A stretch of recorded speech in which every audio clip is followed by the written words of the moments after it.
Well, well, well. The Dallas Cowboys, once again, got beat.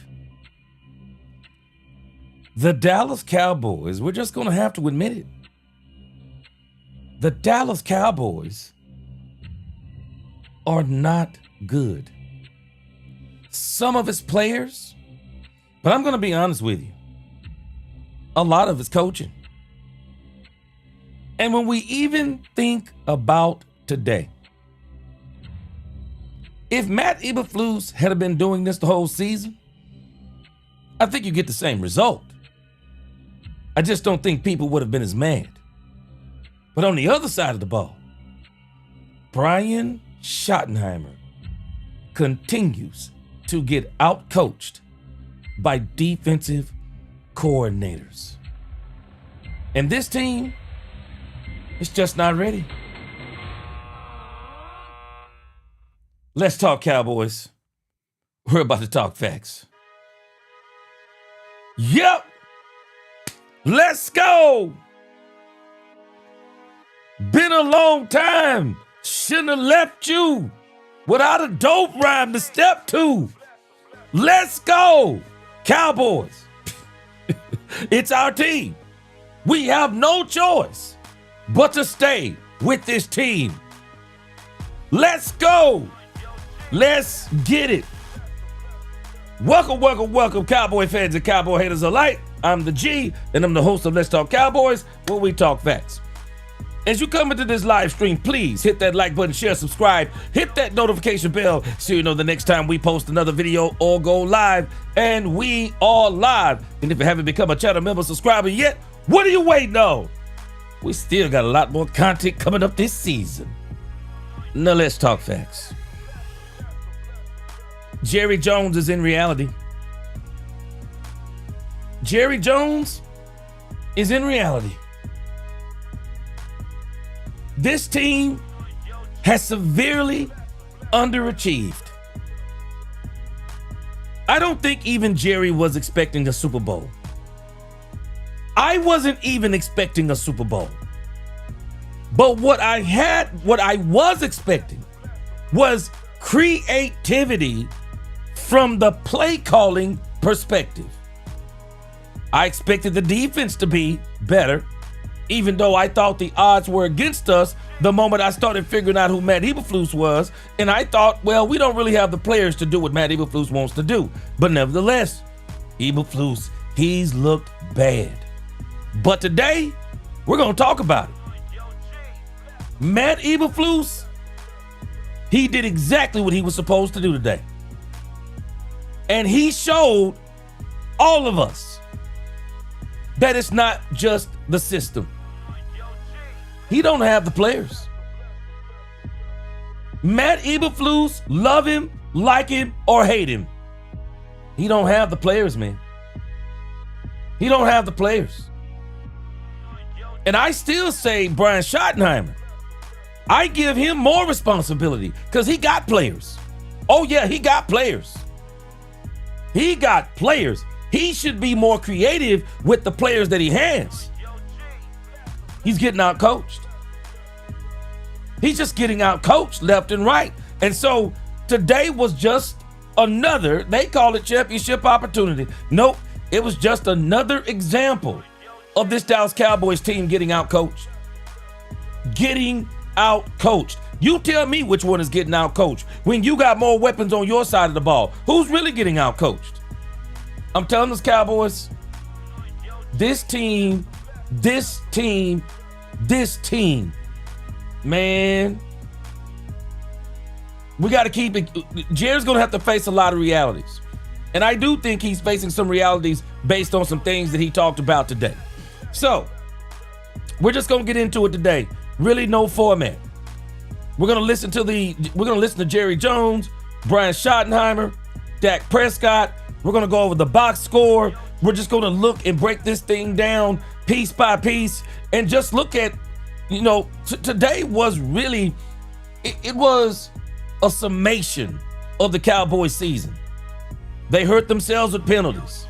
I mean, just dumb penalties, making mistakes, sloppy, seem to be unprepared at times, very predictable, don't make adjustments. Just all of the things that we have talked about and have accumulated over the whole season. We saw a lot of it today come to fruition. Oh, and we're going to talk about Trayvon Diggs. I know you didn't think we were not going to talk about Trayvon Diggs. There are no excuses. When you get on that football field, nobody wants to hear excuses. And there will be no excuses for Trayvon Diggs. So that's what we're going to talk about today. The summary of this game and just talk about how it figures into the whole season. So let's get a quick roll call in. Let's go. Let's get it. It is the real estate vet. Real estate vet, we're going to be somewhere around 18. Somewhere around 18, I believe. Somewhere between 16 and 21, but probably around 18. Derrick Rose, what's going on? Yes, sir, Derrick Rose. We're going to talk, we're going to keep it real tonight. We're going to keep it real tonight, so I hope that'll get your spirits up. Ron Hanna, what's going on? Ron Hanna said we stink. Ron Hanna, hold that thought. I think Matt Eberflus may approve something today. And if Matt Eberflus is really smart, he'll continue to prove this for the rest of the season. I'm telling you, Ron Hanna, Matt Eberflus may have saved his job today. What's going on, Richard Owens? Man-made, what's going on with you? Winning out? Not happening. Pipe dream is over, G. Better off tanking. Bro, we ain't got to tank, man-made. Man-made, what we got to tank for? What we tanking for? We can't beat nobody. What we tanking for? Man, let me tell you something. We will probably beat the Commanders on Christmas. Shoo. Don't write that Giants game down as a win yet. Don't write that Giants down. Don't you write that Giants game down as a win. What's going on? Mem 101. He said, Jay Tuck and Clarence Hill, how did your boy Diggs do? Bro. I'm sorry. Anybody who was expecting anything from Diggs, man, we do this too much with some of these Cowboys players. Man, we get these players and we fall in love with them. It's funny to me. The same folks who say we love our guys, and I'm not talking about Jay Tuck and Clarence Hill. I'm just saying in general. Folks be talking about, oh, the Cowboys love their guys. Be the same folks who loving our guys. And then be propping up people like Trayvon Diggs. Man, we were doing this same nonsense with Ezekiel Elliott 2 years ago. Even though the league nobody in the league wanted Ezekiel Elliott but us. Bro, Trayvon Diggs, I'm just telling you. I said it and I'm going to say it again. Trayvon Diggs, I don't understand why he wanted to get on the field. I'll never understand it. Why put bad tape? Why put bad tape out there? Why? There's not a team right now that's looking at Trayvon Diggs going, this dude is any good. Come on, man. Come on. Matt Eberflus, I'm not going to tell you that Matt Eberflus is vindicated. But what I am going to tell you, Matt Eberflus should have been doing this the whole season, and I don't think people would be as mad at him had he been doing what he did today. You wanted man to man, we're gonna discuss it. You wanted man to man, you got it. You wanted less zone, you got it. You wanted blitzing, you got it. You wanted variety, you got it. Problem is, you didn't get it. You didn't get it. Matt Eberflus showed you. If I give you what you want, these guys can't do it. That's what you should have been doing, though, Matt Eberflus. You should have been doing that. Don't sit up and take the brunt of the beating of what's going on with this team by just being lazy and saying they can't do it. So I'm going to run primarily zone. Show us they can't do it. Show us. If you show us they can't do it, nobody is mad at you. People been mad at you because you've been acting like, people been saying, well, he don't play to the team strength. Matt Eberflus proved something. But we're going to talk about it in a minute, man. We got to talk about it. Chris Dunaway, King J, I'm sorry. What's going on? Alicia Hamrick in this thing. Jeremy Betts, Good Vibe, Cordell Betts, Jay Mesher, 70 boy, what's going on? Christian Legal, let's go. Bass in this thing, what's going on? Q-Town dude, what's up? Devontae Alvarez, Hail Mary, got the whole crew in here tonight. Even my sister, the Queen, is in here tonight. What's going on, Queen? Akeem Smith is in here. Tim Terry, what's going on? It is time to talk Cowboys. Good vibes. Good vibes said Diggs is big time. Yes, I see. What's going on? The neighborhood statistician, my man Chanel can't handle the truth, is in this thing. What up, Chanel? You gonna help me tonight? You gonna help me talk about Diggs? Oh man, tired Cowboys fan. I know you're tired, bro. I know you're tired. Xavier Rivera, what's going on? Yeah, we will be good next year. We'll be better, but we're gonna have to make some serious changes and be for real about ourselves. Uh-oh, Bass said, remember all the Diggs? He said, remember all the Diggs defending him. What they had out there today? I feel you, bro. John Jones, what's going on? Well, Charlie Johnson, what's up? John Jones, he said, what up, Chief buddy? It's a new Jack City. Freddie Morales, El Chuco in this crib. Man, let me get this thing going tonight, boy. I ain't gonna never get started. I appreciate y'all rocking with me tonight, man. Let's keep this thing going. 220 and up. Let's go. Let's go. MG 87020, 8720. Shedrick, Little D, Texas. What's going on with you? Byron Joe DeVede. Appreciate that super chat. Eberflus and Jerry rawed us out again. Byron Joe DeVede. It wasn't just him. It wasn't just him. No, I'm telling you. Matt Eberflus may have saved his job today, y'all.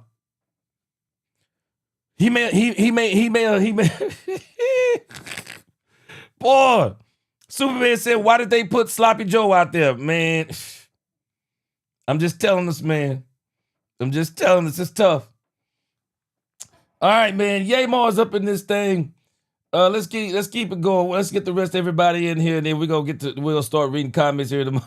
Shoot, man, Diggs got smoke, bro. Flat out smoke, bro.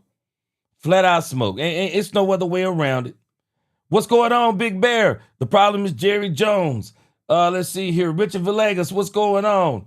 Let's get a couple more in here, and then we're going to get this thing going. David Duenas, what's going on? Yeah, man, it's a very disappointing season, man. And I tell you this, David Duenas, as much as we can blame Jerry for the last 30 years, 31 years, I got to tell you, this team actually let Jerry Jones down. This team let Jerry Jones down, man. We got to admit it. Jerry went and got this team.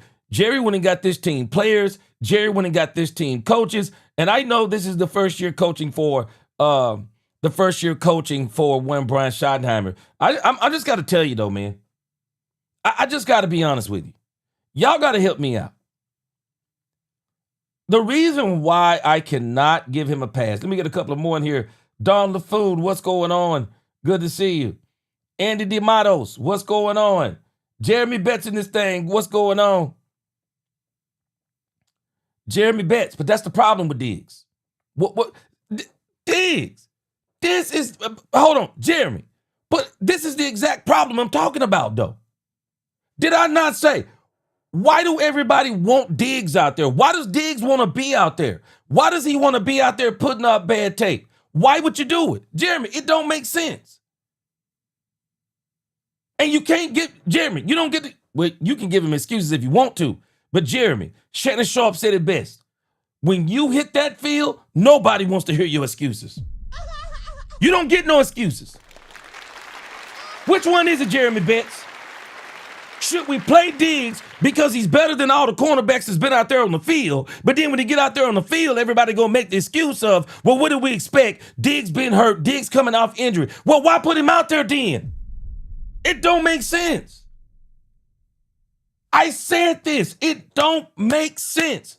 Why would Diggs want to come back and put that tape that he put out there today? Why would he want to do it? It makes no sense. There's nothing to play for. Why would Diggs want to come back? Diggs should have sat down and said, I'm going to get 1,000% healthy so that when they let me go post June 1st, I will go to teams. I'll do my physical. I'll show them that I can do everything. But I'm telling you again, Diggs cannot do the very thing that they said he was struggling with. He can't turn and run.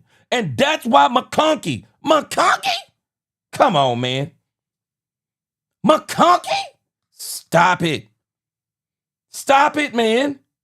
We got to stop making excuses. When you hit the field, there are no excuses. When you're not on the field, that's your excuse. You're not healthy enough. Diggs got what he wanted. He wanted to get on the field. He wanted man to man. He got it, and he got the smoke. He got it, and he got the smoke. And there can be no excuses for Trayvon Diggs. There's no, hey, man, he ain't been playing. No, you hit the field. You said this is the healthiest you've been. You know that you can do it. You know what you can do. So if you know what you can do, then go out there and do it. And then when you don't do it, so what? We going to talk, oh, well, he's not that. He's coming up. No, you don't get to make those excuses. Just don't go out there. Don't go out there, because I'm telling you, that tape that he put out there today, shoot. Man, if I'm in the team looking at that tape today, I'm holding that tape against him. And nah, man, we don't want Diggs. That's me. If I'm looking at that tape today, I'm like, no, we don't want Diggs. This dude did all that talking. He get out there and he don't look no better. He didn't look no better than any of the other defensive backs out there. He didn't look no better. Man, we just got to stop. Man, we just got to start being real, man. We just got to start being real. Diggs is done, man. Diggs is done in Dallas. And for one, I'll be honest with you, not because I have anything against Diggs. I'm glad Diggs is done in Dallas. The Cowboys need to move on from this chapter. They need to move on from Diggs. They don't need this drama no more. They don't need this drama of Diggs. Diggs needs to go somewhere else. Go, man, sometimes you just have to admit, man, you have stayed your time at a place. You have stayed your time. There's no point in keeping on, because y'all got to think about it. Diggs is a part of the drama that's going on this season. Man, should they play him? Should we play him? Do we want to play him? Not only have we been talking about this, do y'all not think this coaching staff has been dealing with this too? Feeling the pressure from the fans about playing Diggs. I'm sure they're facing pressure from Jerry Jones. Jerry Jones wants to get some of that money out of Diggs. I guarantee you, if this coaching staff would have got its way, and I'm including Brian Schottenheimer, if this coaching staff would have got its way, it'd have moved on from Diggs and they wouldn't even blinked. This coaching staff wouldn't have even blinked and not even look back on Trayvon Diggs. Because I told y'all this before. Why play Diggs when you're not going to get a different result? And I still don't understand Trayvon Diggs. Why would he want to go out there and put that on tape today? And he's not going to put anything better on tape the next two games. He won't put anything on tape better. He won't. He will not. And I don't understand it. So you're telling me he going to work his way back in the next 3 games. Well, now it's only 2 games.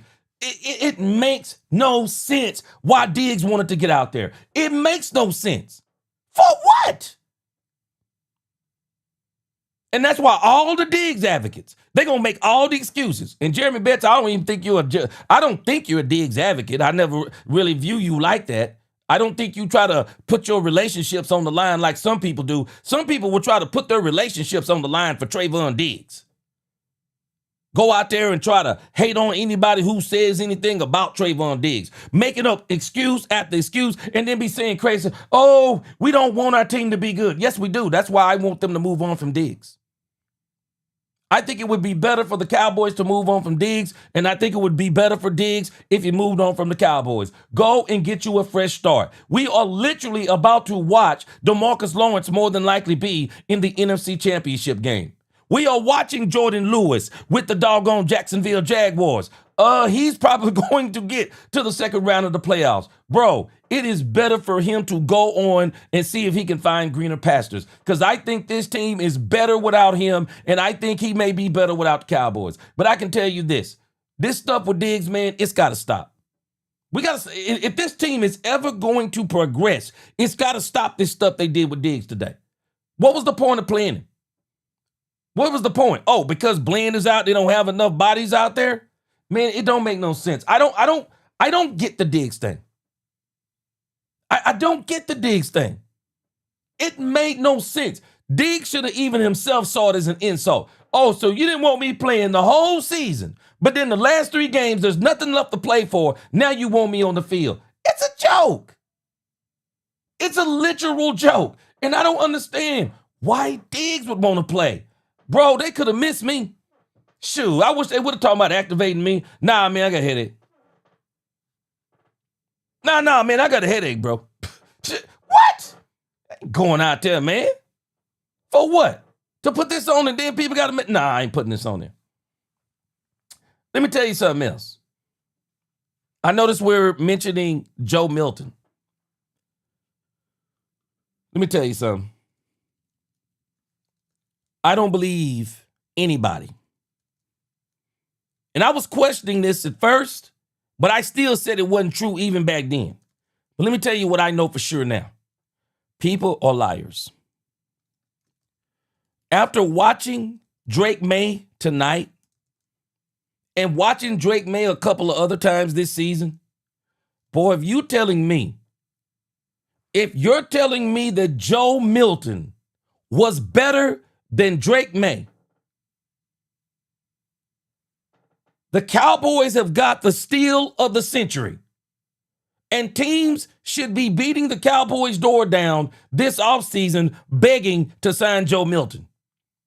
Because if Joe Milton is better than the Drake May I'm watching now, shoot, boy, we about to have a quarterback controversy coming up this offseason. Shoot, we about to have a quarterback controversy. Because that boy Drake May is literally in the race for the MVP. Man, that dude made some throws tonight. Shoot. Man, I don't know what we talking about. But this dude, Drake May, he balling. And meanwhile, we're saying that Joe Milton was challenging this dude. I'm missing it. I'm just absolutely missing it. But I do say, I'm saying this because I think this is some of the problems that's going on with us. And we're going to have to stop being in la-la land with some of these players. Because I do believe we're in la-la land. We're going to have to admit, and this is why I say, I'm just telling y'all, prepare yourselves. Because I'm not sure what the Cowboys are going to do with Matt Eberflus. I'll be honest with you. Because Matt Eberflus today, he went a long way towards proving that some of this is players. And I said that before. That's always been my big issue with this thing with Matt Eberflus. His system, my problem with the system is he doesn't like to adjust it to fit his players. But today we saw him again make some adjustments. It didn't work. It didn't work. The defense didn't work. Even when Matt Eberflus was doing some things that we've been wanting him to do all season long, it just didn't work. It didn't work. We're going to listen to Jerry Jones real quick. I want to go ahead and get Jerry Jones in here because I think this thing today with Jerry Jones, very interesting. I like the way, and at the end of the day, I mean, Jerry, I'll give Jerry this. Jerry has been very forthcoming with he's to blame. Jerry has been very forthcoming. Now, I don't know if that's any comfort for anybody, but Jerry's been flat out telling the truth. And I think tonight in this interview, which I haven't heard, I just saw some of the headlines, but I think Jerry is coming to the reality. And Jerry's going to have to, once again, make some big changes coming up in the offseason. I appreciate y'all rocking with me tonight. Make sure you hit that like button, share, subscribe, hit that notification bell. We're going to listen to some Jerry Jones, and I'll be reading some of your comments again. Let's rock. Appointment and the home season this way. Well, I'm disappointed for the obvious. I'm disappointed for all these fans that count on us to have a better ending at the not only for the home season, for the season. So that's just a reminder of candidly how it feels when you don't get it done. The tale of two halves. The offense looked outstanding today in the first half. And Defense played well in the second half. We just couldn't get them together out there. Did Eberflus going to the box make much of a difference for you? Did what? Eberflus going to the box, how much difference do you think that made? Well, I thought in the first half we could have played much better defense. Hold on, let me read a comment. Mixed Matrix makes a great comment. I want to read this real quick. Let's kind of work this into everything that we're talking about. Mixed Matrix says, watching Nashon right in Chicago too. So what does that tell you, G? Possibly it's not Diggs, but the front office, never mind. No, it's Diggs. I think two things can be true. No, it's Diggs. Diggs isn't Diggs anymore. And Miss Matrix, I talked about this yesterday on X. Mixed Matrix, I'll tell you what I'm afraid of. I hope we don't see Deron Bland being Trayvon Diggs 2.0. Diggs is not good right now because Diggs is coming off of back-to-back knee injuries. He's not good. And Diggs thinks he's good, but he's not good. And it's not that he's not good because he's trash. No, Diggs' body betrayed him. Diggs' body has betrayed him, Mixed Matrix. And not only has his body betrayed him, maybe his first rehab betrayed him because he's having problems with that knee again. Diggs is not good anymore. And it's not because he fell off a cliff with no injuries. He is injury riddled. The Cowboys have paid this man, and they have barely got a full season out of him over 3 years. So, no, it is Diggs. Just like with Deron Bland. Some of this is Deron Bland. Why? Because I don't think Deron Bland has been healthy. You can't tell me that a screw just popped out of his foot in one game. I think that's been bothering him the whole season, and they tried to let him play through it. I don't think they'll ever admit it, but I think that's also what's been going on with Deron Bland. Deron Bland, I am praying he's not Trayvon Diggs 2.0, but the Cowboys paid him knowing he was injured. They knew he was injured, paid him anyway. Trayvon Diggs, they didn't know he was injured. It just got him. It just snuck up on him. And he hasn't been the same since. Deron Bland, I'm just praying he's not going to be Trayvon Diggs 2.0. But in 2 seasons, we're barely getting a whole season out of Deron Bland. So what's next? I'm worried about the Deron Bland situation. So the Cowboys may have to seriously consider going and getting them maybe 2 cornerbacks in this year's draft. They may have to seriously consider getting 2 cornerbacks because we still need somebody to replace Jordan Lewis, Traquez Bridges, Reddy. I'm not sold on Kalen Carson. I think the Cowboys are bringing back. Josh Butler is questionable. I mean, the Cowboys literally need to redo their entire defensive backfield. But let me go to your next point. Because I do believe it's Diggs. But I also think it's part of the front office's fault too. And let me tell you where I think they fail, Mixed Matrix. The front office does not coach. Where the front office has failed, I believe, is the coaching. I want y'all to understand something about the Cowboys. If there is one thing they have not been able to get right over the last 30 years, it's the defense. They haven't been able to get the defense right. They've been able to get players on the defense, but they haven't got the defense right. Because when I think about Cowboys defensive coordinators, not one defensive coordinator for the Cowboys stand out to me since 1993, 94, 95. None of them stand out to me. I was looking last night at some stats on the Cowboys from last year when Mike Zimmer was here. Guys, we were trash when Mike Zimmer was here. Y'all might not realize, boy, we were terrible. We were terrible with Mike Zimmer. It was a look better terrible Man, Mike Zimmer's defense was getting toasted too. It got better down the stretch, but it was toasted. He suffered the same things that Matt Eberflus suffered. Matt Eberflus, I'm not making excuses for Matt Eberflus. I'm just telling you what it is. I want you to think about what Matt Eberflus has suffered. Matt Eberflus suffered the trade of Michael Parsons. Matt Eberflus suffered the injuries of Demarion Overshown, Savon Revel Jr., Trayvon Diggs saga. The safeties, they were injured even though they were not good. I mean, the linebacker situation, where he gets docked for points, though, is that Eberflus didn't seem to make the effort enough like he did today. Eberflus didn't make the effort enough to try to work on what he had. Matt Eberflus just lazily said, we don't have the players, so I'm just going to run all zone. You can't do that, Matt Eberflus. You don't get to do that. You might get to do that somewhere else, but this is Dallas. Everything is on the big stage. So every decision you make, everybody's watching it. So when you're out there, you're saying, hey, we don't have the players. No, show us. This is Dallas. You got to show us. You got to show us we don't have the players.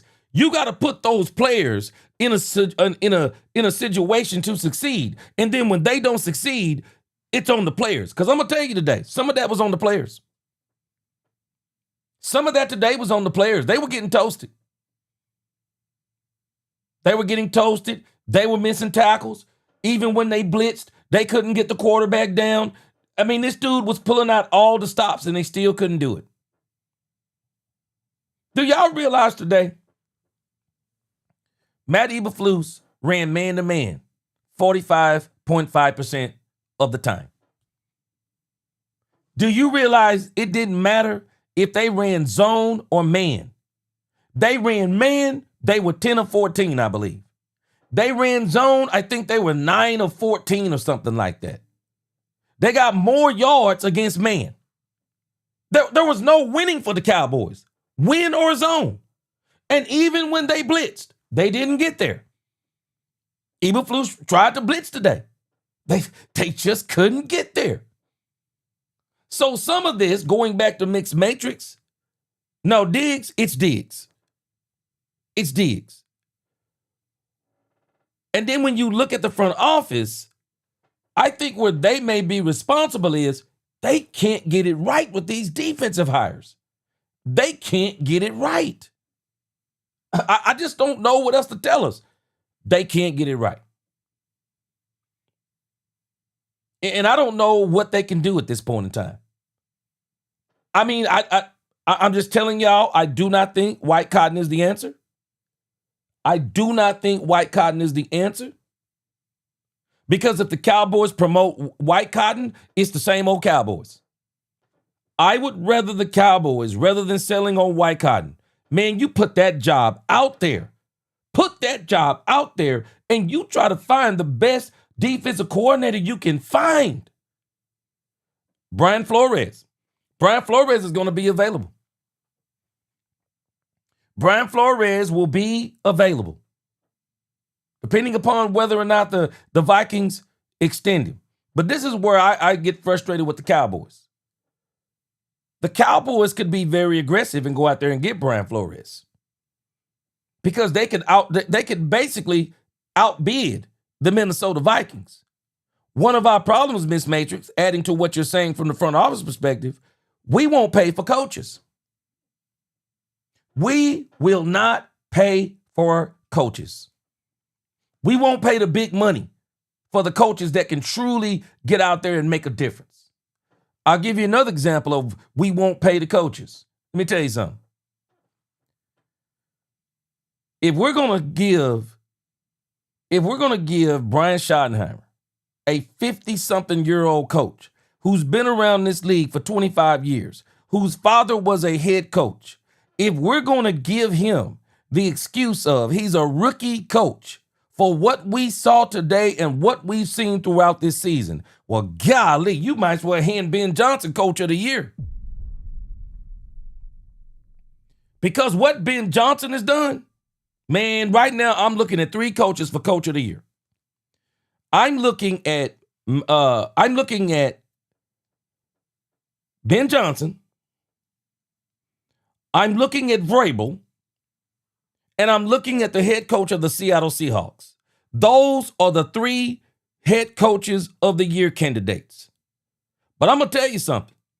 I give the nudge to Ben Johnson. I give the nudge to Ben Johnson. First time coach, young, fiery, just has really uplifted that team. Will not accept losing. We saw it in action last night. He will not accept losing. He never gives up. Ben Johnson is coach of the year for me. So mixed matrix, to put an exclamation point on this. I think where the front office has failed this team is coaching. Coaching. Let me address the Dak Prescott conversation. If there's ever been a year that's proved that Dak Prescott is not the reason for the Cowboys' woes, all the evidence is this year. I cannot think of a single game. I can barely think of a single game where Dak Prescott has not been the constant plus for this team. Dak Prescott has constantly been under pressure. He's escaped. He's stepped up. He stepped back. He slid to the side. He's extended plays. Dak Prescott, even when you look back at the interceptions, those have not been on Dak Prescott. A couple of them have been tip balls. A couple of them have been in garbage time. And then we got some that were not even, we got 2 of them that were not even interceptions on Dak Prescott. And they went to, because we didn't challenge him. Dak Prescott is top 3 in almost every single category, almost no less than top 5. No one can blame anything on Dak Prescott. If you look at Dak Prescott, this team, Dak Prescott has been the only thing that has been consistently good. Dak Prescott, I want you to think about what he's dealt with this season. Dak Prescott has dealt with inconsistencies around him, inconsistency in the play calling, inconsistency in the game planning, inconsistency on the offensive line, inconsistency even in the run game, inconsistency at the offensive tackle position, inconsistency at the wide receiver position. What do you mean by that? CeeDee Lamb got hurt 3 games this season. CeeDee Lamb comes back. Then they started dealing with the Trayvon Diggs things for a couple of games. We dealt with CeeDee Lamb dropping passes in 2 of the games. It's been constant inconsistency around Dak Prescott the whole season. He's been the only thing that's been consistent. Congratulations, Dak Prescott. You have officially won the Joe Burrow Award. Dak Prescott has won the Joe Burrow Award. MVP caliber play with the worst defense in football. With average to below average play calling. And still managed to have the number 1 scoring offense in the league. To be the number 1 passer in the league. To be top 3 in all these categories, despite everything going on around you. No, Dak Prescott wins the MVP this season. If the Cowboys would have won out, I guarantee you, the voters would have said Dak Prescott has been the best quarterback in this league. Bar none. Bar none. What in the heck was wrong with Dak Prescott's performance today? What in the heck was wrong? Dak Prescott doesn't call the plays. Dak Prescott doesn't make the adjustments. This is what people don't understand. It is on the head coach to make the adjustments to win ball games. Even George Pickens has been getting the bad rap because of Brian Schottenheimer's refusal to look at what the defense is doing to George Pickens and then say, hey, let's run a different route tree with George Pickens. Rather than just running slants, how about we run sluggos? Rather than just running comeback routes, how about we let him go run a go route down the sideline? It's amazing what happened when he did that today, isn't it? if there is anybody on this team that has been the constant plus and consistent for the Dallas Cowboys, it's been Dak Prescott. I got, man, I'm telling you, I don't understand where anybody says, and there are not many people, because I haven't heard anybody other than a few Cowboy fans saying that Dak Prescott hasn't been great this year. Man, Dak Prescott's been incredible. Dak Prescott's been incredible. If it was not for Dak Prescott, this team don't even have 6 wins. This team don't even have 6 wins.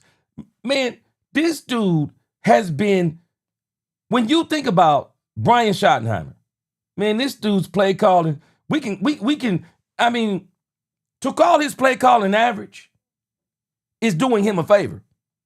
Because Brian Schottenheimer's play calling has not been good. It has absolutely not been good. How insane is this?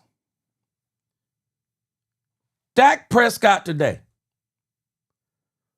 21 of 30, 244 yards, 2 touchdowns, 0 interceptions, 1 sack, not counting the quarterback pressures, 1 sack, and 116.5 quarterback rating. Do you not realize that stat line is winning most of the games for most teams? Teams wish they could get that stat line from their quarterback. Dak Prescott has done this consistently the entire season pretty much. What has failed Dak Prescott is the things around him. Dumb penalties on the offense. Stuff like what CeeDee Lamb did today down there. Dumb plays by the offense. Dumb penalties. Pre-snap penalties. Dumb penalties by the defensive line. Dumb plays. Dumb penalties by special teams. The best thing on this team this year has been Dak Prescott. It is insane. And I'm not calling anyone insane, but I'm saying it is insane to say that Dak Prescott is the issue. When your quarterback has played the way Dak Prescott has, and you only have 6 wins, you're calling that the quarterback? Come on, man. This can't even be reality. This can't even be reality. Where do you blame the quarterback? That the offensive coordinator got blanked in the second half. We're blaming that on Dak Prescott. Okay. We're blaming that on Dak Prescott. You got a defense that can't even get a stop. I told y'all this before, man. Your quarterback plays even a lot more cocky when you got a defense. Man, Dak been playing cocky without a defense. Been playing cocky without a defense. Shoot, let me tell you something. There ain't a coach in this league would agree with any of this Dak Prescott talk. If anything, they're going to tell you, no, Dak Prescott's been incredible. Dak Prescott has been incredible. I would not be surprised this year if Dak Prescott was to get his second all-pro rating. He's gonna have a battle on his hands, I believe, when you think about Matt Stafford. But who's been better than Dak Prescott? Who's been better? It would have to be Dak Prescott after Matt Stafford. Matt Stafford he's had a heck of a season. Matt's had a heck of a season, I'm telling you. And what's going to go to his favor is the wins. But if Dak Prescott had the wins, you'd be looking at the NFL MVP. Flat out. You would be looking at the Cowboys. You would be looking at the NFL MVP. It would be Rain Dakota Prescott. No, Dak Prescott hasn't been the problem. Freddie says, do you want to know why some fans are in love with Diggs? Freddie says he has that thug personality. For some reason, which I would never understand, some people just love players with that type of personality. Man, people are in love with Diggs, and I'll never understand it. I'll never understand it. Timmy Terry, he said, gee, Revel got burnt too all day. No, I'm good with Revel, though. Revel is the future. I'm good with Revel. Revel will get better. Revel will get better. And Revel will be better, especially I think if they get a new defensive coordinator. I think Revel can play. Revel is another one of these cornerbacks that I think they can play man better. Revel will be fine. We ain't doing nothing with Revel. Revel just got to learn. Man, Revel ain't played football in 14 months. We ain't talking about no 6 weeks. We talking about 14 months. This dude has only been back, what now, 4 days? 4 games? No, Revel's fine. I'm good with Revel. Revel is getting his welcome to the NFL moments. No, I'm good with Revel. Revel going to be a beast next year. He'll be out of that knee brace. He's going to be good to go. Chanel says sticking Eberflus up in the skybox did nothing to help the Cowboys beleaguered defense. In fact, they gave up the exact number of points that they did last week. And Chanel, I want you to think about this with Eberflus. Eberflus actually did everything that everyone's been asking for. He ran 45.5% man-to-man today. And it did no good. He blitzed today. They couldn't get the quarterback down. Matt Eberflus did a lot of the things that people had been asking him to do. And the problem is, Matt Eberflus, even when he made the adjustments, his team didn't make the plays. Man, we just got to admit it. Boy, the Cowboys secondary is terrible, man. It's terrible right now. It's just absolutely terrible. Jay Steph said Eberflus needs to go. Bring in a young college coach that shows promise, or Al Harris. They're not bringing in Al Harris. But I do think they need to go out there and do a coaching search. No doubt about it. Quentin Warner. Appreciate that super chat.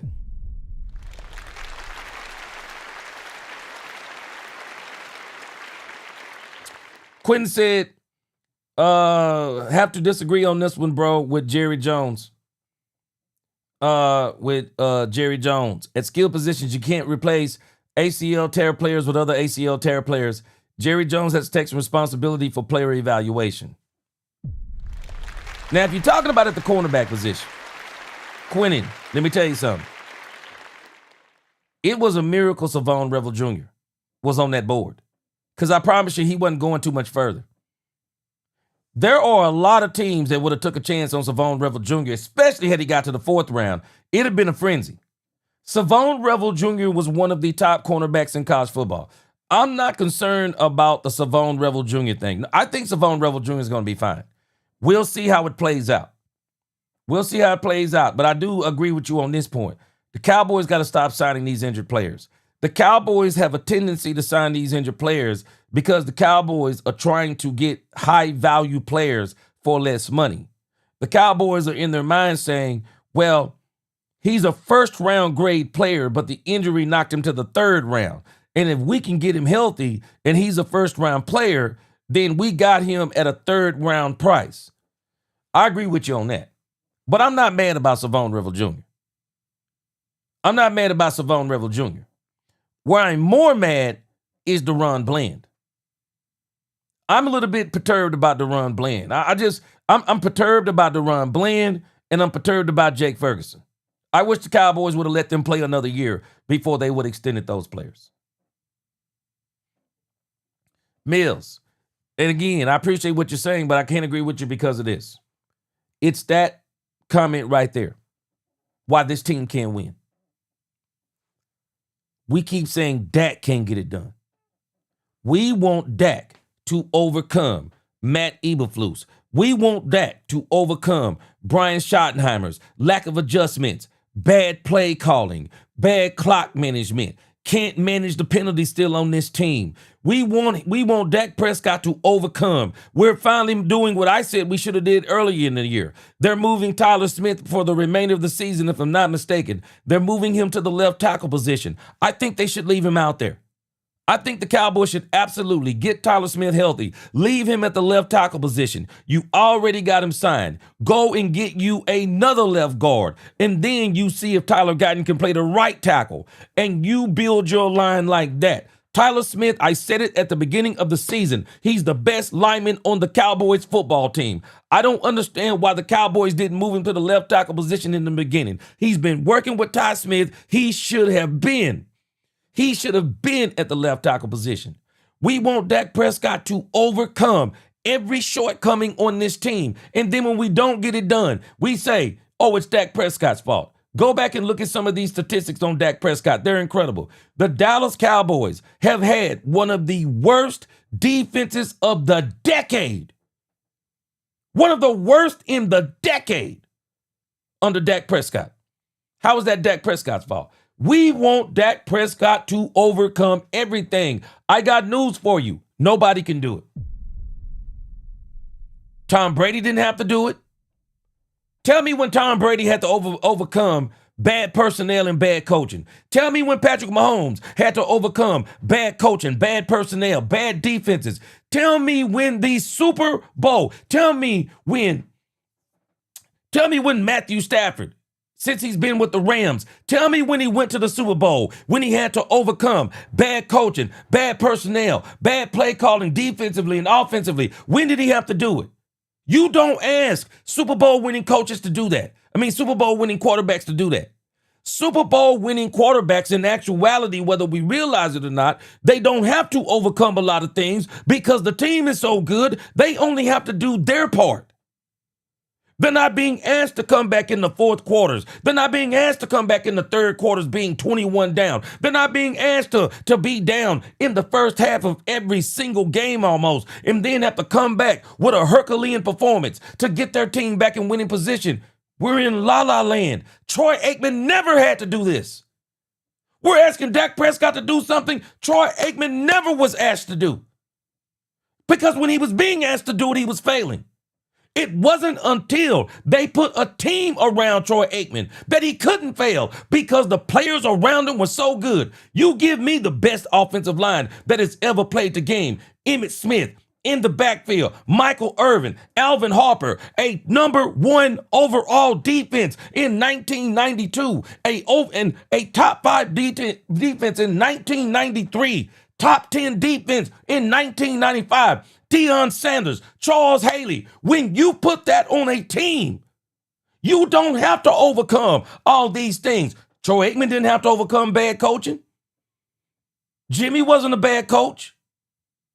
Jimmy brought a coach in to fix Troy Aikman because he was a turnover machine. Go check the history.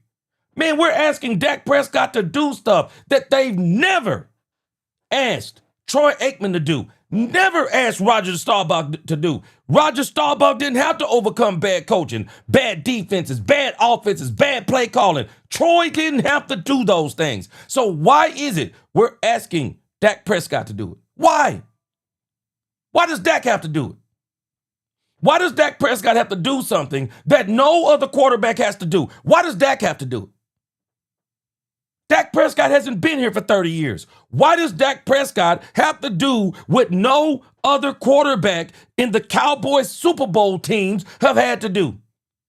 Why is Dak Prescott being asked to do something that Patrick Mahomes isn't asked to do? They're not asking Jalen Hurts to overcome bad coaching, bad play calling, bad personnel. No, they said, hey, Jalen Hurts, he really can't play quarterback that good. So let's go get him the best running back. Let's get him the best offensive line, best defensive line. Put skilled players all around him. Do we not realize they're missing Kellen Moore? This dude had Kellen Moore. He's got Vic Fangio on the other side. Now one of the top defensive play callers in this league. Man, we are being disingenuous. We're asking Dak Prescott to do things that other quarterbacks are not asked to do. Let's do apples to apples. Let's not do our feelings and emotions. Every time this team don't succeed, it falls back on Dak. Man, Dak is the least of this team's problems. Dak is the least of this team's problems. I can't even hardly think of a game this year to Dak Prescott. It's actually shameful that Dak Prescott is outplaying the opposite quarterback and still losing. That's not on Dak Prescott. It's a doggone shame. Man, we keep asking Dak to do stuff that other quarterbacks aren't asked to do. It's a crying shame. It's a crying shame that we do this stuff. It's the easy answer for everybody. Dak Prescott. Man, come on, man. We got to stop this stuff. Quentin, let's read some Quentin super chats.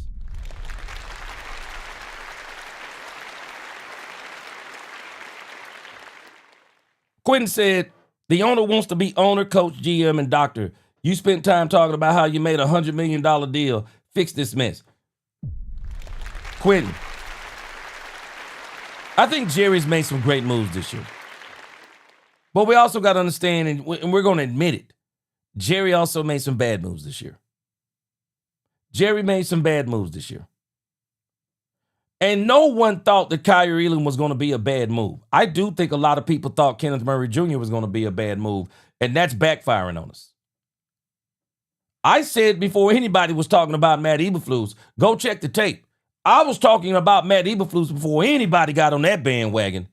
I said it before the beginning of the season. I thought Matt Eberflus was going to be a problem because I realized the defense he was running, and I realized that doggone coaching tree. I don't understand all the talk about the Rod Marinelli coaching tree. Come on, man. The Rod Marinelli coaching tree? I'm sorry, I don't want no fruit from that tree. Absolutely none. Quentin Warner said, great teams make moves weeks 4 through 12. Cowboys make moves at trade deadline week 12. Quentin Warner, I got to give him credit, though, because Cowboys actually didn't even used to make moves at the trade deadline. So I got to give him credit. I'll give him credit for making moves at the trade deadline. But the problem is, Quentin, Cowboys actually thought they had the players. That's the problem. The Cowboys thought they had the players. I mean, you can't blame them. They thought they had the players. Kyer Elam went from the best player in training camp to the worst player in the defensive backfield. How do you do that? It's literally insane. One of the reasons why is that they were not running Matt Eberflus's defense until the season started. And I think Nate Newton has made one of the best points of all. By the Cowboys trying to hide all the things that they were going to do, they could possibly do that on offense because Brian Schottenheimer got Dak Prescott. He had already been here. But to ask Matt Eberflus to go vanilla on his defensive play calling and not be trying to acclimate that defense the entire offseason, I mean, they may have even sabotaged him with that. I mean, it was just ridiculous. Like Nate Newton said, why in the world would you start trying to implement your defense the first game of the season? That's what training camp is for. Quentin also says shoddy play calling is very predictable. Facts all day long. Facts on top of facts. And it's amazing when you look at the Cowboys, man, when you look at the Cowboys and us being one of the top scoring teams in the NFL, one of the sad parts is when you look at why we're one of the top scoring teams in the NFL, it's because of how we scored in the beginning of the season. I was looking at this just the other day. You think about the Cowboys, they scored 40 against the Giants, 40 against the Packers, 37 against the Jets, and 27 against the Panthers. They scored 44 against the Commanders. But then when you get past the Commanders, let me show y'all this. I was looking at this the other day. When you get past the Commanders, look at the Cowboys scoring. 24, 27, 33 against the Raiders, 24 against the Eagles, 31 against against the Chiefs, 30 against the Lions. They scored today. They scored 26 against the Vikings, and then they scored 17 today against the Chargers. So the Cowboys really ran up some points kind of early on and against some of the bad teams. They ran up some points.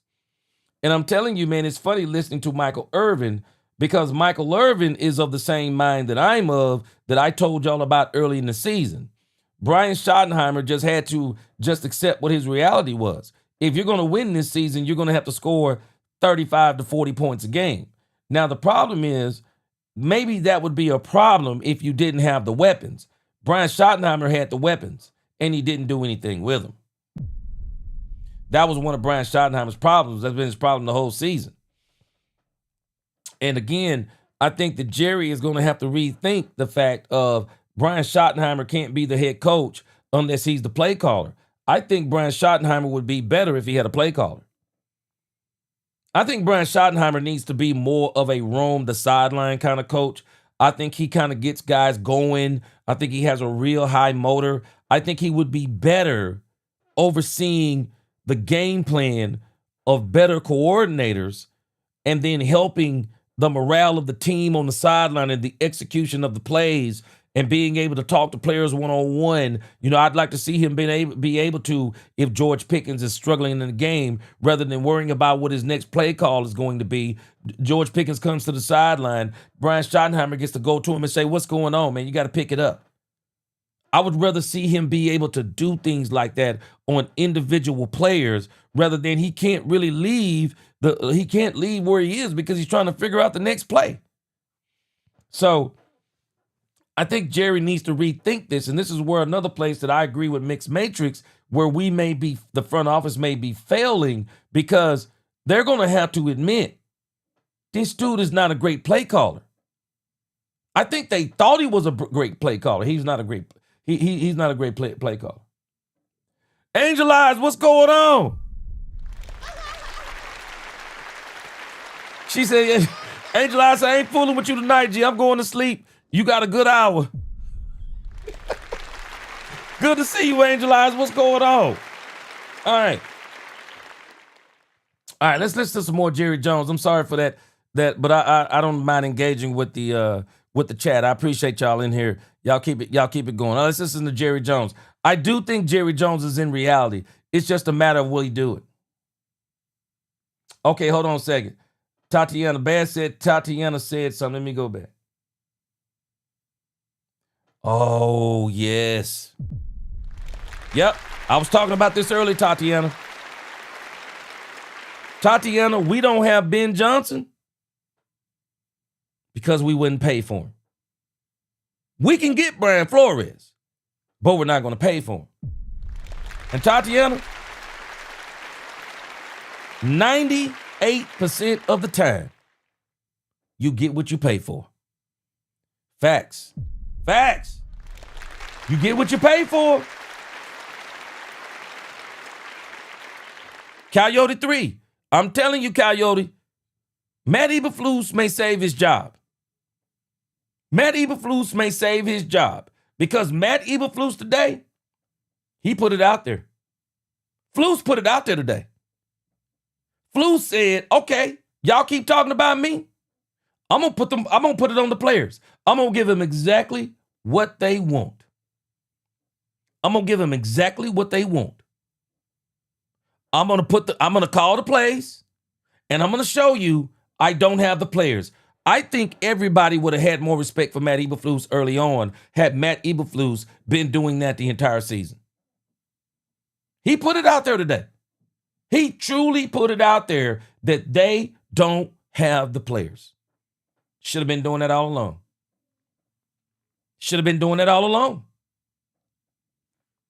Yamar said the 49ers are out there with backup players and they're in the playoffs.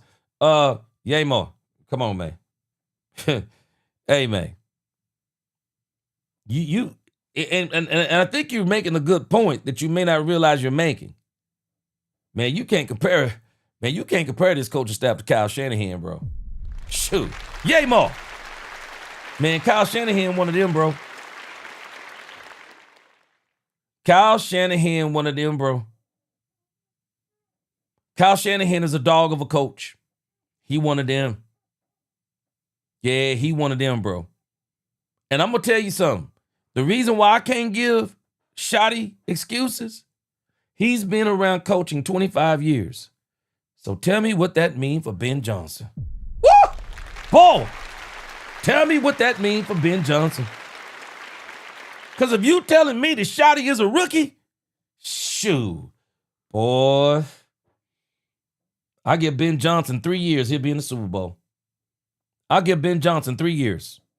At the rate he going, I give Ben Johnson 3 years. Dude's a heck of a coach, man. Angel Eyes, she said, I said they gave up. Angel Eyes, I don't really know Angel Eyes, to be honest with you. I don't know the difference between the Cowboys giving up and the Cowboys are not good enough. I don't know the difference. I don't know the difference. I don't think they gave up against the Detroit Lions. They got beat. I don't think they gave up against the Minnesota Vikings. They got beat. They had money on the table, got beat. Today, no money on the table. They playing with house money. They still got beat. I don't understand. I don't understand. I don't understand it. Either way you look at it, it don't make sense. What's the difference in them giving up and them not giving up? When they were playing for something, they looked exactly the same. The question is, when did they give up? I'm not agreeing that they gave up on Matt Eberflus after the Minnesota game. After the Detroit game. I'm not agreeing with that because the previous 3 games, Matt Eberflus called great games.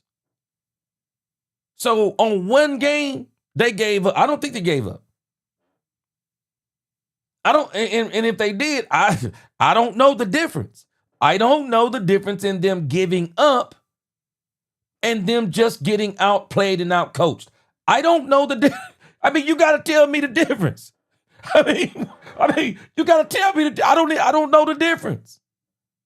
I really don't. I don't know the difference. Edward Frazier, I've been saying this. Schotty's not a good play caller. He's not. I think he's a good coach. I don't think he's a good play caller. I don't. Edward Frazier, they will get rid of Murray. I think his guaranteed money was this year. Murray won't be here next year. Yeah, they'll get rid of Murray. Edward Frazier says our fans don't like and blame Dak. Imagine him on the 49ers. Kyle Shanahan had Dak Prescott. He'd already have 2 Super Bowls. Kyle Shanahan would already have 2 Super Bowls with Dak Prescott. Bottom line. There would be a lot of them. They would love, there's so many teams that would love to have Dak Prescott. It's incredible. Mixed Matrix said, gee, there's still many people out there saying the opposite, that Dak just can't get it done and it's not the defense. Unbelievable. Dak Prescott plays every position. Freddie says, gee, but Ben Johnson didn't have a DC that torpedoed the team chances by putting out the league's worst defense, G. Okay, come on, brother. Boy. What's going on, Danny? Dallas Cowboys, let's go. He said, Brian Schottenheimer trash like North Turner, G. Get Brian off my team with Matt Eberflus. Yeah, North Turner. Cowboys really need to go out there and get an offensive coordinator. I think that's what they need to do. And I think Jerry's going to make a mistake if he doesn't do this. This is another one of these issues where I'll agree with Miss Matrix on, this is where you start messing up your team by not admitting certain things. Quentin Warner said Ben Johnson was not coming to Dallas for $13 million. Also, as $40 fans try to say Eberflus and Solace on the same line. Boy, they better not be saying that. Hey, Miss Matrix, though. Mixed Matrix, let me ask you a question. Since we're talking about the front office and we're going to listen to some more Jerry. I was asking my wife this question, Mixed Matrix. And let me see if you can answer for me. Help me out.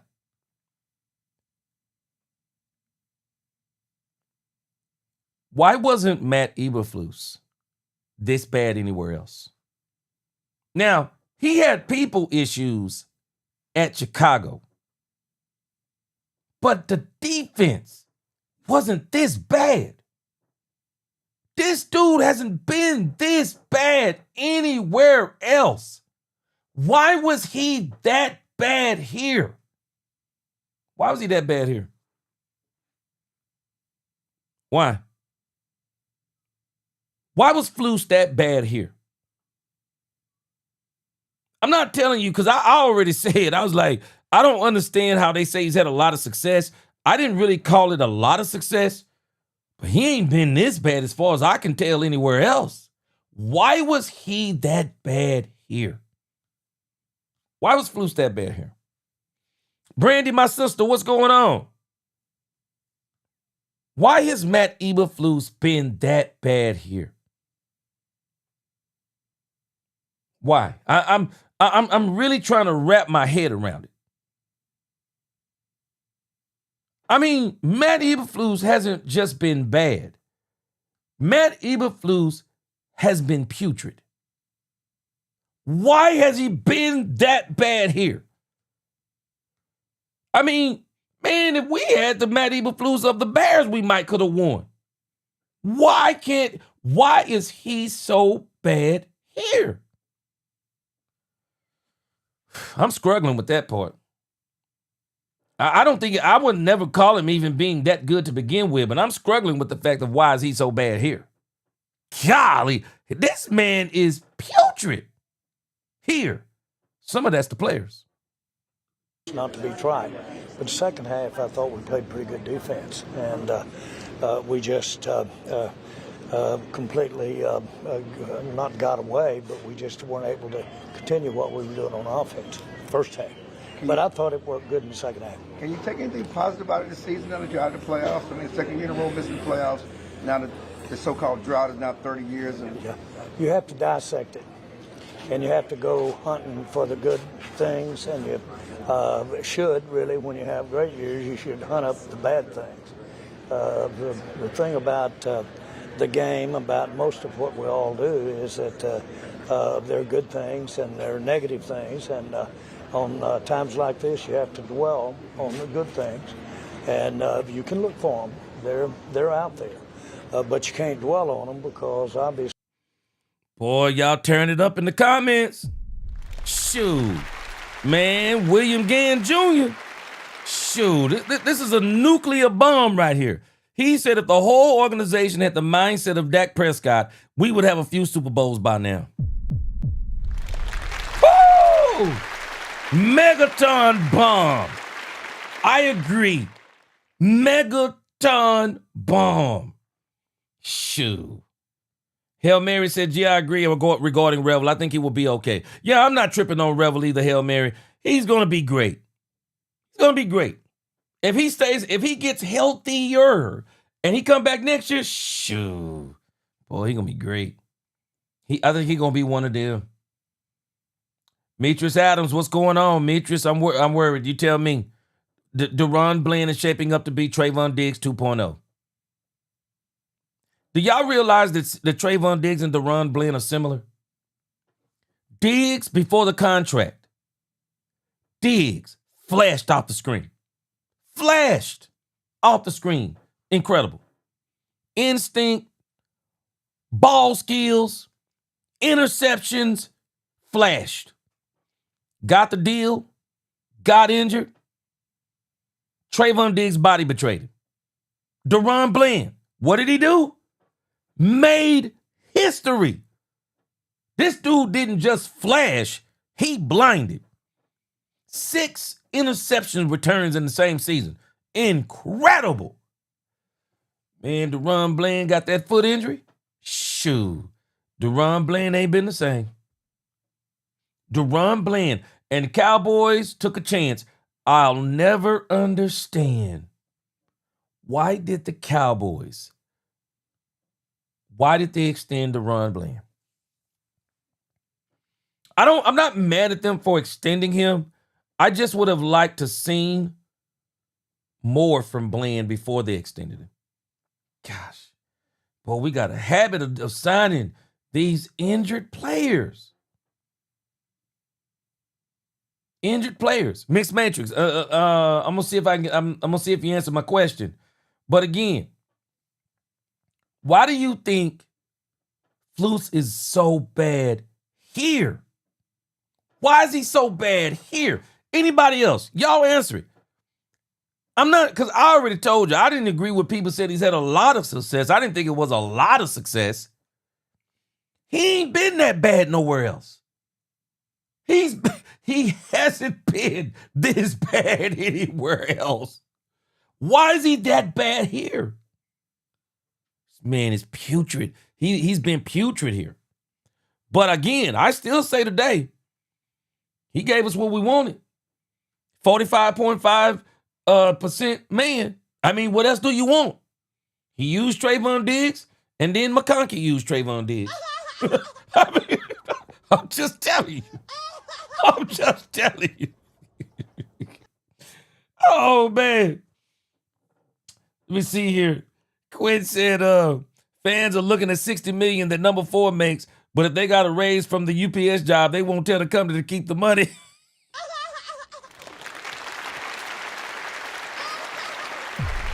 Quinn Water. Let me use your UPS analogy. If the UPS make you the highest paid driver at your particular station, that don't mean that now you got to put the whole warehouse on your shoulders and it's all on you to make all the quotas. You got to make all the quotas, man. You got to make all the quotas. Because you making all the pay. Man, you got to lift us up when no one else is. When no one else does, you got to hit all the numbers and exceed them. You got to exceed all the numbers. Why? Because you making more money than anybody in the plant. Stop it. Stop it. And this is what we be doing to Dak Prescott. I don't watch men's and women's pockets. We didn't get it done to not be sitting here getting in the playoffs. Jerry, do you feel like this team underachieved this year? Yes, from what we expected, what we thought, absolutely, it did. We all underachieved, really, and the fact we're not in the playoffs says that for you. But I thought we've done some things out there that, frankly, we can carry forward to us with us. It's always the case that there's some positive things. The question is, can we make some changes where we need to? That's be pretty thorough and multiple, a lot of multiplication there with the way we played this year. But still, there are positive things. There always are, and that's one of the things about going in a coaches meeting and looking at film. If you don't look out, you'll see positive things when you really should be more critical to the negative. And I think you have to do that, play the game, be involved. Mixed Matrix?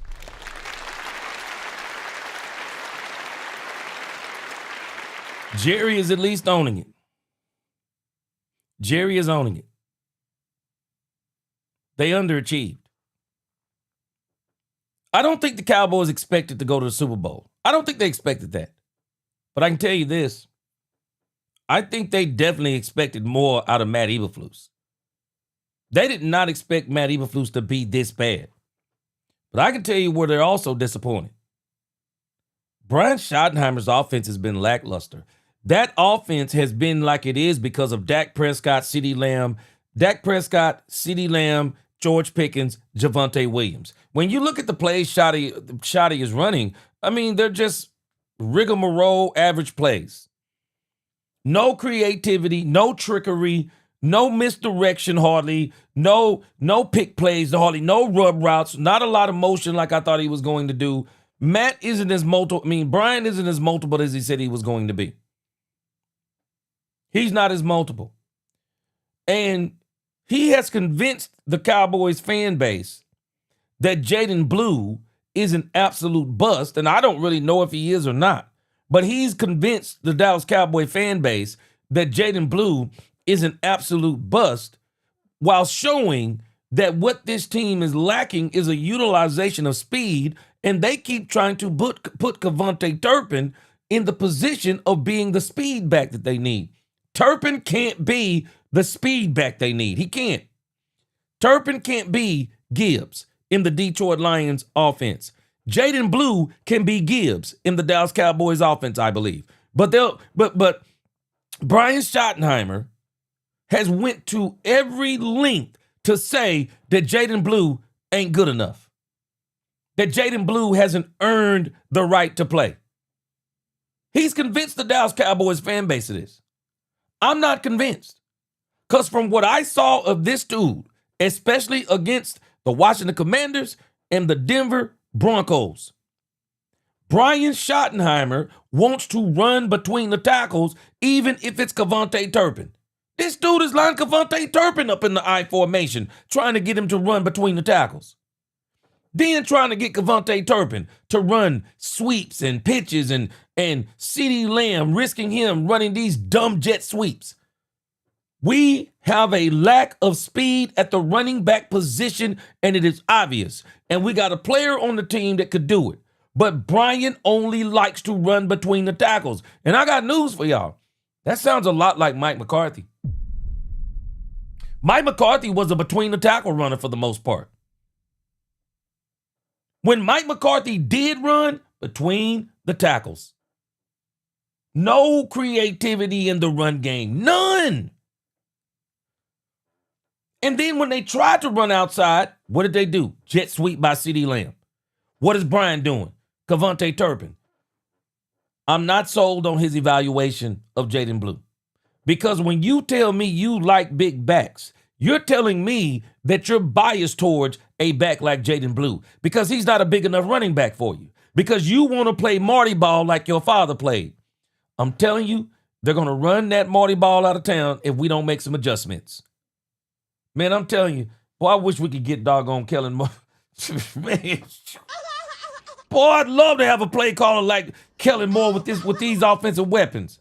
Boy, Kellen Moore would be turning this league up right now.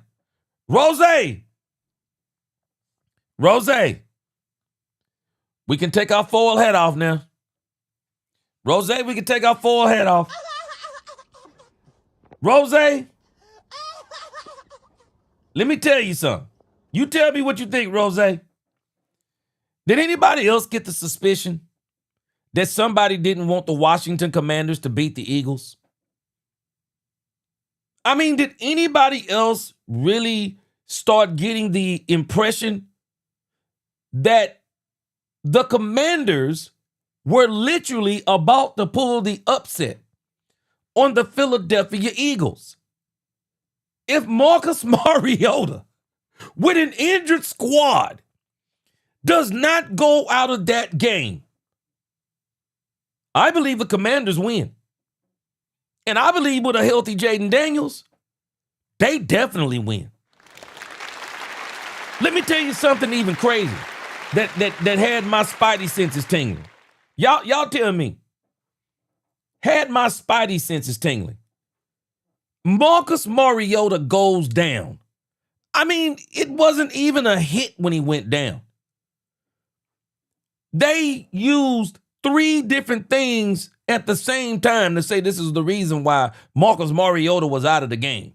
Marcus Mariota had a thumb injury. He had a hamstring injury. And he had a concussion all at the same time on one play. Come on, man. You okay? Boy. Somebody said they did not want the Washington Commanders. Man, the bad refereeing in the Washington Commanders game. They literally took a touchdown off the board. They took the first touchdown the Commanders scored, if I'm not mistaken, off the board with a phantom call. Somebody said they didn't want the Washington Commanders to beat the Philadelphia Eagles. Shoot. Y'all tell me, because I'm telling you, had that game, if Marcus Mariota had to finish that game and the way the defense was playing, shoot, boy, they win that game. I believe they win that game with Marcus Mariota. Man, he was giving Philadelphia fits. Philadelphia has not fixed their offense. Philadelphia is going to be one and done. They're going to be one and done. Because I'm telling you, had the Commanders beat them, the Bills were going to beat them and are going to beat them, and it would have came down to the last game of the season. But again, I don't even know if the Cowboys would have took care of business. Quentin, let me get another one in. Let me see here. He's got another one right here. Okay, I already read this one. Yeah. Yeah, that UPS analogy, I like it, man. But again, I think the Commanders would have beat the Eagles. But still, the question is what the Cowboys have beat the Chargers. I don't think the Cowboys just have no drive going right now. I think even if the Eagles had lost, I still question whether or not the Cowboys would have won. They just don't seem to have the drive. They just don't seem to have the drive.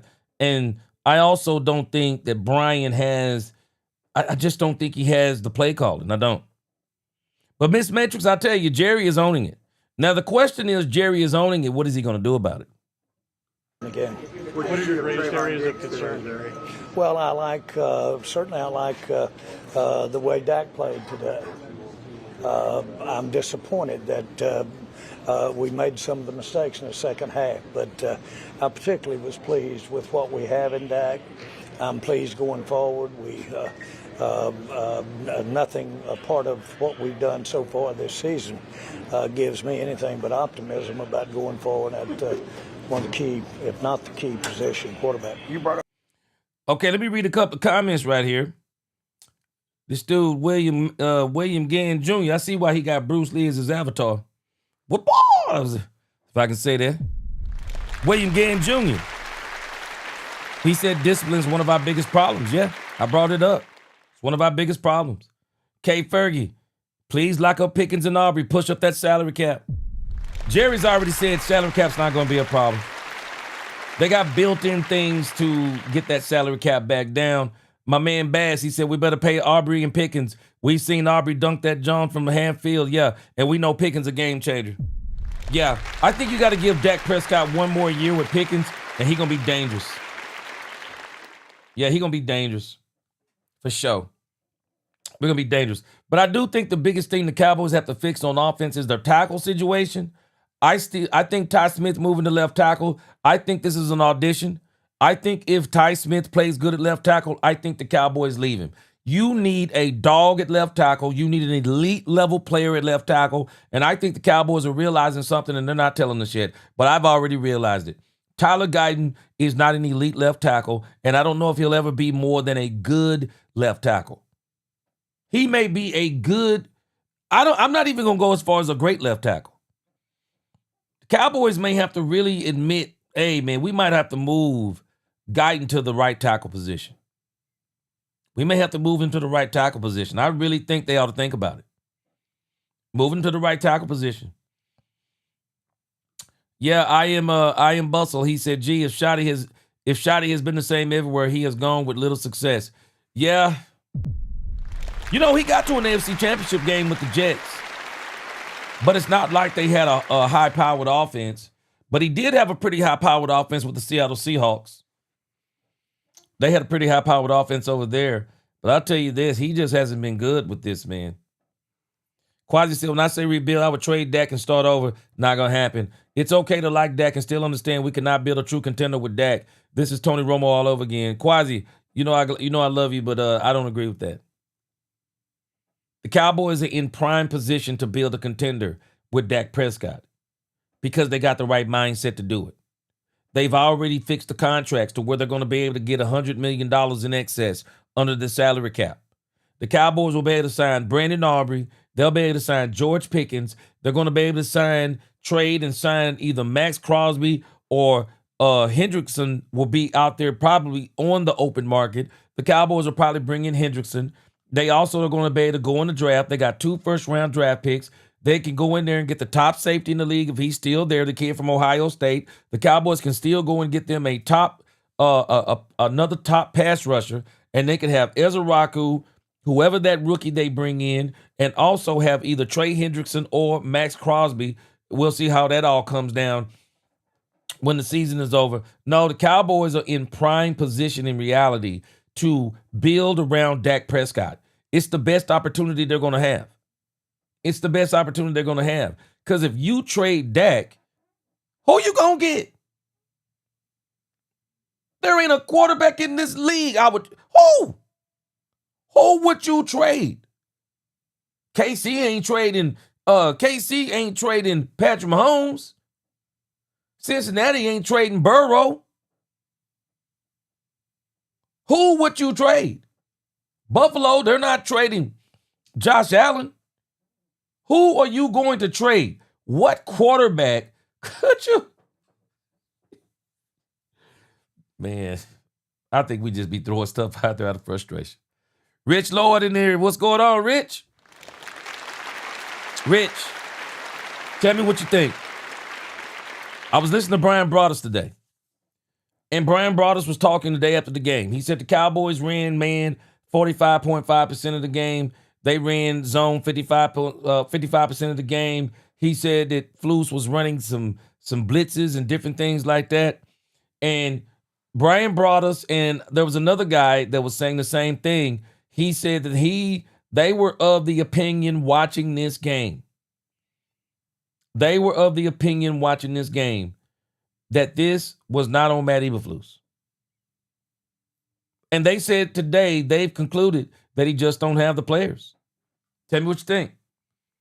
Tell me what you think about that comment. I thought it was very, very telling. Chanel, you tell me what you think. But I thought it was a very, very interesting comment that he made. So they were already looking at all of these stats.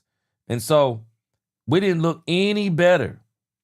We didn't look any better with anything we did today because at the end of the day, I do think some of it's the players. Primer Rage TV in this thing. What up?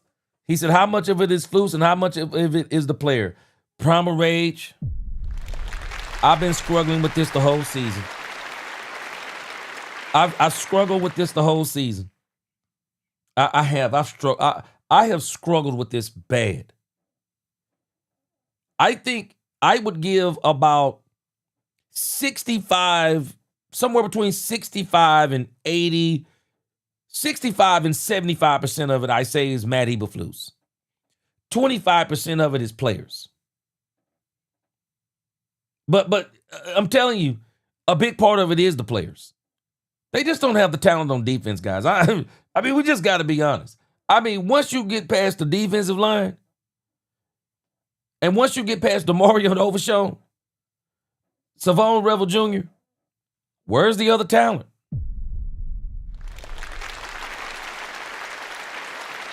Where's the other talent?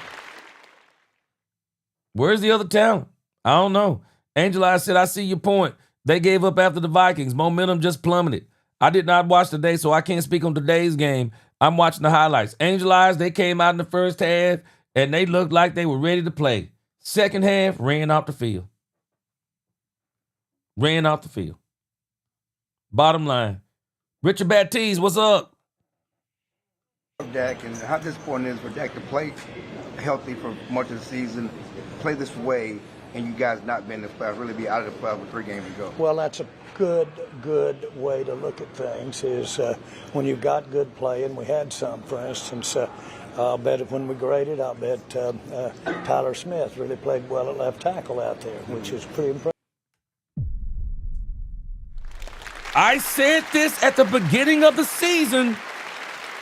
Move Ty Smith to left tackle. He's the best offensive lineman you have. He would be a natural at left tackle.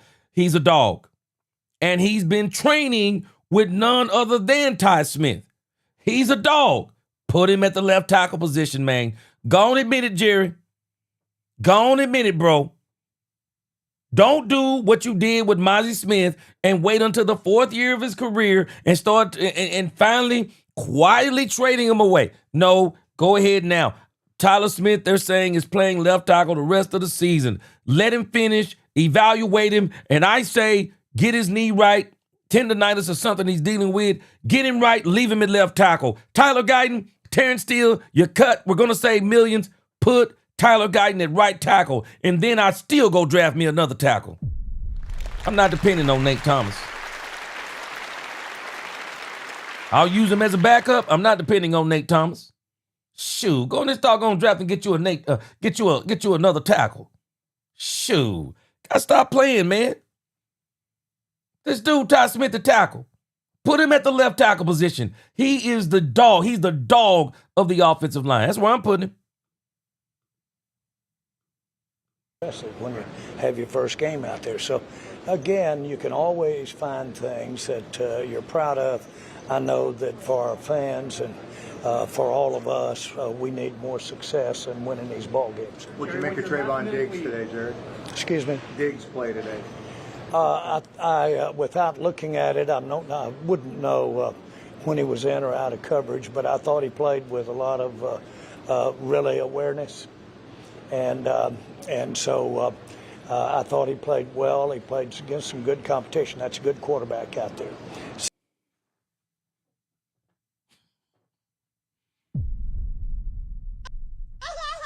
Did I not tell y'all? You are looking at the man that wanted Trayvon Diggs to play. You're looking at him.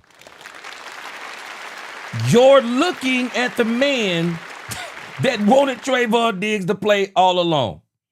Guys, they are being very disingenuous.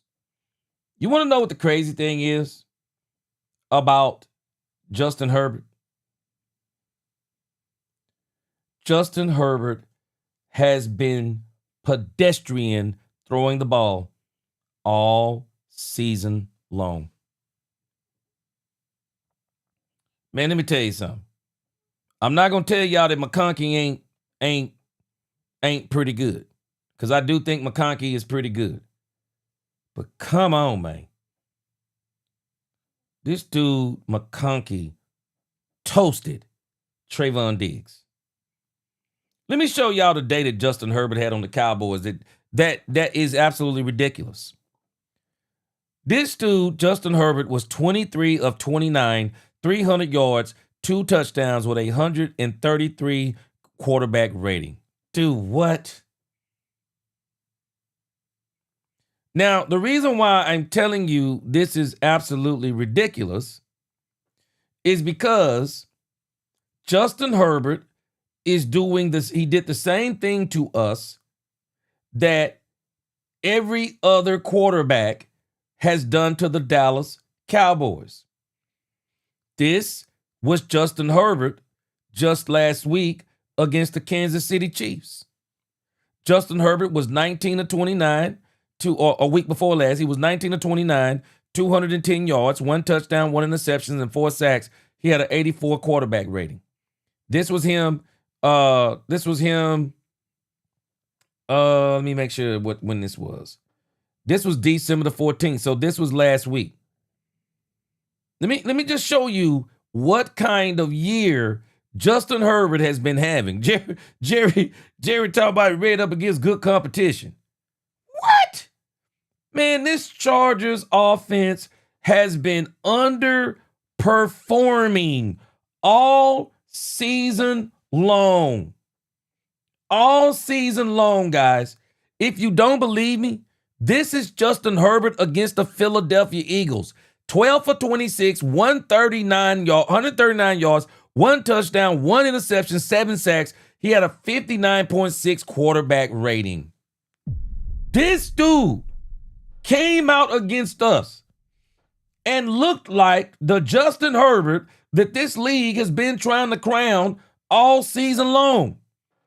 But when you look at Justin Herbert, this entire season, guys, this dude hasn't been good all year. The reality is, Herbert hasn't been good all year. Even before the injury. Look at this game right here.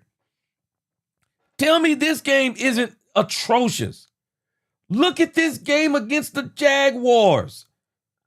Man, this dude was 10 for 18, 81 yards, 1 interception, and 2 sacks, 44 rating. What? Stop it, Jerry. You're looking at the man. This is the man that wanted Diggs to play. You're looking at him right there. Trying to get some of that money out of Diggs. It did the Cowboys absolutely no good to play Diggs. There's nothing to play for. I don't even understand Diggs wanting to get out there and putting that on tape. Man, come on, man. Look at this dude, McConkey. Man, let's stop acting like that the Chargers got these doggone burner wide receivers out there. Bro, I've watched them play this year. Dude, McConkey, 3 for 13. This dude was just 3 for 13 against the Jaguars, man. Come on. Come on, Jerry. Man, Jerry out here being disingenuous, man. I could go on and on to the break of dawn with this thing with Justin Herbert. This dude has not been good this season. Bottom line.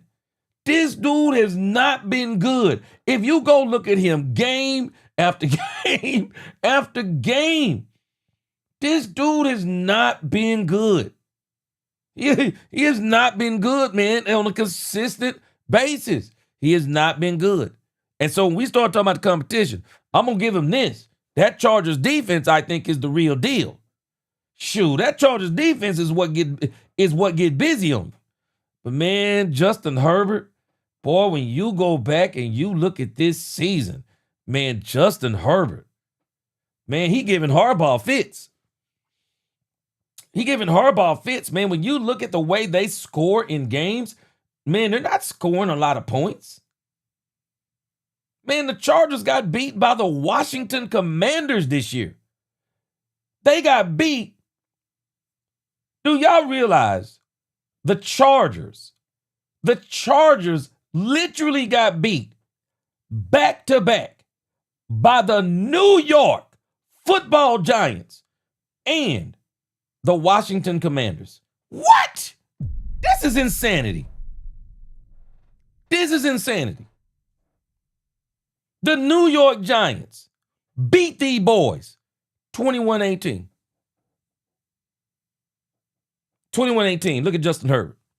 This is against the New York Giants. 23 for 41, 203, 1 touchdown, 2 interceptions. Man, I understand. Man, I'm telling you, Jerry is the one that wanted Diggs out there on the field. Because when you start talking about that was some good competition out there, I will agree with you defensively. But offensively, come on, man. This Chargers team has been, when I tell you they have been underwhelming this season. Let me make sure I got the right season. Could have the wrong season. No, this is the right season. Dude, this Chargers team has been underwhelming. This is the Washington Commanders. Mollywop these boys. Man, this is Herbert. This is Herbert against the Washington Commanders. Herbert was 22 of 29, 166, 1 touchdown, 1 interception, and 4 sacks. Jerry is being very disingenuous. Come on, Jerry. You got to do better than this, man. You got to do better than this, man. That's why he said without looking at the tape, come on, Jerry. Diggs was, Jerry, stop it. So basically, from what I can see, and it's real hard to tell sometimes when it... You see how I keep hedging his bets? Without looking at, come on, Jerry, you watched the whole game. Come on, you know what coverage they were in. You know what that man-to-man looked like out there. Looks like that you didn't do a good job covering, but obviously people go uncovered. But still, I was glad to see him back out there. Jerry, when you're mathematically eliminated. Excuse me. Welcome to Who Wanted Diggs on the Field.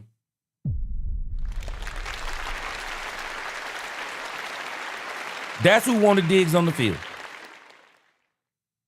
Cowboys got a vested interest in this too. They hope they could get some good tape out there on Diggs because they could trade him. But it ain't going to happen. There ain't nobody that's going to trade. There's nobody's going to trade anything for Diggs. Not in their right mind. Ain't nobody in their right mind going to trade for Diggs because they know the Cowboys have got to get rid of him. Diggs has got the Cowboys in the chokehold. There's no more guaranteed money. So if the Cowboys were to keep him, they would be on the hook for that money. And everybody knows the Cowboys are not going to put themselves on the hook for that money. Christian Legal, he said, gee, where are these so-called plays that Schotty said at the beginning saying that no one in the NFL has seen?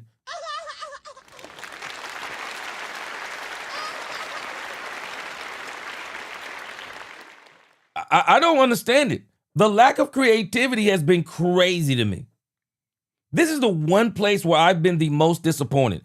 I really thought Schotty was going to really show this league that he's one of the top play callers in the game.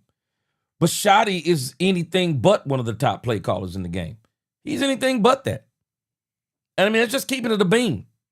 I still say the Cowboys will do better by getting them a top flight offensive coordinator and letting Schotty be the sideline coach. When you're mathematically eliminated from the playoffs, what's the benefit in still playing your starters, still having guys out there, and not just saying we don't want to risk injury to players like that person? Well, I think that we've got to remember that we've got a lot of people that want to watch us play good football, and a lot of fans. And consequently, what up, Ronan DeVoris? I felt strongly about tonight playing all of our key players, and feel strongly about it as we go forward. The only time I've ever questioned not playing a good player was the immediacy of if you've got you're in the playoffs automatically, and you don't want to have a player nicked up as you get to the playoffs in a 2 or 3 week period of time. I'm not. I don't would hope to be aware enough to know if you're playing somebody this year, you won't have him for next year. That's pretty far out. You brought up Tyler Smith at left tackle. Is he an option for left tackle next year in the future? Well, no, but he's there as a tackle. You know, we've had the great experience of moving Larry Allen out there, and he makes all pro. But we've always thought that Tyler Smith could be a great left tackle. But wait a minute. What? Wait a minute. Wait a minute. Hold on. So y'all help me out. Y'all help me out. How hard is it to find great left tackles in this league? I'll wait.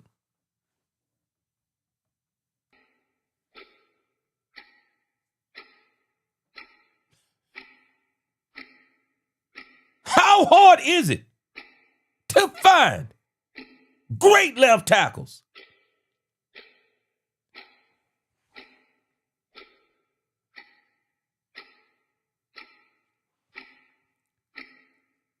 Jerry didn't say they thought he could be a good left tackle. A great left tackle? Knowing how hard it is to get a great left tackle?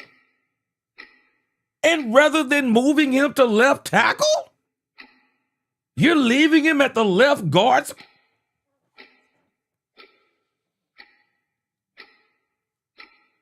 You can't make this up. This is crazy. This is crazy work. You know this man can be a great left tackle. Come on, Dallas. Y'all got to do better than this. Lead this man at left tackle. Clarence Hill is seeing the writing on the wall, too. That's why he's asking the question. I said this before the season started. I would move Ty Smith to left tackle. He's the best offensive lineman on the Cowboys squad. Put him in left tackle. He's a dog. He's exactly what you need out there. Come on, Jerry. You got to do better than this. Put this man at left tackle. Primal Rage. Primal Rage said, this is the first time I ever seen a team quit before the season even started. Mentally, we were never there. It didn't start with Parsons, but his situation is how the house caught fire. Yeah. Primal Rage, let me tell you what the Cowboys did wrong with Michael Parsons. Trading Michael Parsons was not wrong. And I can't go back and say hindsight is 20/20 because I don't know if Michael Parsons actually suffers the injury that he suffered with the Green Bay Packers if he's with the Cowboys. I can't say that he would have suffered that injury. Boy, I can tell you this. The Green Bay Packers are going to be sick because the Dallas Cowboys, because of that injury, nobody saw it coming, but the Cowboys won that trade, Primal Rage.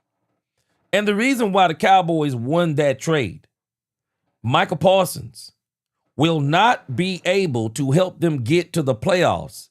And they got a tough 3 games left. Green Bay got to be careful. Man, they could go on a 3-game slide. Easy. 3-game slide. Number 2, Michael Parsons won't even be on the field to help them build their record up to get to the playoffs next season. And by the time he get back on the field, they'll be somewhere in mid-season, maybe around game number 9 or 10. So he won't even be able to help them get to that point. Then when he comes back, number 3, when you are talking about the kind of player that he is and the way he depends on the power of his legs and the speed of his legs, the Green Bay Packers, they don't even know if he'll be Michael Parsons even when he gets back next year. The Green Bay Packers are going to pay Micah Parsons 2 seasons, and they're not even going to reap the benefit of him. Wow. Is that not banana bonkers? But I digress. I say that, Primal Rage TV, to say this. Jerry should have traded Micah earlier if he was going to trade Micah. Jerry should have decided if he was going to trade Micah, because if he would have decided earlier, I wonder if they let Jordan Lewis go. Jordan Lewis is missed on this defense. If Jordan Lewis was here to play in the slot, I think this defense would be better. I'm not going to tell you it'd be 100% better, but I think it would be better. J. Lou was good. But also what led to what you're talking about, this whole mental thing with the Cowboys. Trayvon Diggs didn't help with that either. Trayvon Diggs didn't help with that. And let me balance this out, Mixed Matrix, because I know you're probably listening. Let me balance this out. The Cowboys front office didn't help with this either. One, they shouldn't have traded Michael so late. They should have traded him earlier so that they could decide whether or not they were going to keep J. Lou or even DeMarcus Lawrence. They also should have decided whether or not they were going to trade him earlier so that they would have to deal with all of the Trayvon Diggs and Michael Parsons drama. And with the Trayvon Diggs thing, I think the Cowboys should not have put so much of Trayvon Diggs' business out there in the court of public opinion. I think they should have been a little bit more quieter and kept some things in-house as it applied to Trayvon Diggs. I think those things did kind of contribute. And then when Matt Eberflus's defense, the system started failing, and not unlike what they've done the last they did it up under Zimmer. And then they turned around and did it up under him. The issue with Zimmer is at least around Thanksgiving, it seemed like they started turning some things around. But we just haven't got that. We didn't get, and think about it. We even turned it around Thanksgiving with Matt Eberflus. Problem is it didn't stay. I mean, we did it for 3 games. Raiders, Eagles, Chiefs. We thought it was fixed. And it came right back to bite us. So I don't know if they necessarily quit around the beginning of the season. But I question this. I still question whether or not the team has been mentally tough even before the season started. I mean, you just don't get mentally tough overnight. I think the Cowboys are in the process of getting mentally tough. Dak Prescott is mentally tough. I think Lamb is mentally tough. They got a dog in George Pickens. I think he's mentally tough. I think Booker, BB, Smith, I think they're mentally tough. Javonte Williams, I think they're mentally tough. I got questions on Ferg. I don't think Ferg is mentally tough, nor do I think he's physically tough. I got questions on Guyton. I got questions on Thomas. I got questions on Steele on the offense. And then when it goes to the defense, Osa, Quinnen, Kenny, I'm cool. Ezraku, I'm cool. James Houston, I'm cool. Jadeveon Clowney, I'm cool. Outside of that, I'm not cool. Linebacker, I'm good on Demarion Overshown. Outside of him, I'm not good. Savon Revel Jr., I'm good with him. I'm in between on DeRon Bland. But as far as the safeties go, I think they both need to go. I'm not cool on them. So in the grand scheme of things, when Flus got a hold of those players on defense and then they stopped having success, I think that was when they didn't have the success, I think that was a part of the mental breakdown. I'm not sure they gave up at the beginning of the season, but I'm not sure how mentally tough they were from the get-go. You just don't get that overnight. They got to keep replacing players to get these mentally tough players. I think they're going a good way towards replacing them. I think they got a long way. I think they got a lot more to do in the coming offseason. They got to replace this entire secondary. Now, you're not going to be able to replace Bland and Revel Jr., but I say the rest of them, if you can, replace them. The linebacker core, I keep Overshown, everybody else, they're gone. Logan Wilson, if they got him under contract, I'd keep him. Everybody else is gone. Maurice Leofau, the Cowboys got to decide what they're going to do with Maurice Leofau. They're either going to have to do something to get off the pot with him, because it does no good just to have him on the team and doing nothing with him. The Cowboys got some decisions to make. Quentin Warner said, Guyton played right tackle in college. Exactly. Need to address front four, linebacker, and safety. Yes. Get you one veteran corner. Must figure out a way to get back in the 2, 3, or 4th rounds. You have no picks there. Quentin Warner, let me tell you something that I wouldn't be surprised the Cowboys do. I've been thinking about this. I would not be surprised, depending upon who's there in the first round. I wouldn't be surprised if the Cowboys traded one of those first-round picks and got 2 second-round picks. I wouldn't be surprised if they traded the Green Bay pick and got 2 second-round picks for it. I just wouldn't be surprised. Why not? If you got somebody on your board that you know you could get maybe in the first round, you get the guy who you want the most in the first round. And if you got other guys on the board and you say, well, we don't really have anybody else in the first round that we want, but there's a lot of players we don't mind in the second, get you 2 more seconds. See if you can get your 3 seconds. That's what I would do if I were the Cowboys. I'd try to get me 2 number 2s for that pick, or I'd try to get me a 2 and a 3, a 2 and a 3 for that pick. I really would. I wouldn't be surprised if the Cowboys trade back and try to get more picks with one of those picks. Quentin Warner said you have 3 5th-round picks. Yeah, I wouldn't be surprised if the Cowboys try to trade one of those first-round picks to get more picks. But I'm very confident in the Cowboys coming up next season. I do think they're going to get more players. I just want to see what they're going to do about Matt Eberflus, because I'm not so sure they're going to fire Matt Eberflus. We'll talk about it more. Ron Hanna said Brian's play calling has been predictable. Very. It's been non-existent. Yes. In situations, come on, man. This offense was Super Bowl caliber, but we carrying a broken down defense all year long. That part too. Ron Hanna, we are a smorgasbord of problems. A smorgasbord. Chanel said Logan Wilson's 2025 analysis placed him around 24, 26 among NFL linebackers overall. Praise for a strong 2024 run defense grade. Chanel, you tell me what you think. I really think the Cowboys played Kenneth Murray Jr. because they owe him $7.5 million. There is no universe where I see Kenneth Murray playing that good in practice, and then he doesn't play good in the game, and then you continue to let him split snaps with Logan Wilson. It is absolutely insane.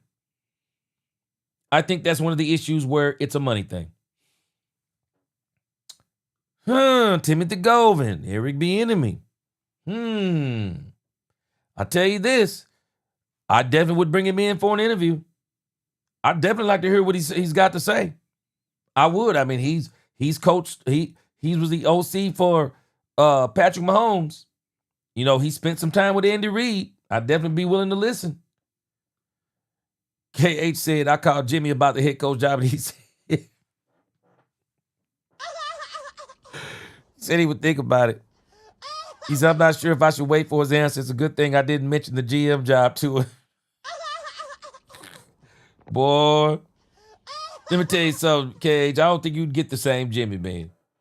Man, Jimmy done tasted all that money and easy life, man. I don't think Jimmy got that kind of dog in him no more. I don't think he got that kind of dog in him. Jesus said, I'd rather not make the playoffs to be humiliated. I can't see that. I wanted them to make it. I actually wanted them to make it because I think they needed to get a taste of it and then build on it. I struggle. How do you build on losing? How do you build on that? How does that help your mentality losing? I don't understand how you build on it. How do you build on organically tanking? Man, people do not understand, man. You got to consider the mentality of what's going on with your team. This team needs wins. This team's morale is continuously sinking. And then we're brainwashing ourselves to say it's going to be better next year. No, it needs to get better this year. This year. You need to start building on next year, this year. I'm not buying none of this, don't risk injury. No, I need to keep building the dog in my team. I don't want a team that writes it in and just says, hey man, the season is over. We don't want to get hurt. Let's sit on the sideline and eat nachos while we watch Joe Milton and the third team, the second and third team out there finishing up the season and sit over here and laugh and have fun. I don't want my team doing this. I want my team to still be playing. I want them to start building on next season right now. That's what I want them to be building on. You can't be sitting back just saying, oh man, we just, better luck next year. Better luck. Man, you need some luck. But you also need some dog. We got to keep working on getting some dog, man. And not be, not coddling guys saying, man, throw in the towel, season over with. Boy, that's a bad mentality, man. People think you can turn on and off being a dog. Man, you don't get to turn that on and off like a light switch. Chanel said, Shotty has a bad habit after the first 15 preset plays to play like he does not want to lose the game. Whoa! Yes, sir. Gets real conservative, Chanel. He does not play like he wants to win. Brian would rather kick a field goal than try and score. And then the plays he calls when he goes for it, they're terrible. They're terrible. Yeah, Bash, they got to pay Pickens and they got to pay Javonte. But I still say Javonte isn't the answer by himself. The Cowboys need to go get them another Ezekiel Elliott. And I'm going to be honest with you. I don't want retreads. I would rather the Cowboys go in that draft, get them a young, fresh back that they have for 7 years. Get you a guy that you got for 4 years and two franchise tags. Go out there and get you somebody you got for 6 or 7 years. I don't want Breece Hall. I don't want to bring in Breece Hall because Breece Hall is going to cost a lot of money. There will probably be people out there who want Breece Hall if the Jets release him. And whoever gets Breece Hall, they're probably going to overpay for Breece Hall. I don't want the Cowboys to go get Breece Hall. I want the Cowboys. You already got Javonte Williams. You got your power back. Now go out there and get your multi-purpose back. Go out there and get you the back that can get you on the edges. Got the speed, can play in the passing game. Go out there and get that back, man. Don't go and try to trade for no doggone Bean Jane Robinson and some running back from another team because you're going to pay out the nose. You already got to pay George Pickens. Brandon Aubrey won't be that bad, but you got to pay Brandon Aubrey. You got to start thinking about some of these other players that'll be coming up the year after. No, you go in that draft, man, and you get you a back that you know that can hit his head on the goalpost. Get you a show enough back, man. Mills, come on, man. The Eagles traded Wentz. Man, Wentz was washed after. Wentz was washed when they traded him. Man, Wentz was never the same, man, after that injury, man. Wentz was never the same after that injury. Never the same, man. Yeah, Chanel said, gee, that was on Matt Eberflus. He was not good. Yeah, I think the Cowboys are going to have to. I really do think the Cowboys need to go out there and get them a top defensive back. Top DC. But it's like Tatiana said, and like we've said before, problem is with the Cowboys, they want a lot for nothing. Man, you're going to have to pay for Brian Flores. You got to pay for a dog. Anybody ever notice when you want to go out there and get you a pit bull, they cost money? Man, when you want to get you one of them pit bulls that big, broad shoulders, chest, big clipped ears, cut tail, big ears, all that stuff. Big, man, you got to pay for that. You can get you a mutt for free. Shoot, you can go to the vet. You can go to the vet and they'll give you a mutt. But if you want a pit bull, You want a pit bull? You want a boxer, a Doberman, a Rottweiler? You want one of them kind of dogs? No, you got to pay for them. Yeah, you got to pay for them. They dangerous. Yeah, you got to pay for them. You got to pay for them. And this is the part we got to learn. And I hope Jerry has learned. Man, Jerry, you're going to get out there and pay for somebody, man. You want Brian Flores? Pay for him. Pay for him. Text said Agent Zero is a liability. Man, they're going to probably have to pack it in for Agent Zero. They're going to pack it in. Angel Eyes, bottom line, we need a DC. Yeah, we need a DC, and I think we need an OC too. I think the Cowboys need to relegate Brian Schottenheimer to an on the sideline coach and let him coach. Okay, Rich Lord, I appreciate it. Yeah, make sure you come with that. You and Chanel, I appreciate it. You'll have better answers after the film comes out tomorrow. No, Quentin Williams was definitely a factor. Yes. Was a serious factor. Serious factor. All right. Chanel, yeah, the 49ers are playing with a no-name defense as most of their quality defensive line players are hurt. But the issue is, Chanel, you're hitting it right on the head. But Robert Saleh is not a no-name coach. Robert Saleh has that defense at 18th in the NFL in total defense. 11 points allowed. I'm telling you, man, I still say we made a mistake in not getting Robert Saleh. I'm telling you, I'd have got in the bidding war with the San Francisco 49ers. Shoot, I got in the bidding war. Miss Max, you just better say it. Kellen Moore would throw the whole cake to get that. Shoot.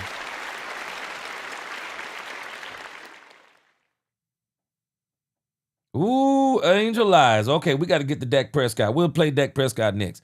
Let's listen to a little bit more of Jerry Jones. That's not to say that we don't think that we've got a good chance with Guyton of having our left tackle there, and I don't want to imply that at all. How alarming is your consistent inability to rush the passer? And this guy, Herbert's a great player, but he's been hit, he's been pressured, and sacked more than any quarterback in football, and you've got nothing. Yeah, I was disappointed, very disappointed today, and a great question. We came in really planning to get pressure and didn't. It obviously was a disappointment not to have Quentin out there. But we got some good play from 95. I had my own a lot during the ball game. So, but it was disappointing not to have more pressure on him. He's pretty obvious on our evaluation of his past games that when you pressure him more, he has less production. So that was a shortcoming of us today. We couldn't get pressure. Hey, Jerry, as you stand here with 2 games to go, how difficult is the decision you face regarding Matt Eberflus and whether to bring him back or not? Well, I don't. Let me say this, Bass. I think you make a very interesting point. Diggs have not fallen off that much. Now, Bass, I've always said this. Diggs still has ball skills. What is betraying Trayvon Diggs is his legs. He can't turn and run like he used to. He never was a burner, but he had skills and instinct. It's like being an older man. When I was younger, when I was in high school, I got best dancer. Man, I used to go in high school and even in college. Man, I used to go and clear dance floors. I mean, I could really dance that good. But as I got older, in my brain, I could do all the dance moves I used to do. But my body can't do them no more. My body couldn't do them no more the older I got. Diggs has not forgot how to play cornerback. He has not forgot how to play that. What has betrayed Diggs is his body. And that's what the Diggs advocates won't admit. But it's true. Diggs can't play like he used to. He can't. Diggs ain't no dummy. Diggs hasn't forgot how to play cornerback. He can't play it like he used to because his body is not his body can't do what his brain is telling him he can do. Diggs is trying to convince himself that he can't do it. At least not right now. This is why I don't understand. What benefit does it do Diggs to put what he's putting on tape right now? What good does it do him? Diggs, I don't understand what he thought he was going to put out there today. Because anybody looking at Diggs today, they're not looking at Diggs today saying, shoot, man, Diggs was the best thing in the secondary out there. No, he looked pretty much like the rest of them. He looked pretty much like the rest of them. Hold on, let me read a couple comments before we get on here. Ron Hanna said, I would play Tyler Smith at left tackle. Yep, I would too. Brock Hoffman at left guard. Yep, would too. BB at center. Yep. Booker right guard and a new right tackle that would be my starting offensive line next season. I'll give Guyton his opportunity at right tackle. I think he may play better at right tackle. I think he may be better as a natural right tackle. Chanel. Now, you said something here that I like. You said Chargers rank number 15 in total yards. Yeah, they may rank number 15 in total yards, but man, when you look at these games, they've done something similar to the Cowboys, Chanel. When you look at the Cowboys, we put up buku points on bad teams, with the exception of the Green Bay Packers. I don't consider the Green Bay Packers a bad team, but the Cowboys put up some points that really got them in that quote-unquote best scoring offense. Man, when you put up 40 against the Green Bay Packers, 40-something against the Giants, 37 against the Jets, we put up another 40 burger on the Washington Commanders. Man, when you go in and put up those kind of points on the Raiders, well, it really kind of skews everything.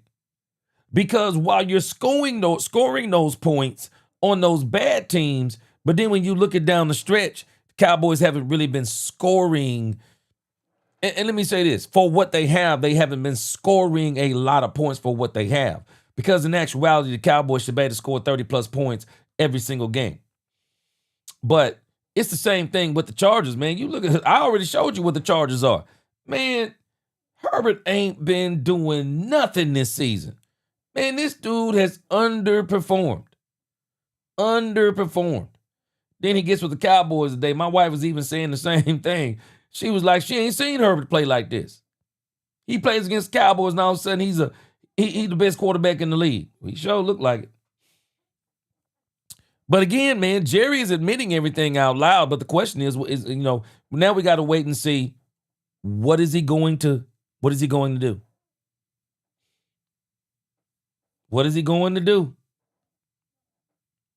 Angel Eyes, don't make the mistake I made.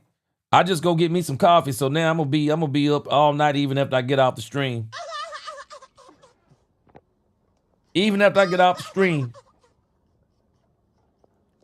What's going on, Stephen Gibson? Welcome to the congregation. He said, gee, you got us in Cowboys church. Preach on, brother. Yes, sir. Mills. Let me tell you something, man. I told Dominique Pittman this. The Cowboys window, they can get from under that Dak Prescott contract, and they can't get from under it. The reality is they really can't get from up under it. But I think the out on the Dak Prescott contract is after the 2027 season. If Brian Schottenheimer is not showing tremendous, let me tell you something. Jerry, as much as they had patience with other coaches, Jason Garrett, etc., they're not going to have the same patience with Brian Schottenheimer. I don't believe they are. Brian Schottenheimer don't do something by that 2027 season. If the Cowboys don't get to some kind of NFC championship game, he won't make it past then. Now, the Cowboys got expectations. They got expectations. And they believe, Brian Schottenheimer, I believe, has convinced them they can win a Super Bowl. I think they've convinced. Shoot. I think they've convinced. He's convinced them with all his talking that they can win a Super Bowl with him.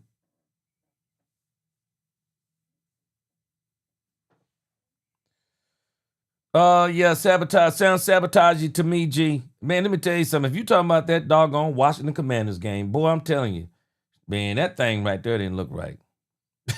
I'm just telling y'all, that thing didn't look right, man. I don't know if y'all saw that game. That thing didn't look right to me, man. It didn't look right. Kevin Edwards. Well, I tell you this, Jerry is owning it. And I'm going to just tell you, man, I truly believe Jerry got let down by coaching this year. And he got to own it because he is the one who picked Matt Eberflus. As much as I say Brian Schottenheimer has not been a good play caller, Dak Prescott has been great this year. CeeDee Lamb and George Pickens, for the most part, have been great. Javonte Williams exceeded expectations. If Brian Schottenheimer could really get out there and get these guys, in that 11 and 12 personnel and just say, hey, let's play a tight end on either side of whatever we feel the strongest side of the rush is or whatever the case may be. I mean, and I think they did run some 11 and 12 personnel and they still got beat on it. So, hey, it's tough. It's hard out here for a pimp, man. Woo. It's hard out here for a pimp. That's all I can tell you. Chanel said, gee, a great left tackle is like hitting the lotto. Yeah. Yeah. Chanel said, gee, a great left tackle is like hitting the lotto. Tyler Smith is a better left tackle. He can be he can be a left guard or he can be a left guard. Jerry knows this, but like Pinocchio, he tends to lie when they ask good questions. And Chanel, you know another issue? They don't like to admit sometimes when they miss. Cowboys missed on Mozzie Smith. And they did everything they could do at the expense of letting the defense suffer to try and be right on Mozzie Smith. Schoonmaker. Cowboys got to admit they missed on Schoonmaker, man. They missed on Schoonmaker. And they are still giving him every opportunity. The Cowboys don't want to admit. They missed on Guyton. They missed on Guyton. You don't need to be going into the third year and still having questions about Guyton. Left tackles, man, they are special. And these guys typically, when you get the right ones, they're great in year one. They're great in year one. They're elite by year two. We are still talking about Guyton is playing better. You don't want to be having those conversations about your left tackle, man. What do you mean he's getting better? Tyler Guyton, the Cowboys don't want to admit it. They missed at left tackle. They missed. Bottom line. Tatiana, they're going to... Donovan Ezeraku is going to be 100 times better next season. But I also think the Cowboys are going to go in that draft, and I think they're going to get them a true big defensive end that can rush the passer. And don't throw out the Cowboys could get Trey Hendrickson or the Cowboys could get Max Crosby. Don't rule it out. Do not rule it out. There's going to be some discussions with the Raiders coming up this offseason. And I would not be surprised if they decide that they're going to try and start over in Raider country. And if they start over, Max Crosby is going to be out there. I would not be surprised if the Cowboys get him. I wouldn't. Because the Cowboys have got to go get dogs on defense. And the one thing they've done this year, and I want them to keep doing it, man, if you can't draft them, trade for them. Shoot, if you can't draft them, trade for them, man. Don't be afraid to trade for them. You got to trade for dogs sometimes. Sometimes you can't breed them. Sometimes you can't breed them yourself. Sometimes you got to go to a breeder, man, and just get you some dogs. Bassett, I agree, G. He should have traded him early if he had any intent of trading him at all. Yeah, talking about Parsons. And to get pieces that mattered sooner rather than later. Yeah, because see, then you lessen the impact of that Michael Parsons drama Plus, it gives you time to go out there and get you somebody that could possibly fill that void left by Michael Parsons. So the Cowboys failed on that. But they will now, the season is over. So now when they go into this next coming off season, Cowboys get to make up for some of this stuff. But I'm still calling it 2026 no later than 2027. Yeah, these boys going to be dangerous. Bad said they both did it to themselves, and the Joneses or the Joneses, G, we can help this Maury show. Yeah. All right. Tatiana, the thing that Diggs explained, he could have kept that to himself. All right, Angel Eyes, good night. Yeah, he could have kept that to himself. At the end of the day, man, don't nobody care what happened. When you're on the field, all we want to see is you play. And we want to see you play good. That's all we want to see. Know that, relatively speaking, I might not couch it as difficult. It's certainly something that we have to do, and that is look at the entire year and look at what our options are and how to correct not being here at the same time next year. So now that's not uncommon to evaluate at this time of the year your entire coaching staff. And obviously the target's on him because of our statistical as well as actual play on the defensive side of the ball. But that goes with it. That's the life that the guys have chosen, and they know that you're under the gun almost every game, much less for a full season as a coach. That goes with the profession. Within that evaluation, how do you evaluate? Appreciate that comment, Lil D Texas. Well, I think that's to be good, and the very fact that ultimately you point your finger right back at you on who hired Matt Eberflus. So Eberflus. So my point is, the whole thing is real easy to sit here and say that you could have done things differently. But that goes with the territory. And anytime you ultimately make the ultimate decision, then you've got to look at that and weigh it. Kevin Edwards, he said, I'm not buying the players' fault. They shut down Philly, held them to 21 for a whole half. All this is a staff problem. If the coaches don't get that together, it don't matter which player plays. But I will say this, Kevin Edwards, Philly's struggling, man. Because I'm telling you, I don't know if you watched that game.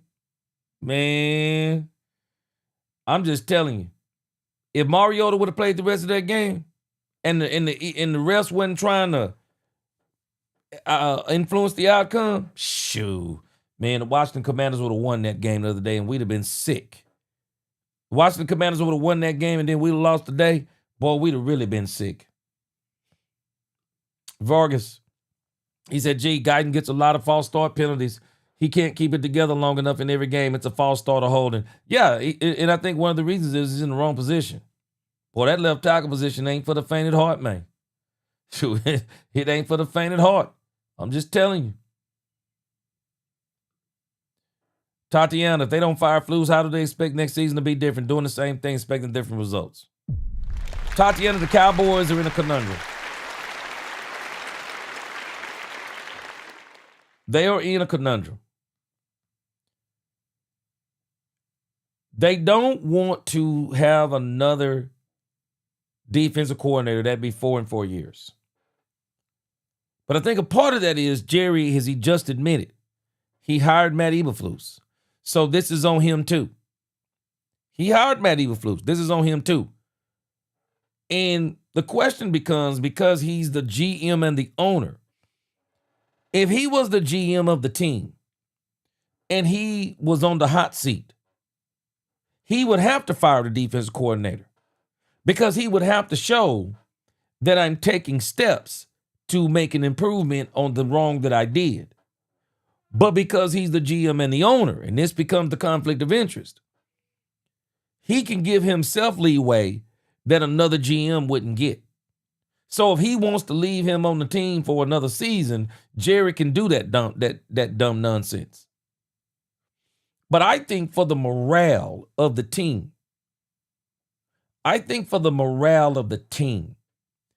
you have got to get rid of Matt Eberflus. For the morale of the team. And you have to go out and get this team a defensive coordinator that is a show-nuff dog. And I don't want them to give it to White Cotton. I want them to really do a coaching search out there and get somebody. Because White Cotton is unproven.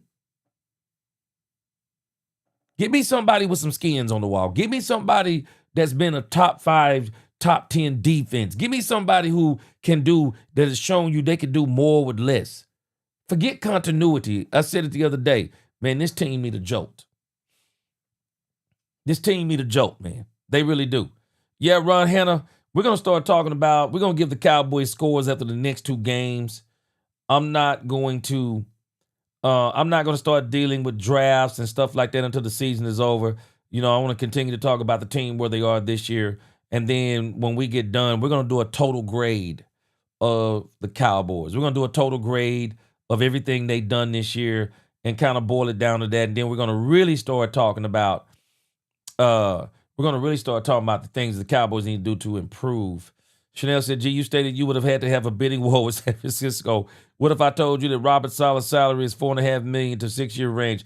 I'd have gave him 7. Chanel, and I think you're alluding to something. Tell me if this is where you are too.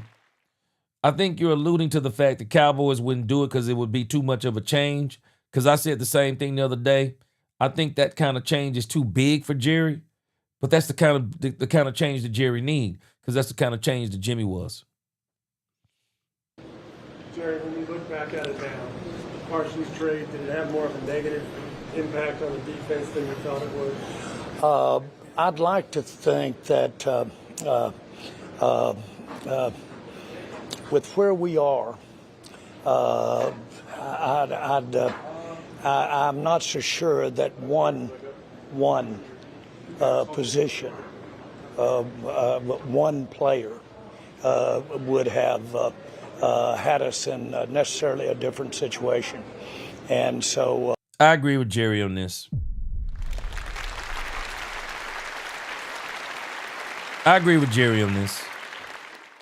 Cowboys were 7-10 last year. Parsons got hurt, came back healthy. They tried to make a run down the stretch, and they failed pretty much. They had Cooper Rush. They pretty much failed like we did this year. 7-10 last year with Michael Parsons.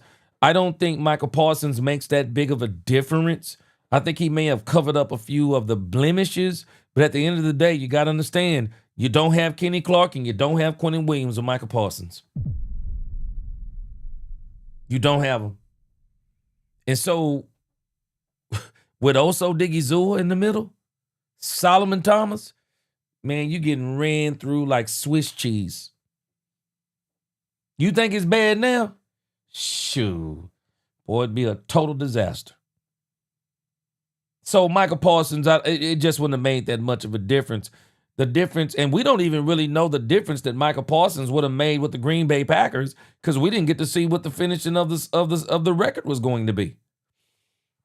I would have loved for Michael Parsons to stay healthy, because this 4-game stretch, I said it a few weeks ago. People do not understand this 4-game stretch the Green Bay Packers have. These dudes are about to run the gauntlet. Man, this schedule was going to be hard with all hands on deck.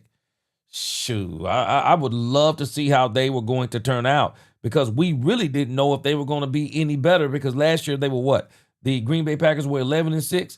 We don't even know if they were going to win 11 games this season with Michael Parsons. We don't really know what effect he was going to have in the long run. And guess what? You're not going to see it for 2 more seasons.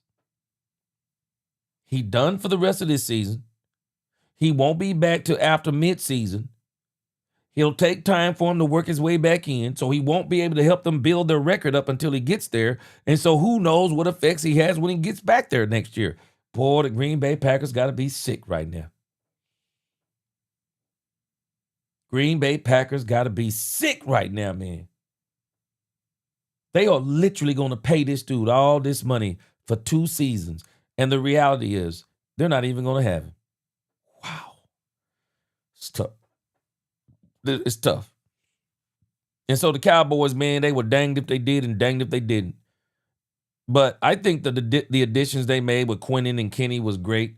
I think the issue is Matt Eberflus just couldn't do enough with what he had.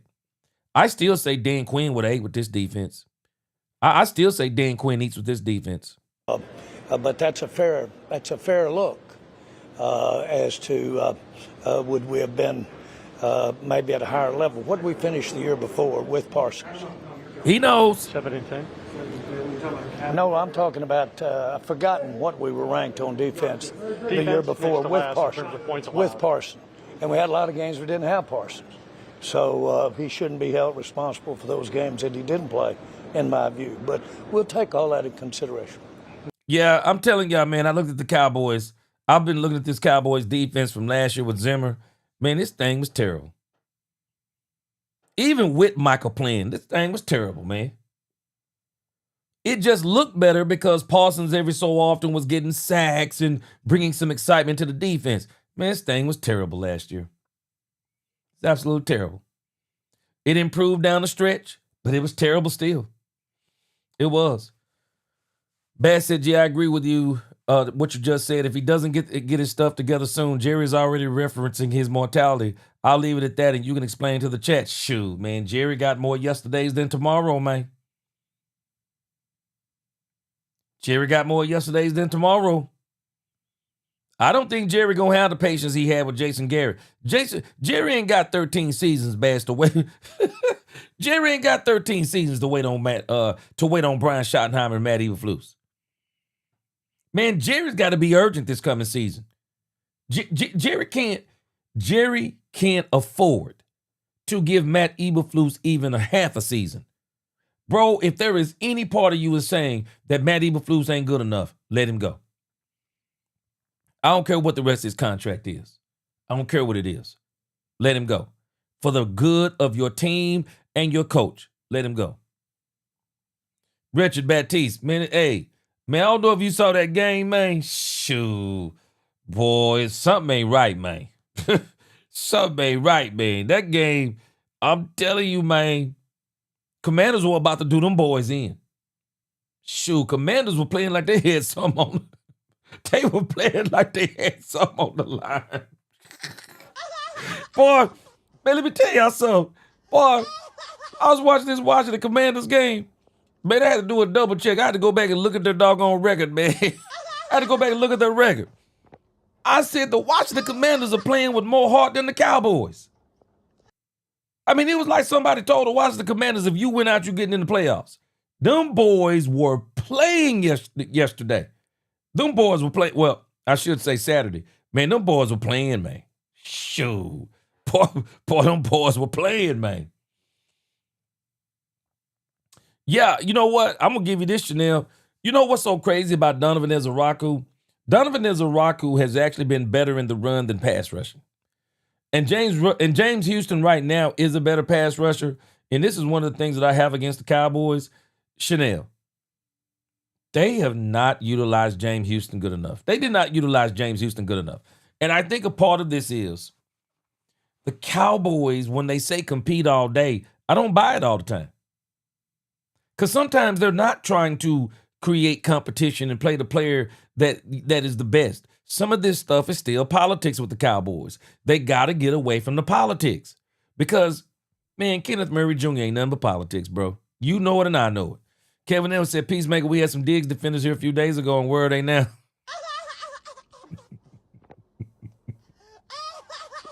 Whoa! Hendrickson had a season-ending injury? Okay, let's make sure it's a real one, though. Timothy Govin, you ain't never lied. Timothy Govin, you ain't never lied. Timothy Govin, the Cowboys players don't instill fear in the players that are underperforming, and this falls on the head coach and Jerry Jones.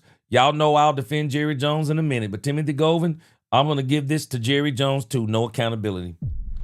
This is where Troy Aikman is pushing back against Jerry and Stephen Jones. Troy Aikman is very perturbed that the Cowboys are out here in the court of public opinion raking Matt Eberflus over the coals, Jerry and Steven. And Troy is saying he would rather be hearing that from Diggs. Now, do y'all remember what I said when Jerry announced that Trayvon Diggs might possibly be playing about 4 weeks ago? I said Jerry shouldn't have been making that. Jerry shouldn't announce that. That should have been Schotty announcing that.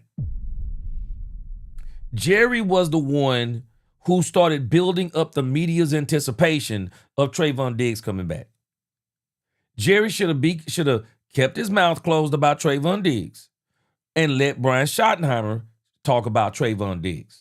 Because it's obvious that Jerry, I told y'all it was Jerry who wanted him playing all along. And it's obvious that they started pushing back on Jerry about Trayvon Diggs. They were the ones, I believe, that pushed back on Trayvon Diggs. And so he didn't play those couple of games. And then now there's nothing to play for and they let him in. And I still don't see why Diggs did it. I don't understand. I don't understand what he had to win. I don't understand what he had to gain. Peacemaker, what's going on? He said Peacemaker and Vigilante. I like that. He said, I disagree. I think Tyler Guyton will be a dog next season. Peacemaker, I think he'll be a dog if they put him at right tackle. I don't think he's a natural left tackle. And I think that's his problem. I don't think he's a natural left tackle, man. Hey, Peacemaker, you don't typically be going into the third year on great defensive tackles talking about they're going to be a great left tackle. You don't typically do that with a great one. Ty Smith, I think we've been knowing I think everybody's been knowing he could be the left tackle. I think everybody's been knowing this. Derek Rose, he said, gee, if anything happens to me, why would something be happening to you? He said, if anything happens to me, I want 6 members of the Cowboys team to be pallbearers at my funeral so they can let me down.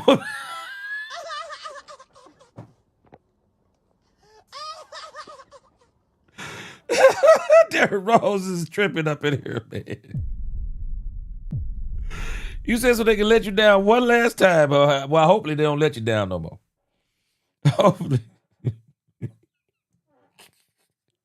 they don't let you down no more. I'm still rolling with them boys. They're just gonna have to make those opportunities. They're gonna take these opportunities. Bad said, yes, I agree. I want them to do a clear, concise dive and comprehensive, in-depth defensive coordinator search and hire somebody who is a defensive guru, because our defense can take us, but defense wins championships. Offense score points. Defense wins championships. That is by the famous Bear Bryant. Ron Hanna, it is. Jerry hit the nose on the head. Cowboys underachieved. Cowboys underachieved. There is no doubt about it. They underachieved. Tex Tech, I'm still rolling with us for next season. I'm going to trust Jerry Jones because Jerry Jones has done some good things this year and some bad things, but I believe he's done more good things, and I do believe Jerry's going to make this right. Problem is he's going to keep us in suspense. Because I think they should let Matt Eberflus I think they should let him go as soon as the season is over. Let him go and let the search begin. Red Leader said, can we try to get some draft capital back? We only have a 1-1-4, etc. That's not much. Yeah, that's why I say I wouldn't be surprised they trade one of them first rounders. I wouldn't be surprised. And the one I think they should trade is the Green Bay Packer one. I'd try to get a couple of number 2s for it. Chanel said, yeah, G, that's what I'm saying in regards to Saleh. Jerry's problem is he loves old familiarity. He is afraid of change. Yeah, because I think Saleh would have been a jolt. Saleh would have been a jolt. He's a man that walks into a room and he commands respect. Bass said, G, although I believe he deserves a little bit more time, I don't believe in this coaching staff. Yeah, I think Bass, if they don't make some changes next year, this is going to be the cry. This is going to be the cry next year. Vance Joseph as the Cowboys' next DC. That's the guy from the Broncos, right? Kevin Edwards, boy, you said Diggs is worse than Guyton.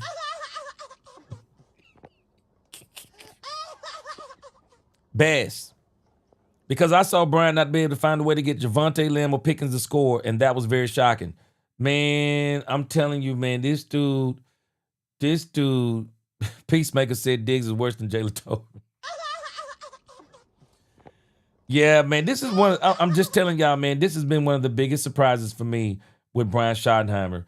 I really thought Brian Schottenheimer was going to be a great OC, and he hasn't been.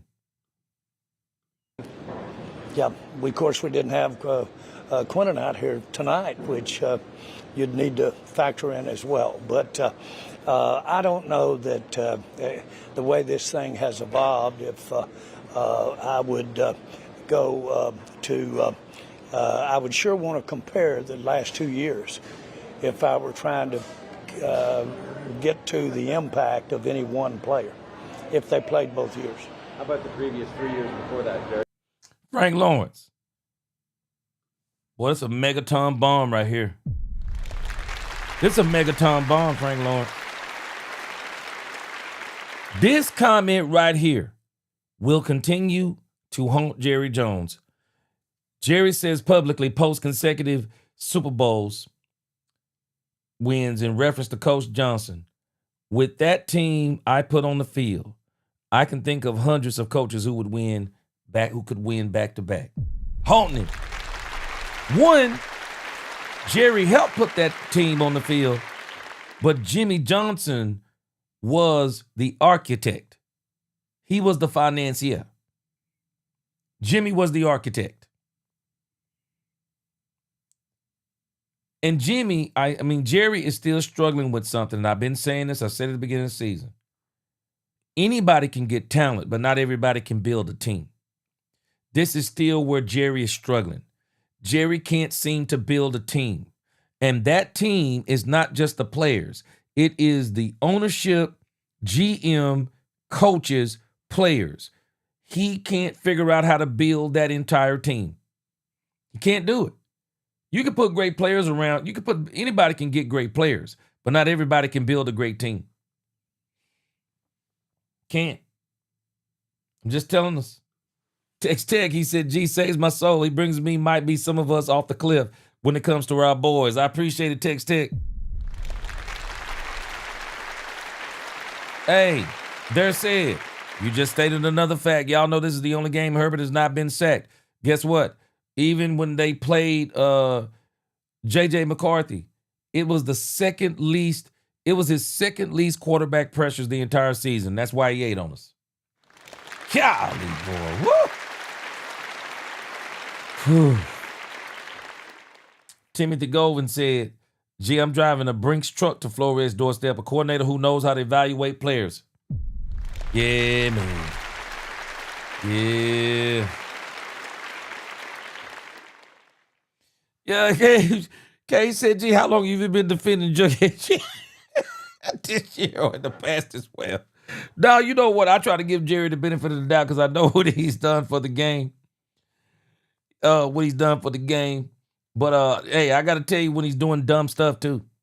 And I'm just telling you, Matt Eberflus, that was dumb. I said it at the beginning of the season, it was dumb.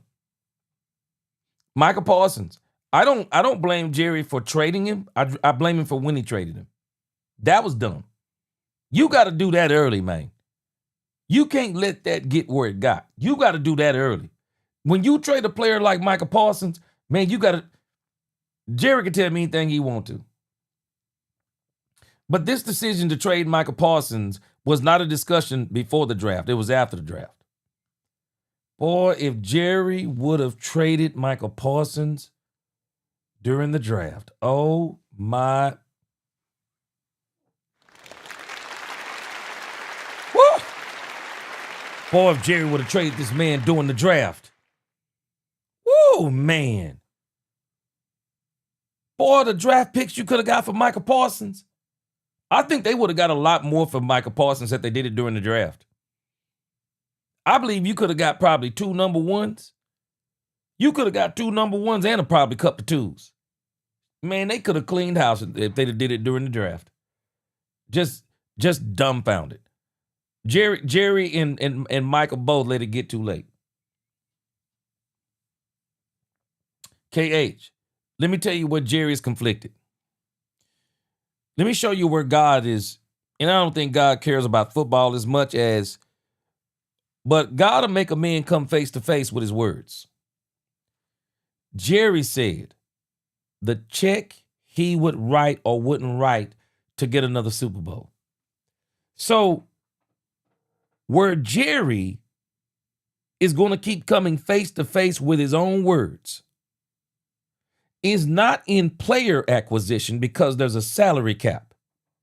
But Jerry has done a great job this season with player acquisition. I think he's going to do a great job next year. I think he's going to do even better next year. His problem is where he gets to write the check is the coaching. It's the coaching. Because those checks, they don't affect the salary cap. Those checks, they come off the bottom line. Those are the checks that are calling Jerry to the carpet and saying, you're actually not willing to write that check. Because if you were willing to write that check, Ben Johnson would have interviewed with the Cowboys. If you'd have been willing to write that check, Aaron Glenn would have interviewed with the Cowboys. If you'd have been willing to write that check, Brian Flores would have interviewed with the Cowboys. If you were willing to write that check, you wouldn't have just settled on Brian Schottenheimer. And I'm not knocking Brian Schottenheimer, but what I'm telling you is, man, when you want the creme de la creme, you got to pay for it. I said this at the beginning of the season, and I used to say it last season, but you got to spend to win. You got to spend to win. Bottom line, you got to spend to win. You got to spend to win. And where you begin spending, and Jerry ought to know this better than anybody, and this is where he's been the most stubborn. Man, you got to start in the coaching staff. You have got to start in the coaching staff. When you're hiring your coaches, their asking price got to be secondary. When you want the top flight best coaches, man, how you going to get mediocre to good coaches trying to coach elite players? Man, you don't get guys at the veterinarian place or guys at the animal shelter. Man, you don't get them to raise your dogs. You get them to catch stray dogs.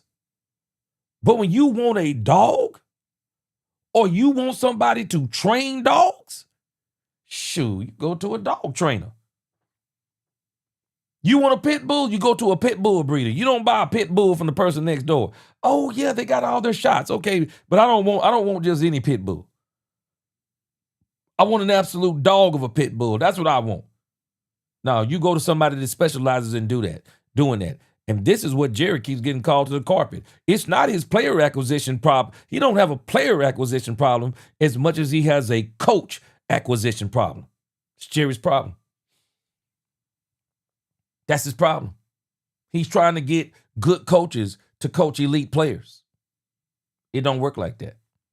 I'm sorry, it don't work like that. KH, he said, G, your point is my point exactly. He needs those yes boys. Jerry needs to listen to Denzel Washington. All money ain't good money. And I'm telling you, man, you got to spend that money on them coaches, man. Shoot, you got to spend that money on them coaches, man. Bass said, I want them all. Me too. I tell you this. Shoot, if I could get Brian Flores, man, let me tell you something. Brian Flores, I got to have an interview with him this year. His contract is up with the Vikings. I got to call his agent. Hey, tell Flores, don't sign with the Minnesota Vikings until we talk to him. Tex said these people will be crying when Shotty gets us to the ship. We total fans will laugh at the haters. I think Shotty can get us there. But I'm gonna tell you this, Tex Tech. I don't know if he can get us there calling the plays. I think Jerry should give Shotty the opportunity he gave Jimmy. Jimmy had an offensive coordinator. They went and got Norv Turner. At the time, Norv Turner was the best in the business. Jerry tries to save money by allowing Shotty to be both head coach and OC. Stop it, Jerry. Stop it. You need to let Brian walk the sidelines and be the coach of the team. I think the team is better. Go out there and get you a top flight OC. I don't care if you go get the best coach, the best OC that fits what Dak Prescott and these receivers do. I don't care if you go get him in college. I don't care if you go get him in the pros. Go get Brian Schottenheimer, a proven OC. Kevin Ellis, I think this is one of Schotty's biggest problems, and this is why I think he needs an OC. He talks a good game, but it never translates on the field. It doesn't translate on the field. Schotty's been talking championship opportunities. He's been talking going to the Super Bowl. He's been talking all those things. He talks a very good game. It doesn't translate. I think the players are receptive to his message, but I think they would be even more receptive if he could be a sideline coach rather than him trying to coach and then he has to go call plays. They gotta stop letting him call plays. I think it takes away from what he does. I think he's a very good communicator. I think he's a very good I think he has a very encouraging way of speaking. But man, you take him out of his element when you just got him standing there on the sidelines. King Kong community, Jerry wants to control the show. He's out of touch and too far behind the game. Yeah, Jerry is too involved. I think he's a little too involved. Man, you know what, Peacemaker? I would have agreed with you that first year that Tony Romo got out of playing quarterback for the Cowboys. Man, if you listen to Tony Romo call these games, bro. This dude, Tony Romo, bro. It is pure comedy listening to this dude call games now. Boy, Tony Romo, man, be so off. This dude be so off on plays now. Tony ain't putting the work in no more, man. Tony ain't putting the work in no more. Nah, I don't want Tony. Let me tell you what I would do, KH, before I would get Tony Romo to, Peacemaker, before I get Tony Romo to call the plays. Let Dak Prescott call his own plays. Let him call his own plays. I absolutely would. I would really be worried. Hey, Dak, call your own plays. Let him call his own plays. I really would. Shoot, KH, you and me both. He said, I would have sent someone to Flores' house already. Shoot, you and me both. Bad said, I agree, G.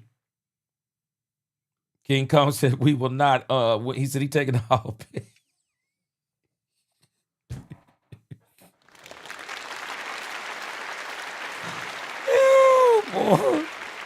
Oh, boy. Oh, boy. Bass, he likes golf too much. Man. Hold on. Let's check this out, and then we're going to listen to Dak Prescott. I want to hear what Tatiana was saying, Angel Eyes was saying. He said 12-5 and Micah didn't miss a game. Well, what? Yes. Previous 3 years. Yes. Let me be real clear. We'll go through all years. I go through all years. Any player will go through his entire production, his entire career. And so we can go through all years and we'll make comparison. We get to make comparison with the coordinators during those last years and how we played. That's what you should be doing. Is it disconcerting to you that really, with the exception of Dan Quinn, you haven't been competitive on defense in 3 of the last 6 years? Yes. Woo! Absolutely. I think it is very telling. I would say right here on my feet this quick after a game that you should first look at the continuity you haven't had over the last several years on your defensive side of the ball. You've been moving it around pretty good. Now, there haven't been the same players out there over the last 4 years. But I'm a big believer that continuity gives you an edge. Now, I think this is where Jerry is wrong. I think Jerry is wrong on this. Jerry wants continuity. Jerry needs a jolt. Jerry needs something different. Jerry needs something different. Jerry don't need continuity. Continuity brings contentment. Now, Jerry need a jolt. Jerry needs somebody to come in here and go, man, he needs somebody to come in here and go nuts. He really does. Continuity. It's got to be with people, players, coaches. No, I don't agree with this. Management that can do some good things. Okay, guys. Thank you. All right. No, I think this is what Jerry is failing the team. I don't think he needs continuity. Where has that gotten you, Jerry? Where has continuity got you? The continuity hadn't got you nowhere. It just hasn't got you nowhere. No, man, you don't need the continuity. You needed a Ben Johnson. You needed a Brian Flores, a Robert Saleh. You needed those kinds of coaches. You need those kind of coaches, man, that really come in here and say, hey, man, this is how we doing it now. I don't care how you used to do it. I don't care what you used to do. This is what we doing now. Right now. Right now, this is what we doing. Man. Calvin Watkins. Oh, sorry. You ready? Yeah, you ain't lying, Kevin Else. Sure? We're going home together. We're fine. Okay, that's good. It's good to know. It's good. Calvin Watkins, Dallas Morning News. Your thoughts on, obviously you started today without any chance to make the postseason. Just how do you think everyone responded today? Yeah, I mean, obviously, unfortunately, we lost. But the effort, the focus, the mentality, all that was there. They executed the game plan better, played a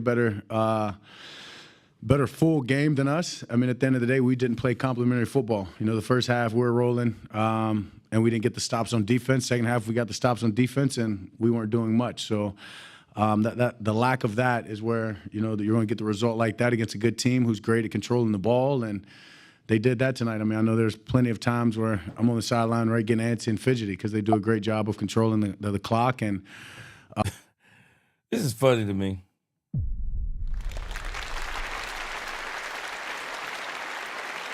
He says, I understand what Dak is doing, but he says that the Chargers do a great job of controlling the ball and blah, blah, blah. No, actually, they haven't been good at this season. They just did it against the Cowboys. Man, this has to be one of Herbert's best games this year. Because he really hasn't looked like this against a lot of teams. So the issue is Brian doesn't make good adjustments.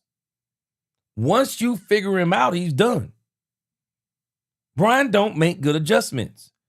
And Brian is very dependent upon players playing well than he is on.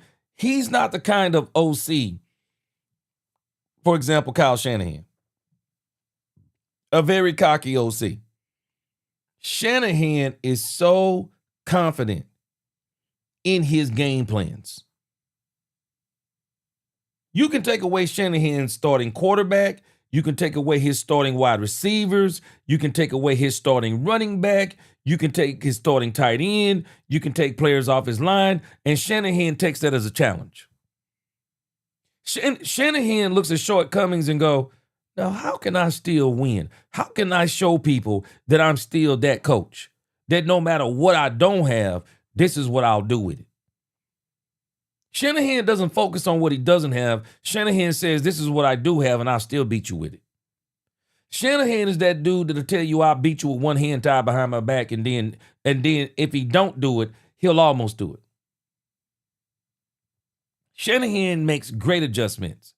One thing I've noticed about Brian, I hope he gets better at this. I hope Brian goes home, watches all these games, and then says, okay, this is what I would do different in this game. These are the adjustments I'd make in this game. And then next year he comes back, and I hope he's a way better play caller. Because right now he is not a great play caller. I don't even think he's good at this point. I just think he's average. And I'm very surprised. I didn't think I was going to say this about him. Just think he's very average.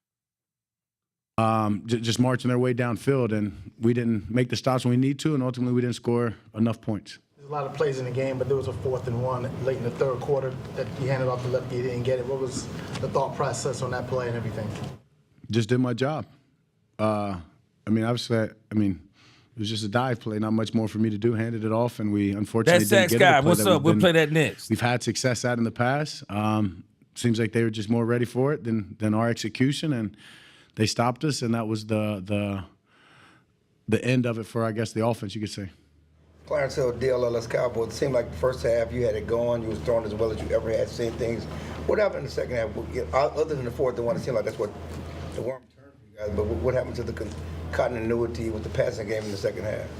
Yeah, I mean, I've got to go back and watch the film, honestly. I think as much as anything, it's that fourth down.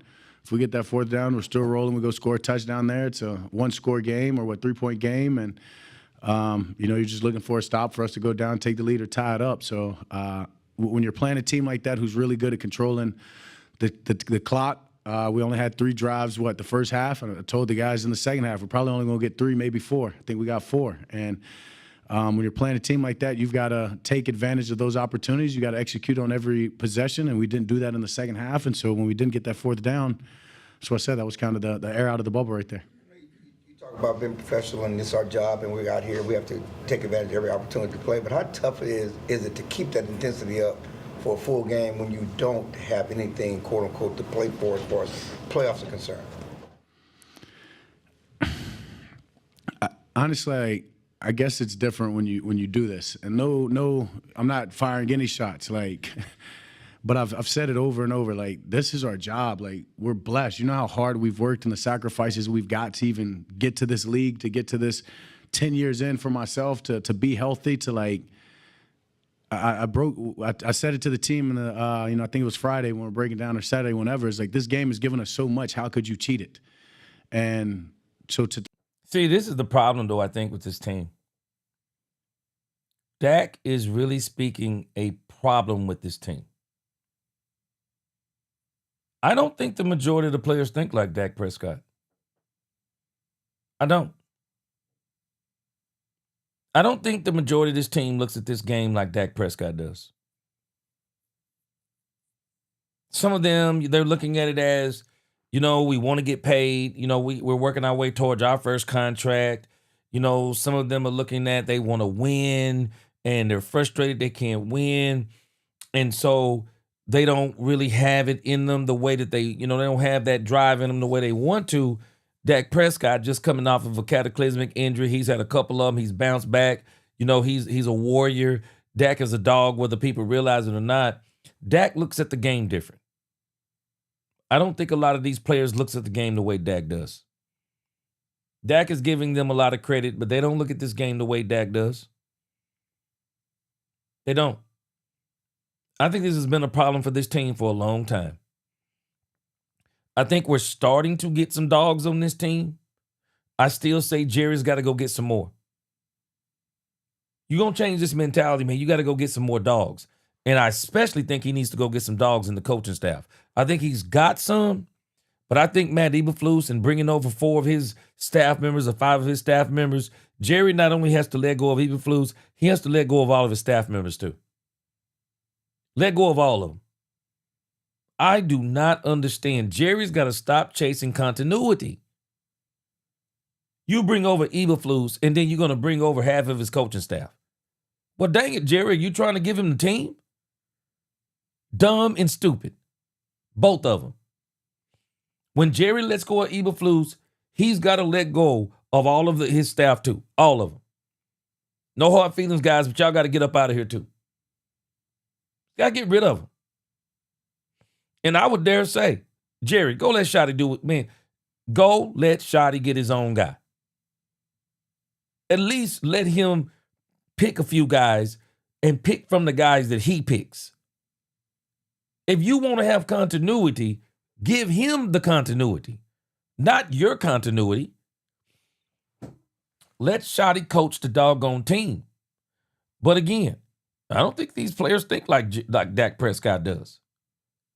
I don't think they're playing the way Dak Prescott's playing. Dak Prescott is always playing to win. Man, these other players ain't playing like that, man. Dak's giving them he's giving them the benefit of the doubt, but man, these guys ain't got that heart, man. Calvin Richard, he said 30 years of excuses, wash, rinse, and repeat. About to be 31 now, ain't he, Calvin?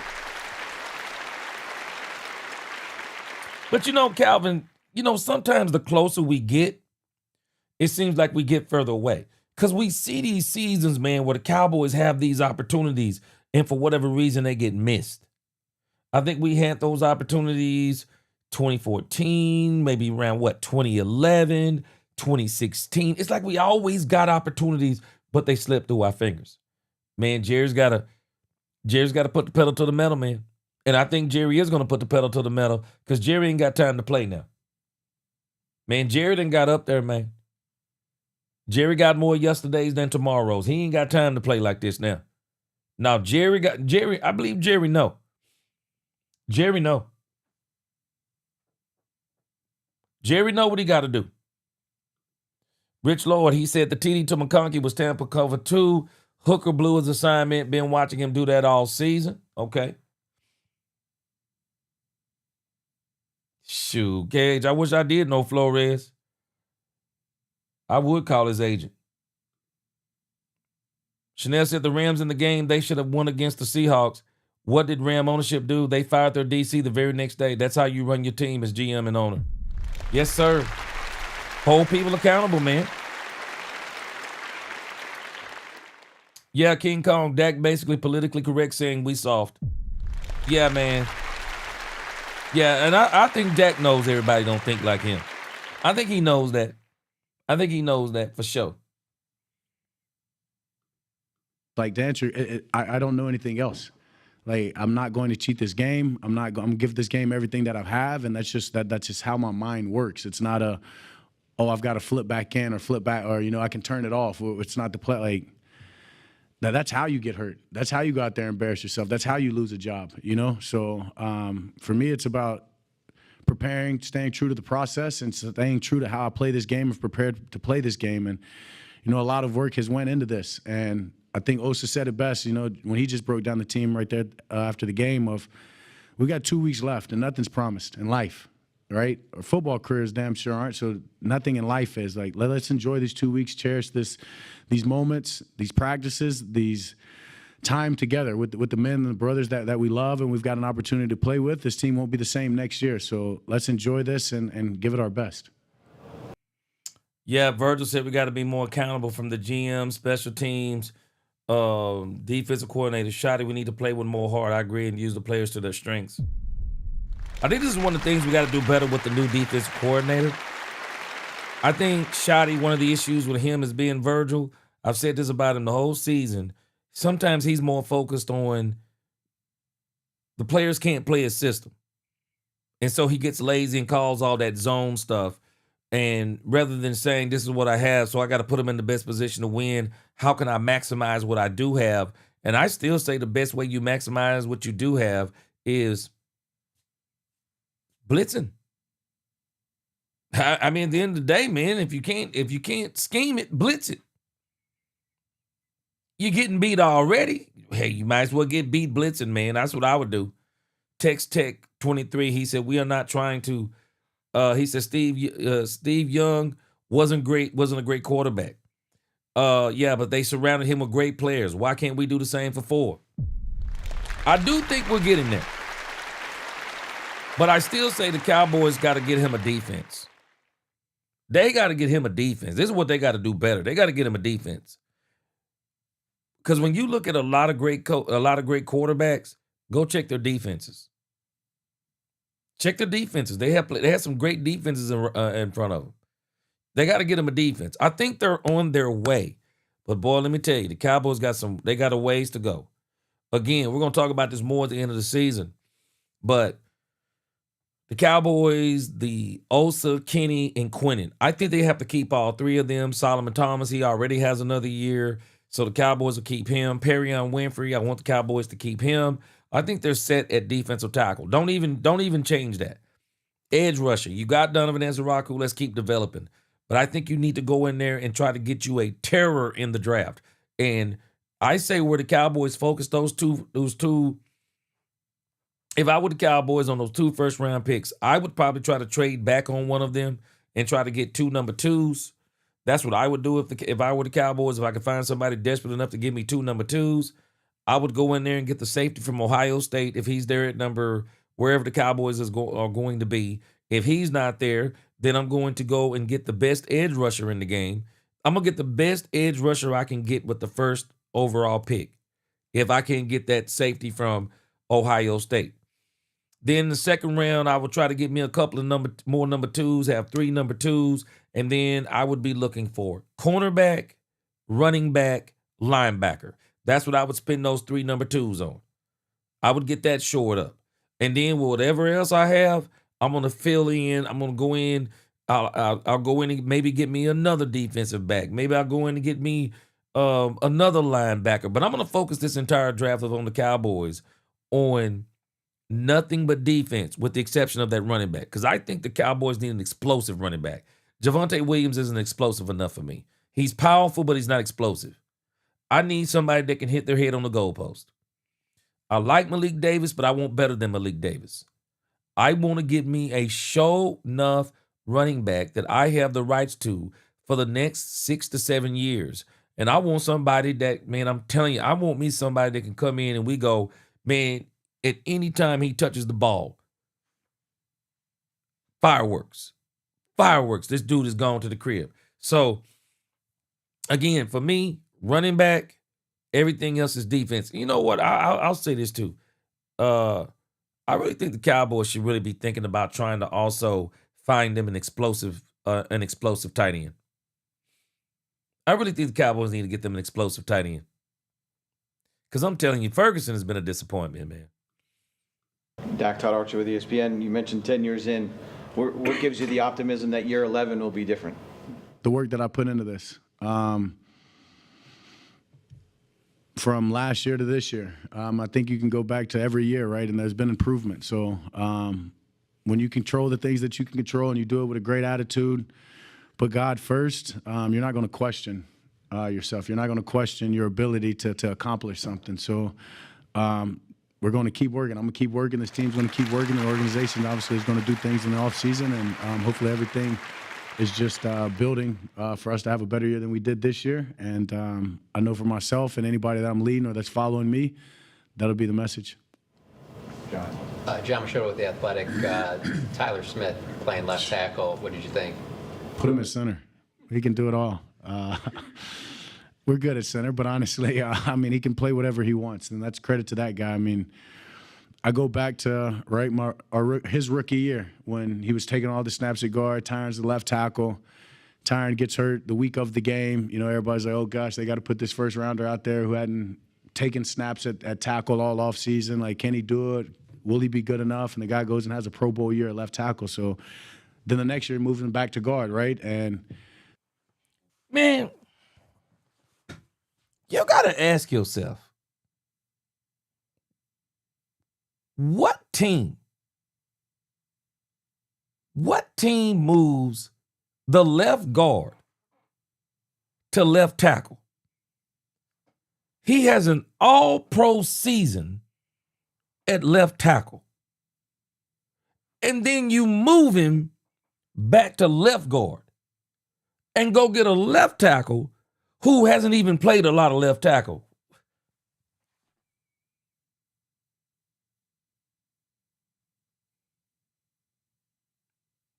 Make this make sense.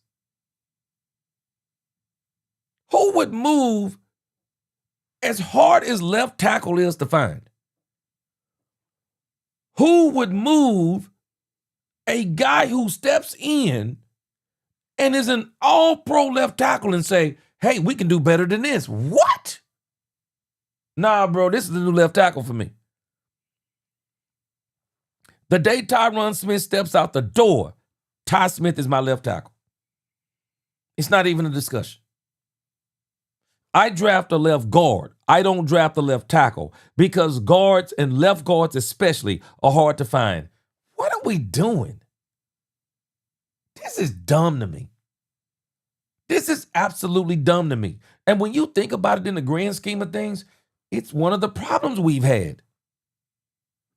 Man, we should literally be worried about Guyton. Guyton, whether we accept it or not, he stays hurt.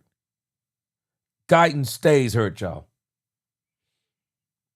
Tyler Guyton stays hurt. I don't care what kind of hurt he is. He stays hurt. He has, man, it's borderline chronic with him. Guyton stays hurt. I'm sorry, but I'm going with Ty Smith, the left tackle. Tyler Guyton, you don't have a lot invested.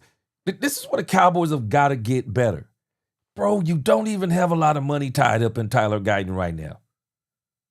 It's not like you have $25 million a year tied up in Tyler Guyton, but you got big money coming up on Ty Smith.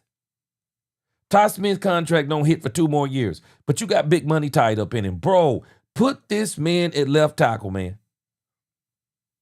Put him at left tackle. It just makes sense. Put this dude at left tackle and stop playing. Man, you can go out there and find a left guard quicker than you can find a left tackle. Man, it is hard to find a left tackle. I don't understand this mentality. I don't understand. This don't even make sense to me. Text Tech, appreciate you. He said, you tuned in. You're a great content provider. Appreciate you. I don't understand it.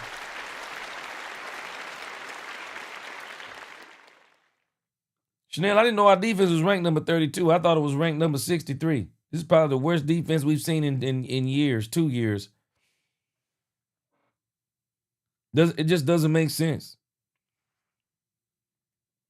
Okay, let me see. Listen to Dak's next words. Says to himself, pressing in his earlier years with the team. Okay, let me check this out.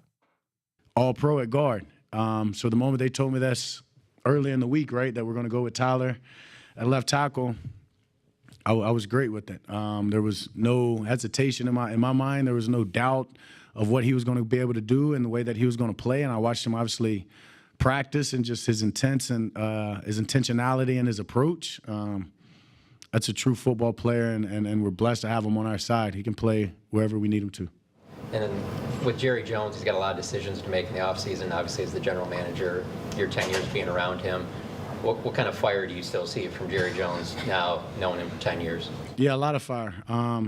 Maybe as much here recently as I've seen. And whether it's him right against the clock and him knowing it, which he'll tell you that, or the deals and the things that we've done, you know, have been, what's the word? Revigorating? Is that one? Yeah, invigorating. There you go, invigorating. You know that.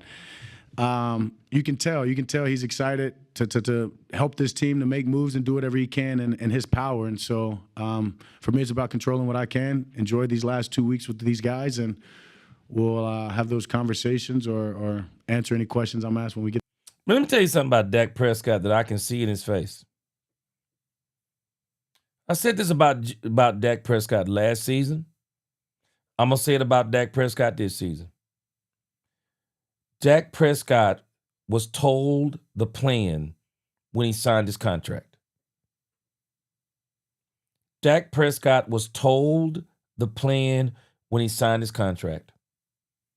And Dak Prescott seems to believe in the plan.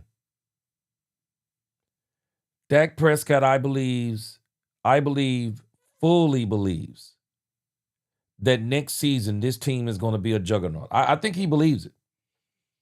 It's the only way that you can look like he's looking at this podium. I mean, he seems like he's very confident in what they're going to do next year. And he really has no choice but to say this year is over. It's over and done with. But he seems to be content with, okay, I understand what we are. Our defense has been terrible. We got some work to do on defense. We got some good pieces on offense. The play calling will hopefully get better next year. We'll have better players next year, better defensive coordinator next year, and we'll be better. It seems like he believes this because, man, he is in a very, very different mood, and especially in a good mood for somebody that's just got mollywopped and now is on a 3-game skid.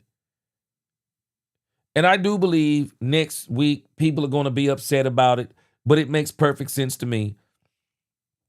The Cowboys are going to play Dak Prescott.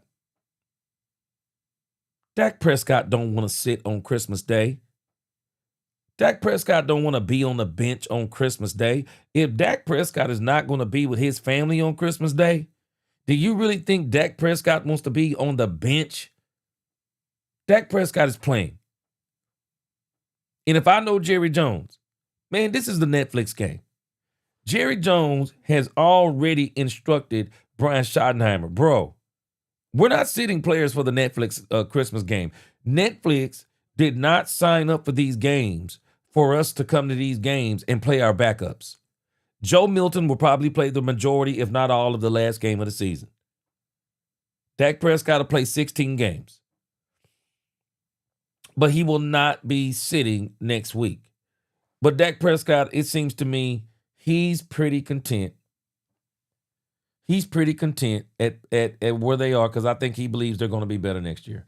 Chanel said, "Gee, you got to crisscross. They went and got Guyton a pure right tackle to play left tackle." Yep. Crazy. That within itself is crazy. Yep. It's crazy, bro. It's crazy. Why would you move Ty Smith, hard as it is to find a left tackle, and then go get a right tackle to play left tackle? Bro, make it make sense. You man, you can't even make that make sense. Mel, I do think we're watching Steven do more and more as far as running the team. So we'll see what happens. Oh, Peacemaker, let me tell you something. You're right. Overshown is starting to be another one. Well, hey, I'm praying for Overshown. I'm praying for Overshown. Praying. And Overshown, man, I'll be honest with you, Peacemaker. Overshown may need to just sit out the rest of the season, man. Overshown just needs to sit out the rest of the season. Straight up, just need to sit out the rest of the season. Get himself right, come back next year, and be ready to go. Rich Lloyd said they targeted Revel. He couldn't cover anybody in man coverage that first half. Yeah, they went after Revel. But again, Rich Lloyd, I'm not worried about Revel. He's a part of the plan. He's getting his welcome to the NFL moment. Revel has got to get used to the speed of the game. So I'm excited about him getting the experience over the next 3. Mitras says Dallas will be 14-3 next season. Mitras, I fully expect the Cowboys to break into the double-digit wins again next year. But I'll tell you this, for all them people who said they didn't appreciate 12-5, I bet they're appreciating 12-5 now. Yeah, Mel said Broadus usually have his finger on the pulse of what Dallas needs to do. Hope he can make some suggestions of what social media fans think. Yeah, and I think like I said, some of these things the Cowboys need to do. Mel, they're pretty obvious. Question is, what are they doing? Virgil said we should be blitzing about 50% of the time. I agree. But presentation needs to change pre-snap, give them different looks and change it to snap, disguise more defense and more motion, 5 wide receiver. I said the same thing. Man, let me tell you something. When the Eagles went to that 5 wide receiver set, boy, the Commanders had no answer. They had no answer. And I really thought the Cowboys would be doing more of those types of sets this year, but they didn't. Man, you put teams in a headlock when you do stuff like that, man. You really do. There. Nick Harris, 4-Star Telegram. The bright side of being eliminated at this point in the season, you can be a little bit more experimental with some things. Have you and Shotty talked about that, or is that something that you would like to, kind of have an after-action report on the experimental side of things over the course of the next 3 weeks? Probably after action. Yeah, for me, like I said, I'm very routined, very process-oriented. So I'm gonna just keep doing what I know and the way that I know to approach the game, to attack the game plans. When conversations like that come my way and I'm approached with them, I'll handle them then. But I'm not sure if that'll happen. Right now, to me, it's about building. We got a hell of a group, a hell of an offense, and it's about building on our side of the ball and whatever we can, and just taking anything good momentum, good plays into the offseason. George had a big bounce-back game. What do you credit that to? George being George. Them giving us opportunities, one-on-one opportunities, the coverage. A week ago, they did a good job. And honestly, in this game, I think that might have been some of it in the second half if they started rolling his way a little bit more. Great point, KH. I don't know if we quite made the adjustments enough, but once again, I just go back, right? It's really was that Great fourth point. down that was the tell there. But yeah, just the way the guy approaches the game. He had a hell of a week of practice. And when the coverage gives us opportunities, I'm attacked, no matter if it's George, CD, or whoever it is. Tommy Arsh, DallasCowboys.com. With all the movement that you've had on the offensive line this year, for it to a degree seem like more or less the same week in and week out, how much do you credit those guys for being able to, for the most part, keep you up? Yeah, I give them a lot of credit. They've had a hell of a year, and that's a group of a bunch of young guys who you just said were asked to do a bunch of different things, whether it was guys coming in, playing when they weren't expected playing, being Nate, right? Brock coming in for a few games. Now Tyler's going outside to left. It hasn't been a lot of continuity, right? However, whatever they're asked to do, that group has went in there, and I credit Connor Riley, Clayton Adams, and obviously each and every one of those men in that room of just their preparation, their professionalism. You're right, Tex. Can't beat them by themselves. Whatever they've been asked to do at a high level, and I know it goes both ways. I mean, I tell them all the time, right? Fight your ass off, and I'm gonna fight for you. Like, we're in this together when it comes to sacks and protecting the ball, and so they've done a hell of a job. Is there any portion of it that is difficult because you haven't had continuity? Not necessarily, no. I think that's that challenge of. Man, I really appreciate what Dak is doing. But Dak Prescott has made this offensive line look way better than they are. Dak has made this offensive line look way better than they are. Tight window throws, getting the ball out of his hand quick, extending plays, stepping up in the pocket, stepping to the right, the left, escaping.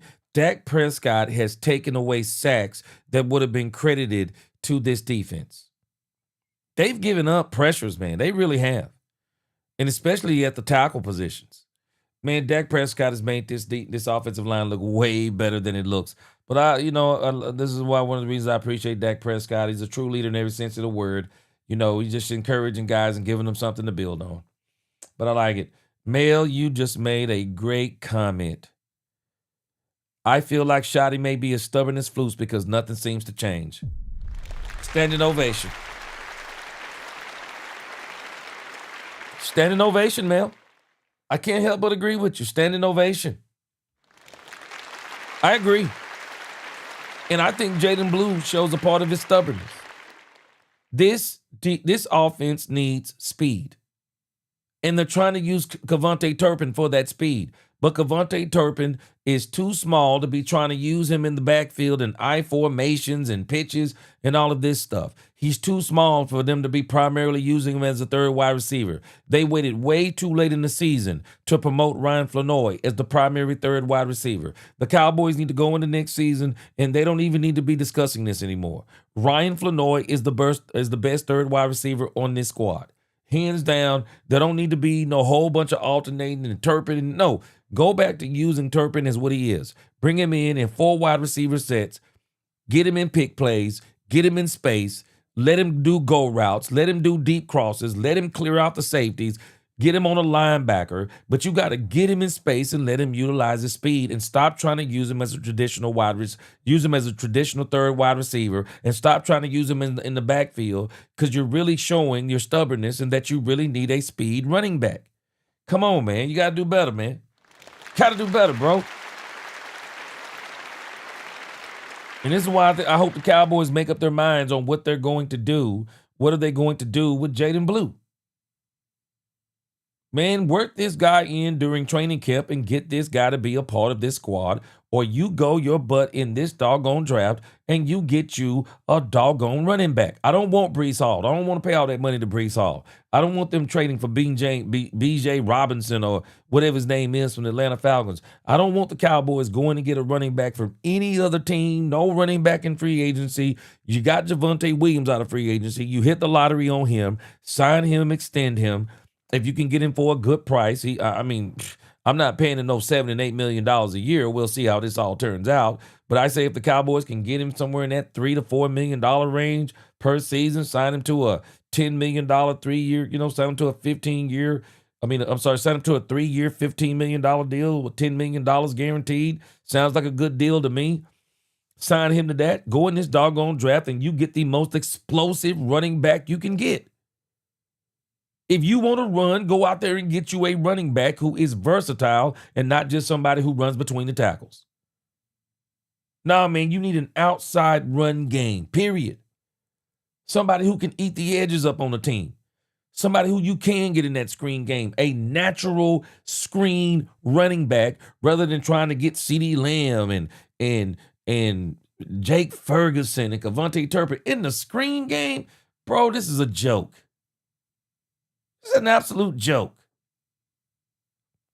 I don't know what the Cowboys are thinking in some of these situations.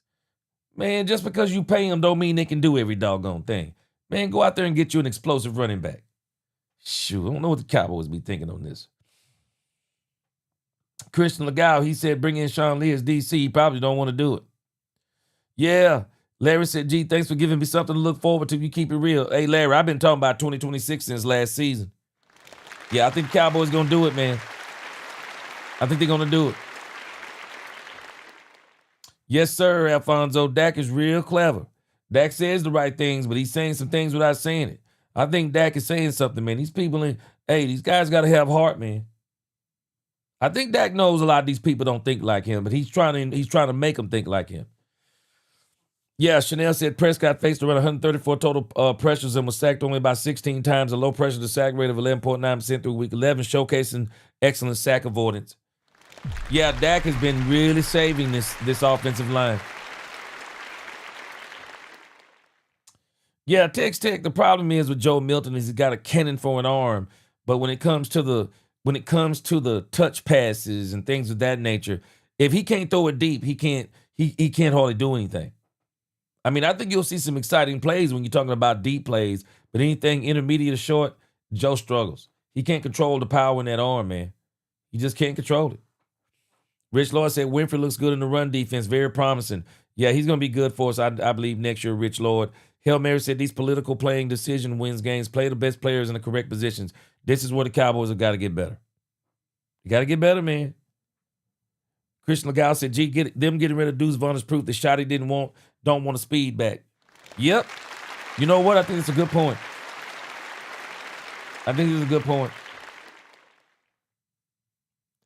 Mel, let me tell you something crazy. I think everybody thought like this, bro. I do. I think everybody thought like this. Man, normally at church, when the Cowboys play at 12, man, they like, hey, man. You know, people be like, you know, they don't want to say it, but they like, hey, man, can you get done? You know, they trying to, hey, and the way they do it is like this. Hey, you know the Cowboys play at 12. You know, they try to tell me, hey, man, you know, don't let that sermon go too far. Hey, you know the Cowboys play at 12. Man, I didn't hear nobody say that today. No, not one person said it. Not one person said anything about, don't say nothing about the Cowboys score. Nobody said it. Nobody said it. I don't think anybody really cared about the Cowboys playing today. I really don't. It's crazy, man. It's just unusual. That has been fun, and to watch these guys answer the bell and produce and keep me upright. And even games that I've got hit a little bit more than the others. Watching their demeanor, watching their mentality, watching them respond to that and get better. No. Garrett Podell, CBS Sports. Dak, you've had one of your better individual seasons this year. What's it been like kind of balancing that with not making the playoffs when you played coming off the hamstring, one of your higher level seasons? It's football. It's a team game. That's what makes this game special. It's what makes this game unique. It's the ultimate team game. It's not even just about me. It's not even just about the offense at times, right? It's not just about the defense. It's a full unit. It's a full team effort, and everybody has to play together, and they have to play complementary. You've got to take advantage of your opportunities, the situations that the game gives you, the different matchups each week presents. That it's just unfortunate.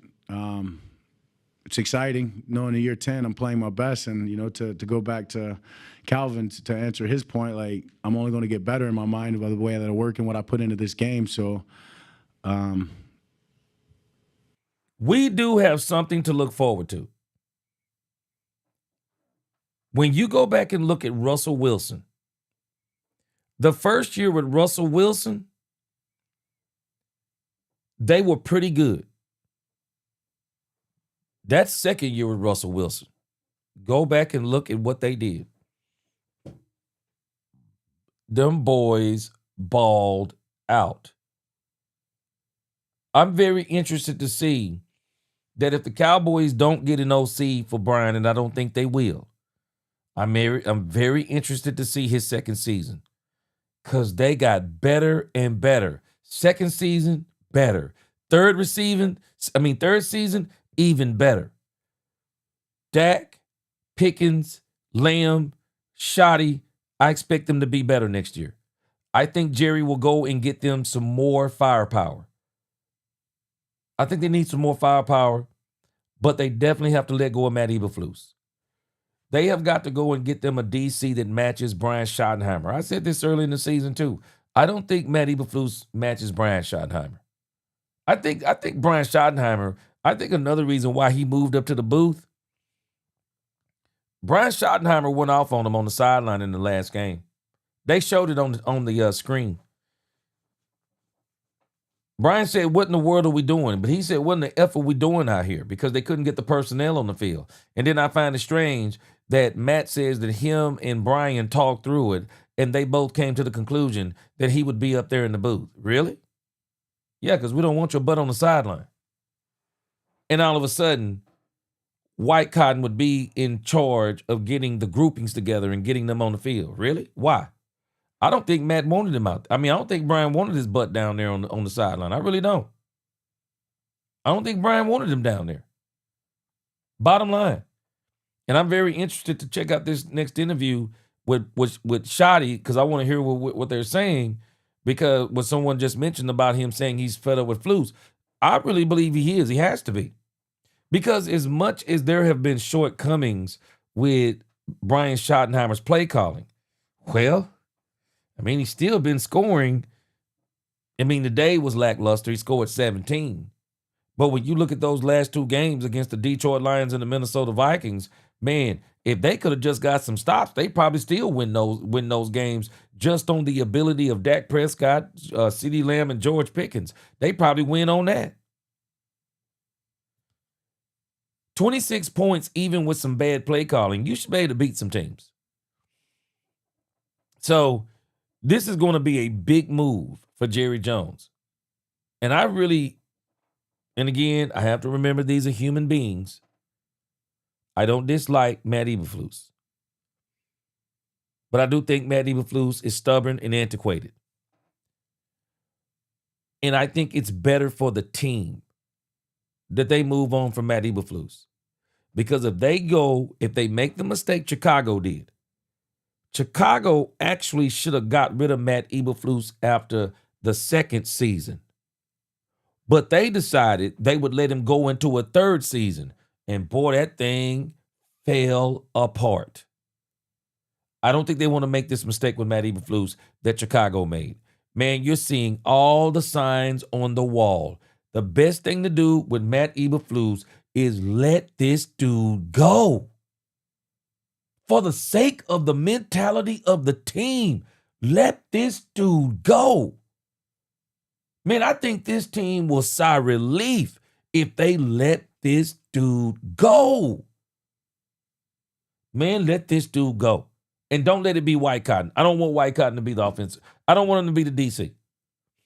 Man, you go out there and you get the best DC available. Forget all this whole continuity junk.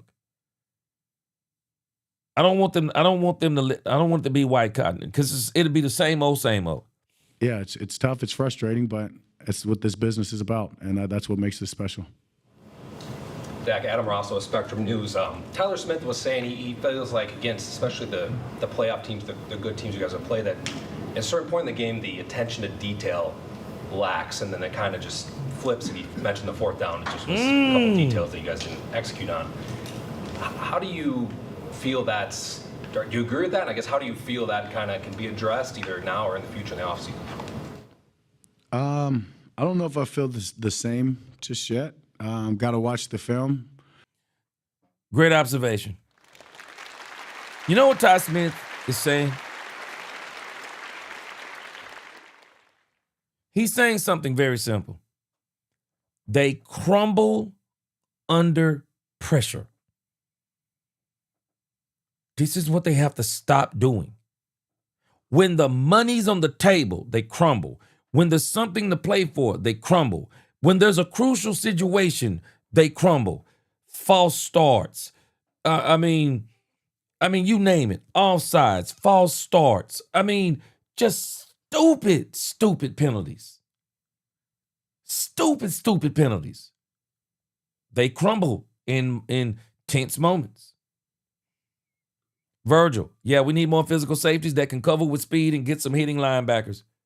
Straight up facts. Gee, remember though, they had a great defensive scheme and defense. Let's see. That Sax guy said this video is the Minnesota game timeout situation. Yeah.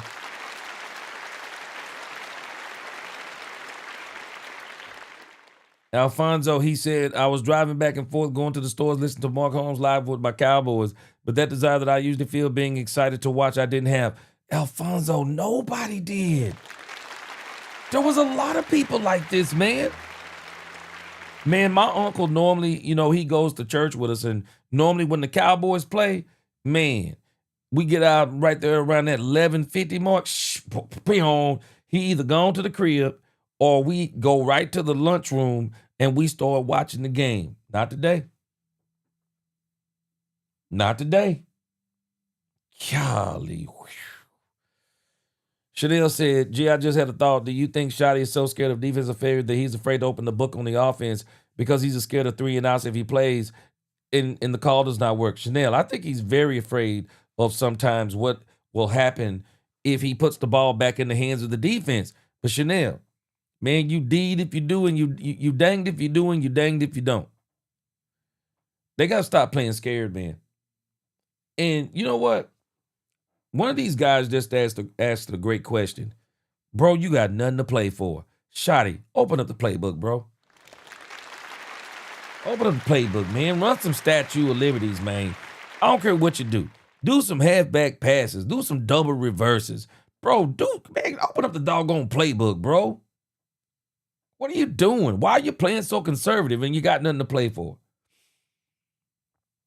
Christian Legal said, I think Flus has lost the team like in Chicago. Facts. Facts on top of facts. I 100% agree with you.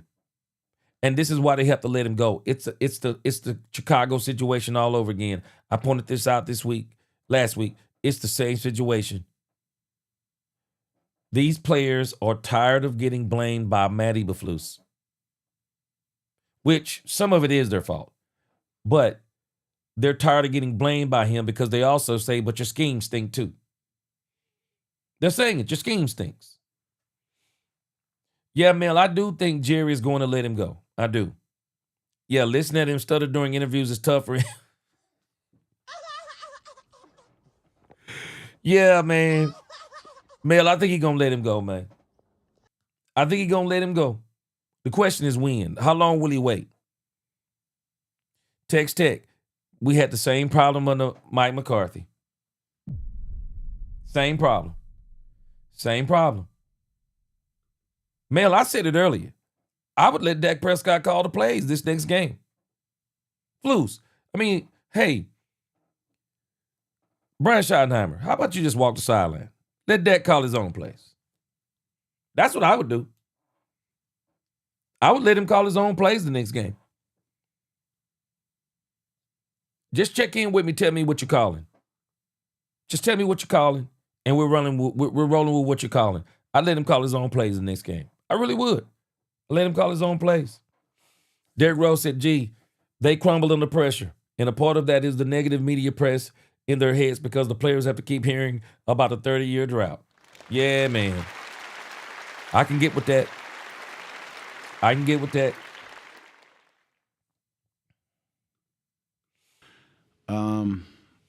When you present that question, I guess I think about the 3-game winning streak of playing against some good teams and when it got tougher, guys were actually producing more and making the plays in those games, actually on the tougher side of the game rather than, in the beginning. So hard to say that exactly, but I know as a leader of this team, especially as the offense, it will be addressed at some point or another, whether it's now or whether it's at the end of it. But I think maybe youth has a good reasoning for that, if that is the case, and guys will understand as they get older, right? Sometimes the guys put a lot on themselves, and hell, I did it when I was young, right? You put more pressure on yourself than ever is called for, rather than just going and executing and doing what you've done your whole life and what you've been coached to do. And so some of that comes with great leadership. Fixing that comes with great leadership, and then the other part comes with just experience, understanding that you've made it harder on yourself in those moments. And so how can you fix that communication as well? And so that'll be something I'm sure Shotty, myself, and all of us, that'll be talked about at the end of these 2 weeks more than tomorrow. Elwin Henderson, Gilmer, Dak, coming off this disappointing loss, is it hard now that you've got to turn around and play Christmas Day in 4 days? Or do you want to get back out there and make up for it? Would you rather have the shorter period after today? I'd rather the shorter period. Yeah. Win, lose, or draw. I'm a fan of Thursday games. I know I'm probably one of the only men in the league. But I just rather go out and play. Love practice. Don't get me wrong. It's where you get better. It's where you've got to have it. But there's just something about the game. That's what we do it for. Being in it so long, I understand the process and, taking care of my body for the next couple of days to be ready to play my best on Thursday. But, yeah, in the situation particularly that we're in, not playing for playoffs or things like that, yeah, you just want to get back out there and redeem yourself. All right. Good. Thank you, guys.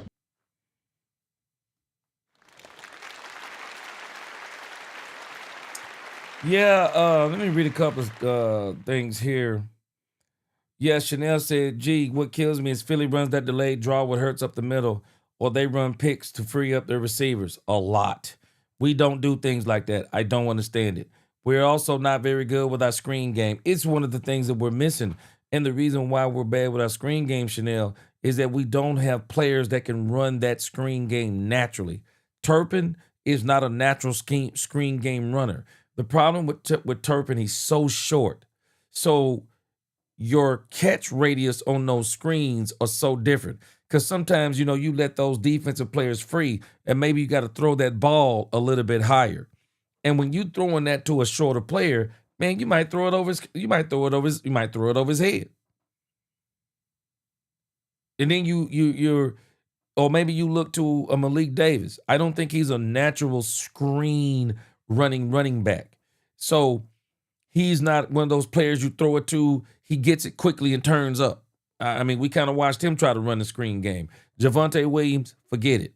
And then when you're talking about wide receiver screens, I don't think those are as effective as they are running those with a running back. But if you are going to run those with wide receivers, for me, I think you run those more with a wide receiver like Ryan Flanoy, for me, would be I think he's more of a bigger, muscular wide receiver than CeeDee Lamb and George Pickens, but they never acclimated him into it. So the Cowboys got a lot more things they have got to acclimate into this team coming up into this next season, which I do think they're going to be able to do, but we're going to see. Keedy Boy says Diggs don't look so bad like the bad guy now. Well, I still say that the discussion with Diggs is two different things, Keedy Boy.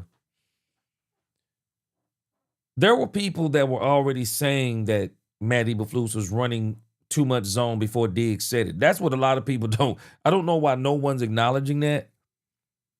We're acting like Diggs brought that to the attention of the media and the world. No, there were people saying that before Diggs said it. But I still say, as I was telling someone the other day in the chat, I still say, though, that Diggs may be speaking more for himself in a sense. More for himself in a sense, because in the grand scheme of things, man, Diggs ain't look good either way. Diggs is not the same Diggs, man. And Diggs has got to accept that, and all the Diggs advocates have got to accept that. He's not the same Diggs. You can't say that he's better than what we have, and then when you see him on the field, he doesn't actually look better than what we have. Where does he look better than what we have? He looks pretty much like everything else we have out there. He pretty much looks the same. Part of that is the system. But I do say, too, that Flus is also proving that some of that is also the fact that these players aren't good. Man, they're just not, they're not good. We got to accept that, and Jerry got to own it. The defensive players, man, they're just not that good. They're not. And that includes Diggs. And Diggs isn't good. It's not that Diggs isn't good anymore because Diggs fell off a cliff. Man, Diggs' body has betrayed him. Diggs still, I just keep saying the same thing about Diggs. Still got ball skills. Still knows how to play the position. I think he still got hands. But when you start messing with a defensive back, a wide receiver, or a running back knees, bro, they're not the same no more. And the scary part is, you don't know if they'll ever be the same. You don't know if they'll ever be the same. Diggs' mind is telling him one thing, but Diggs just ain't there, man. I'm just telling us. Because today, when you think about the man, Flus ran man today 45% of the time. And the Cowboys still got burned. They're all back there getting toasted. So I still say, and the other thing with Diggs, and I think this is the issue that Nate Newton was making. Diggs still looks like the bad guy. Because some of the stuff that Diggs was doing was disingenuous. And this is why I say it was disingenuous. Diggs was also doing things from a place of being ticked off that the Cowboys traded Micah Parsons. And Nate Newton was saying something that was right. Trayvon Diggs should not be in the court of public opinion throwing Matt Eberflus under the bus. I don't want those type of players on my team. No, bro, you go behind closed doors. You want to talk to Matt Eberflus? Get him behind closed doors. That's when you talk to Matt Eberflus.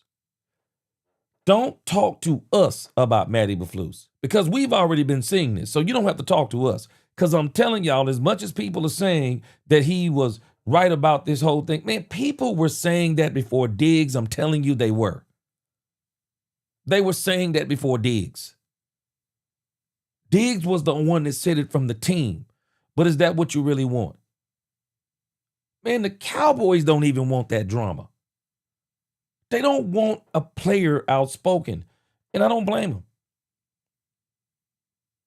I don't blame you. I don't blame them. I don't want no outspoken player on my team trying to throw anybody under the bus. I don't want those players on my team.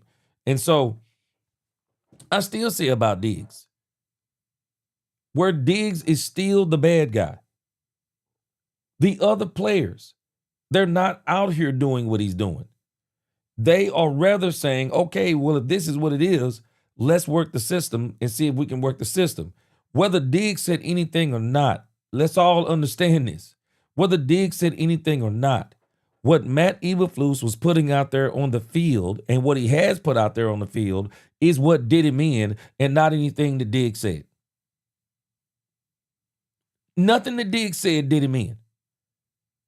Matt Eberflus is doing Diggs. Matt Eberflus is doing Matt Eberflus in, not Diggs. What Matt Eberflus did with Chicago already had blemishes on his record. So nothing to Diggs. Again, like I said, the thing with Diggs, I'm ready for the Cowboys to move on past Diggs. I want them to move on past this.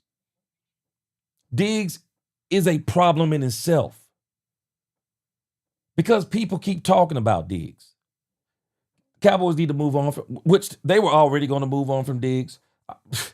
The writing was on the wall. The Cowboys, everything they've been saying about Diggs, you knew already they were going to get rid of Diggs. So I'll be so glad this season we will move on past the story of Diggs, and this team gets to concentrate even more on being a team. Not only will Diggs be a thing in the past, Matt Eberflus will be a thing in the past. And the Cowboys are going to have to understand. I mean, even the players on this team have got to understand. You are going to have to accept the facts. The next coach that comes in here, he's also going to have a system. And I don't want players. I'm just telling you about me. And I think a lot of coaches would probably tell you the same thing. I don't want to pay a player $15 million a year, and the only thing he can play is man coverage. You can't play for me.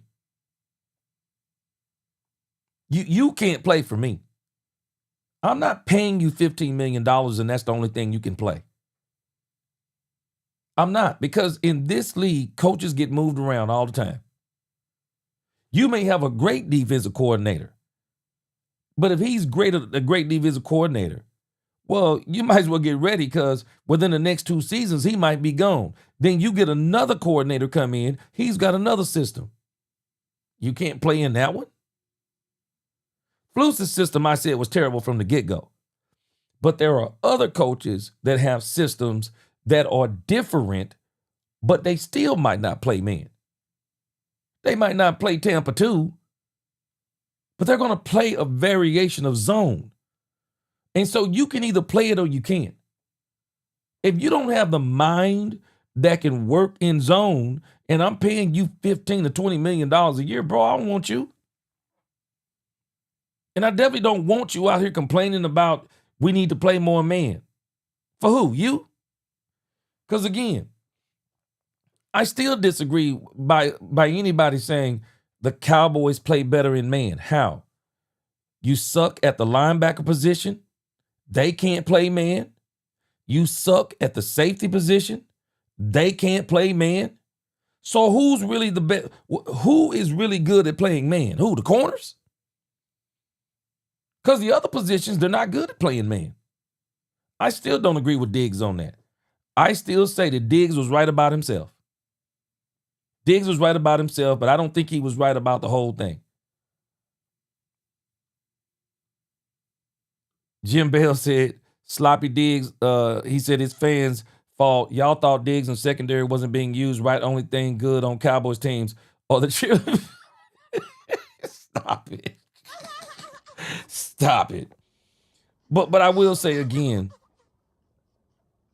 I just think Diggs was wrong. I think Diggs was right about himself, but Diggs wasn't right about the whole thing. Man, these dudes can't play no doggone man.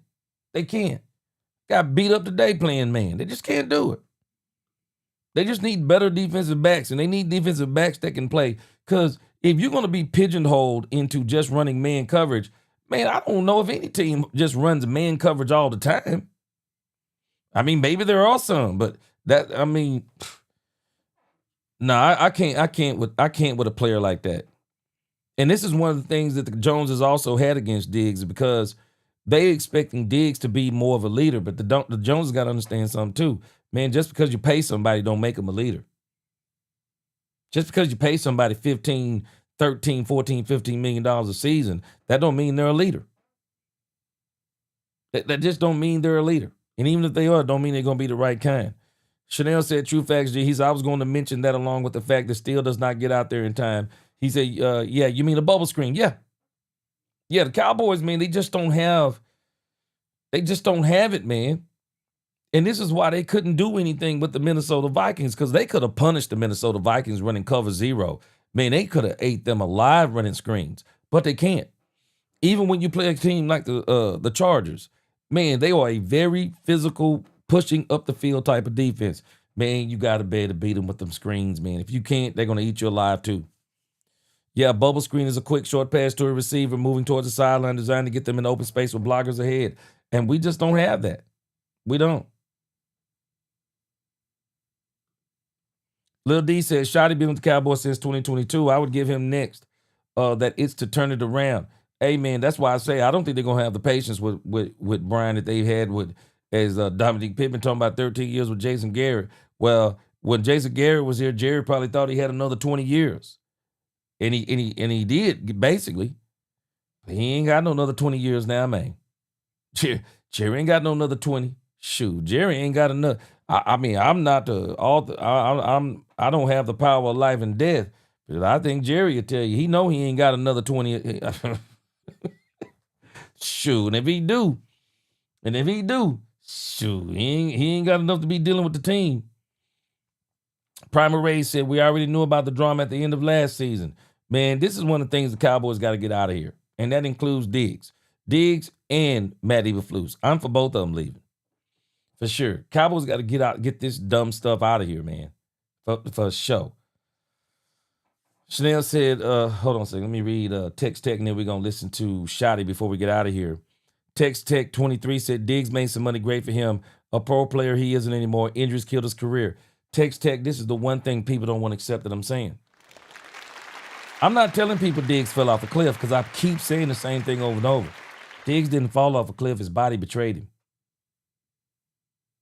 And Shannon Sharp said something that makes a lot of sense.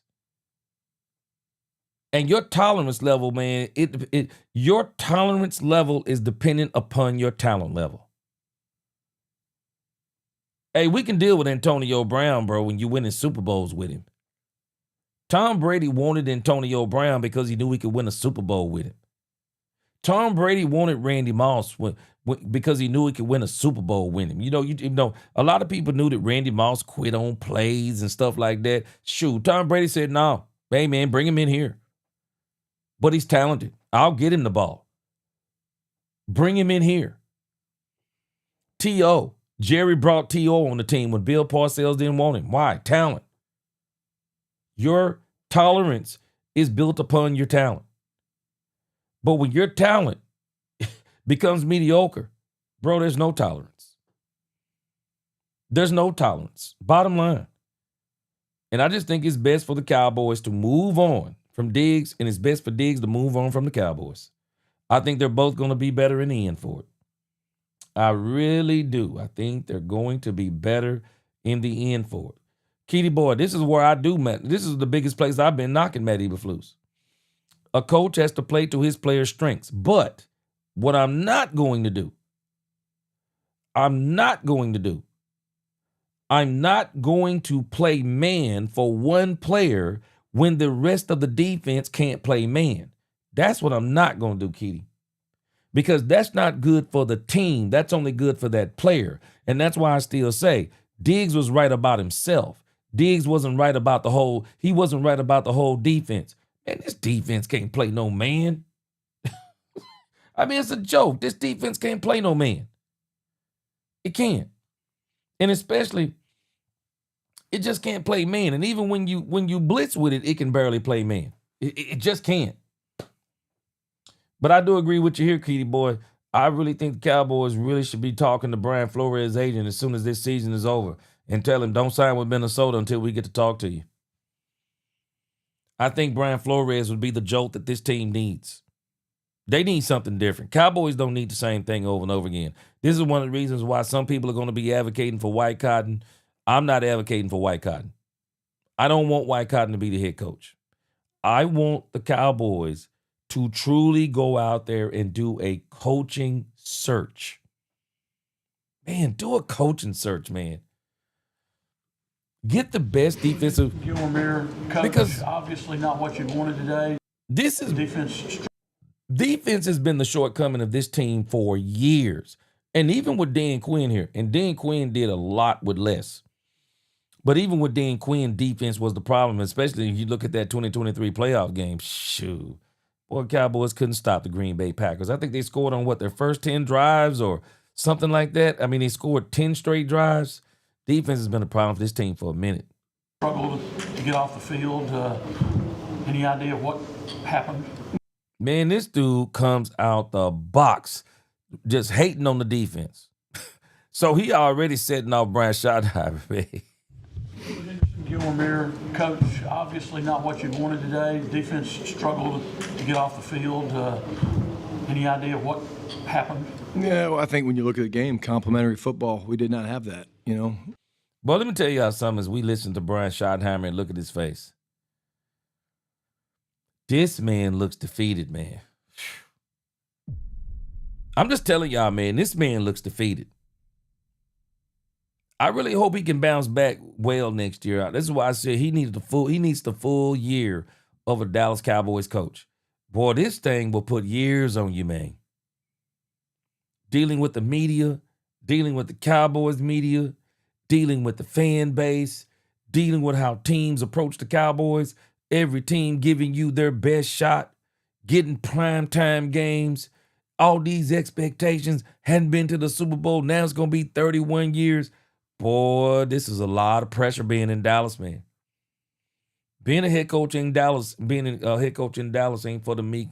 Man, it is not for the faint at heart, man. Shoot. Boy, this is not for the faint at heart. Man, this stuff is getting the brain. I mean, you could tell, man, just pure frustration on this guy's face. Offensively, I thought in the first half we were terrific. They really struggled to stop us and thought we were kind of having our way. And then defensively, obviously, we had our struggles in the first half.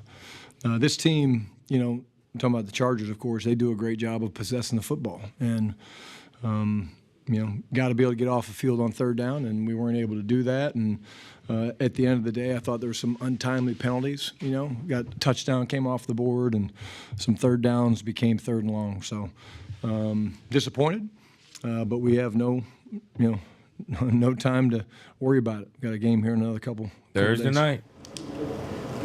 Calvin Watkins, Dallas Morning News.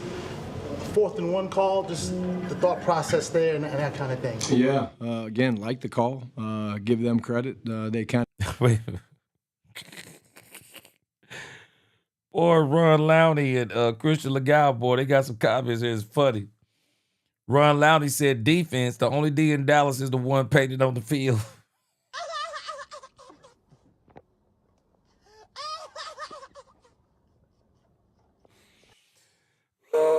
Oh, boy. Oh, boy. Christian Legal, he said something even funny. He said, we can't play man and we can't play Sony. Boy, you exactly right, Christian Legal. I guess in a nutshell, that's what I was explaining, man, to Keedy. Shout out to Keedy, man. Keedy, no offense to what Keedy is saying. I understand what he's saying. But, man, we can't play zone or man. That's why I say people, when they be saying, man, maybe Diggs was right. I don't think Diggs was right. I think Diggs was right about himself. Man, this defense can't play no man. Because even if you look at the statistics, Brian Broaddus talked about it today. He said they couldn't win either way. He said when they ran man, 10 of 14, 120, 130 something yards. When they ran zone, they were 9 of 13 with almost 100 yards and a touchdown or something like that. So the Cowboys couldn't win either way. They couldn't run either one of them, period. They just couldn't run either one of them. Derrick Rose, yeah, Shotty looks defeated, man. Yeah, because Jerry took a chunk out of his trunk. Yeah, man. Yeah, he looks defeated. Shoot, hey, Tex, man, I'm telling you, man. It's a lot of pressure to be the head coach of the Cowboys. Not everybody's built for it. And I think Brian think he built for it. Shoot, okay. You got a whole nother year, bro. I mean, you got you got an off season now. You got to bounce back strong, man. You the head coach now, man. Hey, why high? Let me tell you something. You're right. Cowboys should stop drafting choir boys. We need dogs on the field. And why high? Let me tell you something. If you can't draft them, trade for them. If you can't draft them, trade for them, bro. Trade for them. Trade for them, man. Ron Lowney said, so the coach is really saying Dallas just doesn't have the talent to win. Boy, this man is struggling up here, Ron Lowney. He has the answer. He just can't really give it the way he want to, but he's saying it. The struggle's on defense, but he's struggling too some. But he only scored 17 points. He got shut out in the second half. He's struggling too. Spiked into the way we were motioning and got good penetration, and we've had variations of that all year. And again, they won the down. It was a huge play, ended up being a huge play in the game, and good misdirection. We had Turp in the backfield, but again, they crossed our face and got the stop. Disappointing that they had a long drive after that, and they got the field goal to kind of increase the lead to 10. Yeah, again, as you guys were walking in, I just talked about the complimentary. No, you're fine. The complimentary football. I mean, just again, I thought we were unstoppable in the first half offensively, and we struggled to stop them in the first half. And then in the second half, we got a few stops, and we just couldn't, Brian, it's called adjustments. The Chargers went in at halftime. They adjusted to your offense, bro. Flus went in at halftime and adjusted to their offense. It's elementary, bro. You, as a good OC, should go in at halftime and say, this is what's been successful. They're going to come out and try to counter it. So when they try to counter it, we're still going to do some of the same things, but let's figure out how to disguise some of the same things we've been doing. Chanel made a great point about Ben Johnson, and I've noticed this too. The one thing that is absolutely insanity about Ben Johnson can hit you with 5 to 7 different plays out of the same formation. Ben Johnson will hit you with different plays out of the same formation. Ben will line up in a certain way and make you think, yeah, this is the same play you saw in the first quarter. This is the same play you saw in the first and the second quarter. So when we line up in this again, you're going to think we're going to run this same play.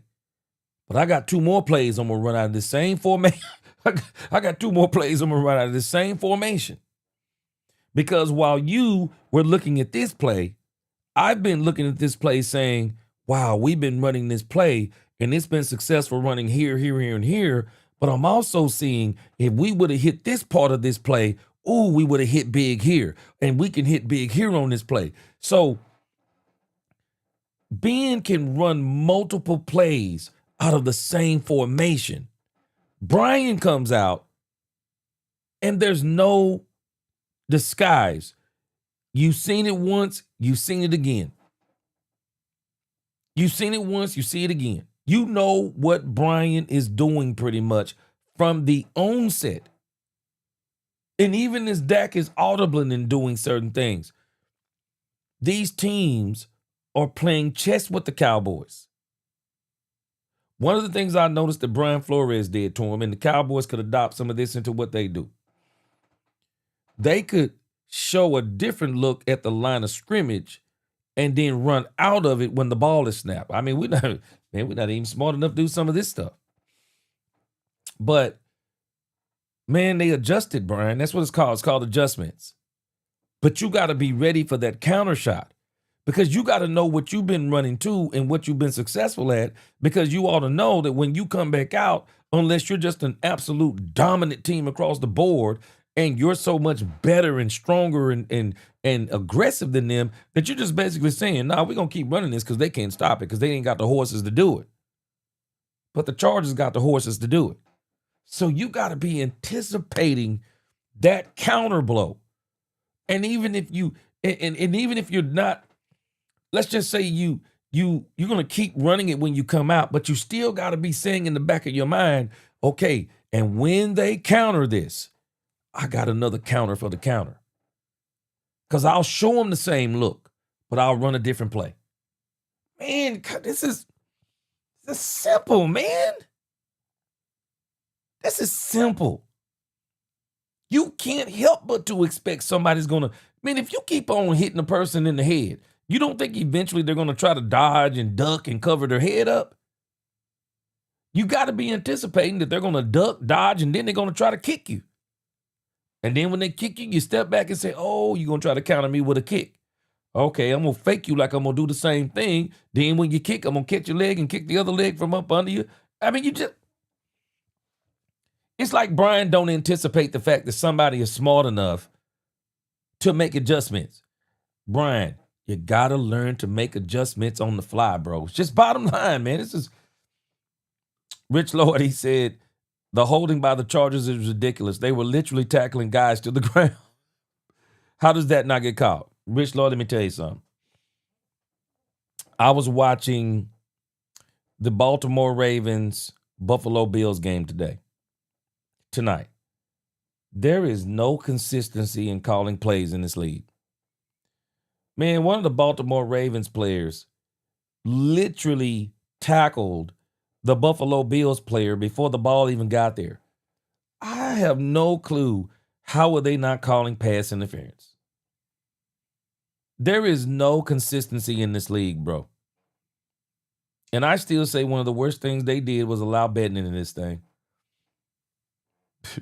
Boy, Mark Davis. He said, gee, I'll be honest, I think Brian is using his dad playbook. Shoot. Mark Davis, let me tell you something. If he ain't using that playbook, he definitely done tore some pages out of the book.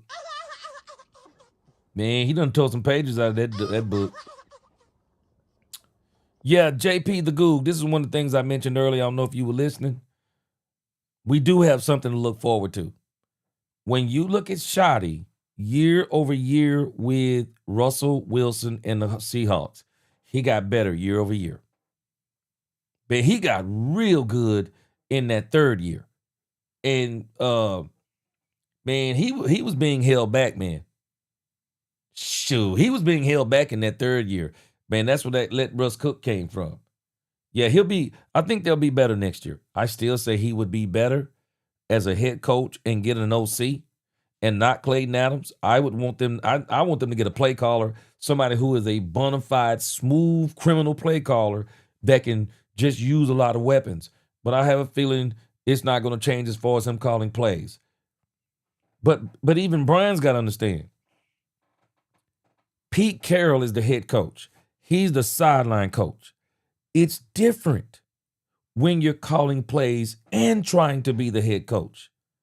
With Pete Carroll, he was just the play caller. Under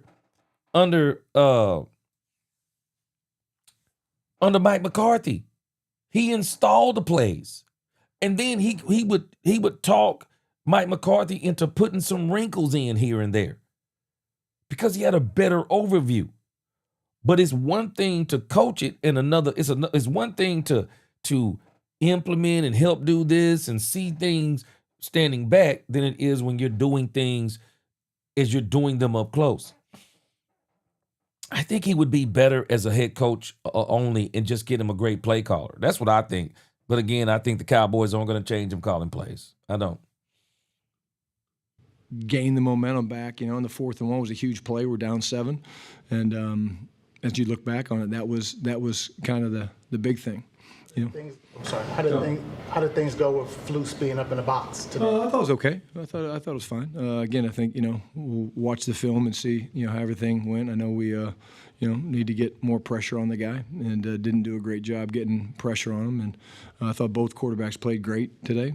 And unfortunately, their guy got the win. Is it frustrating that you blitz, you don't get to him? Now he's going to move out of the pocket. They all do, right? And then if you rush 5. Still not getting the pressure. That's the frustrating thing, that no matter what you're doing, you're not getting him down enough. Yeah, and he's slippery. I mean, he's big, he's athletic. You stand out there next to the guy and you watch him. I mean, you just see what a big, tall athlete he is. But absolutely, we need to affect the passer, especially when you're playing tight man-to-man and there's guys running across the field. You got to affect him and make him make some off-target throws, and we didn't do a very good job of that today. Thoughts on the left tackle spot? I don't know if you were asked that, so I'm sorry. No, you're good. Left Tyler Smith, what happened? What was the thought process there? Yeah. Okay, so let me show you something today. See, some of y'all don't, maybe some of y'all were not interested in the game. So maybe you didn't see some of this. But I'm telling you, people do not understand.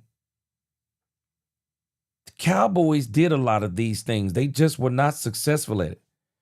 Look at this.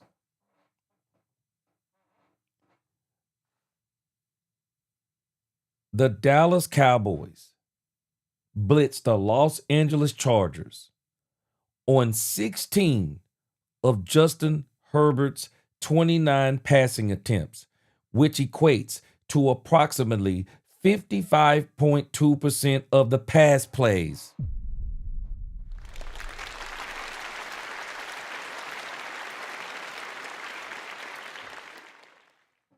%55%, which is significantly higher rate than their season average of 25.2 entering the game.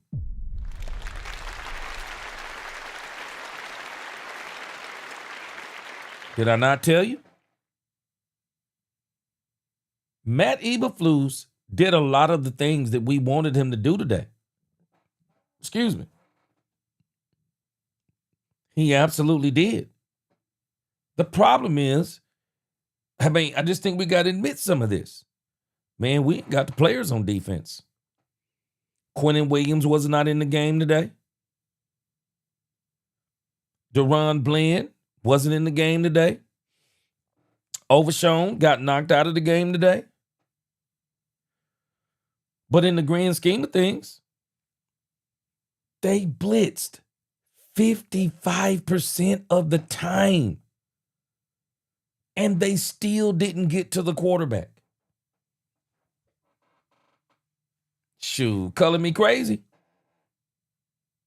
I think had Matt Eberflus done this the entire season, I don't think people would be as mad at Matt Eberflus. And even Brian Schottenheimer and even Jerry Jones, I mean, I'm not saying that this vindicates Matt Eberflus for the whole season. I'm just telling you. He did what the Cowboys fans have been asking. You wanted more blitzes? He gave you more blitzes. 16 of 29. You wanted more man-to-man? He gave it to you 45% of the time. He only went 55% zone. I'm not sure, correct me if I'm wrong, but I don't think a lot of teams run man the whole game. I mean, maybe a Vrabel, but some team, man, maybe a Vrabel, I don't know, maybe Brian Flores does. But there are very few teams, I believe, that runs man-to-man 100% of the time. Shoot, boy, that's very tiring on a defensive backfield. Because you're going to be getting ran all over the field. That's pretty tiring. But I'm saying, he gave us what we wanted. It didn't work. It didn't work. And it seemed like it worked better in the second half. The Cowboys held them to 13 points. I think they held them to 13. Somewhere in there, 13. But the problem is, then they held the Cowboys to 0 points in the second half. So they adjusted better than the Cowboys did. I'm just telling you. Some of y'all are not even aware how much the Cowboys blitzed today. Some of y'all are not even aware they blitzed this much today. Some of y'all are actually thinking, yeah, man, they barely blitzed it. No, 55%. Shoo. Man, that's a huge jump.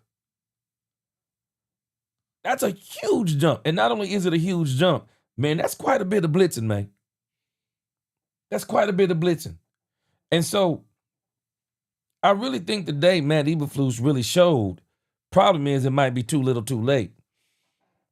And I still say for the sake of the mentality of the team, I think you have to you just got to cut ties with Matt Eberflus. I just think it would be better if you did that because you don't want what happened in Chicago happening in Dallas because, you know, I don't think the team has any faith in Matt Eberflus in the grand scheme of things. But, hey, man, he's still exposing something for you. Bro, you still ain't got the players. You don't have the players, man. You don't have the players either on defense. I mean, even if he did more with less, how much better would it be? I don't even think it would be that much better because some of these players played up under Mike Zimmer and they struggled bad under Zimmer. Even when the defense got better, it still struggled under Zimmer. It did, man. It did. I think we're fooling ourselves with the whole Zimmer thing. It got better, but it got better bad because it was terrible. JP the Goog, he said, G, you're right. He says Shotty needs to be honest with himself and say, I need to do better. Just say I made bad play calling. Yeah, he got to be frustrated with himself, man. He's not a good play. I just don't think he's a good play caller. I think he's average. I think his talent is elite. When you think of Dak, CD, and George. Javonte is good to great. Jake Ferguson is a disappointment for me. I mean, he's an average tight end getting paid great tight end money. Turp is not being used right. They won't put him in space. Ryan Flanoy is a budding star. He's going to be a beast of a third receiver. I think he's going to be a top 3 third wide receiver in the league. And then the Cowboys going to have the best wide receiver trio in the league. So, but Brian, man, his play calling is average. Well, again, Guyton's working his way back. Probably won't make it this week, is what we think. So move Tyler Smith out there. He certainly can play out there. And when we made the decision, we talked to T-Siz, and the decision was made that we're going to do it, for the year.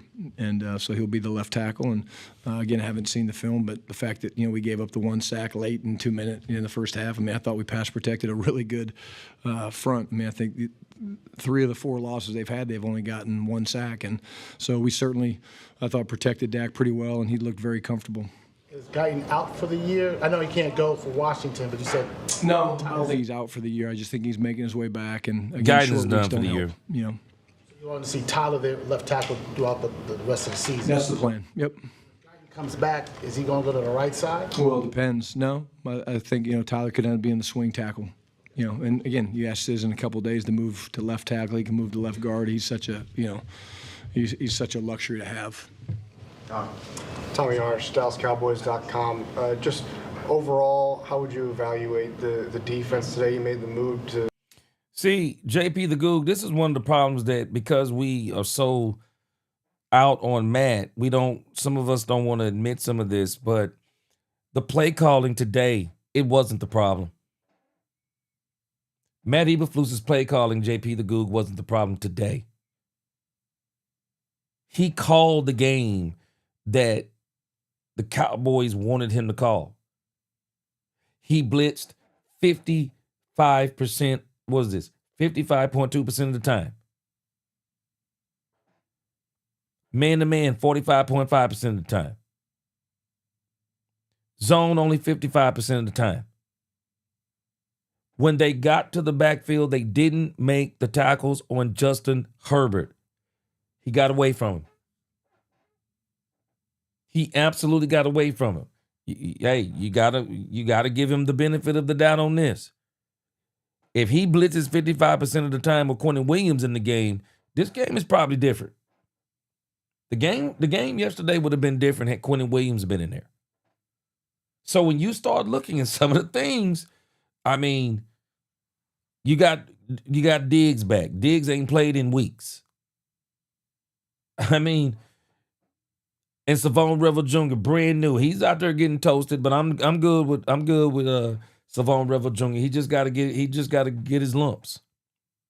But when you look at all of those things in totality, Flus gave you what you wanted today. So I think 2 things can be true.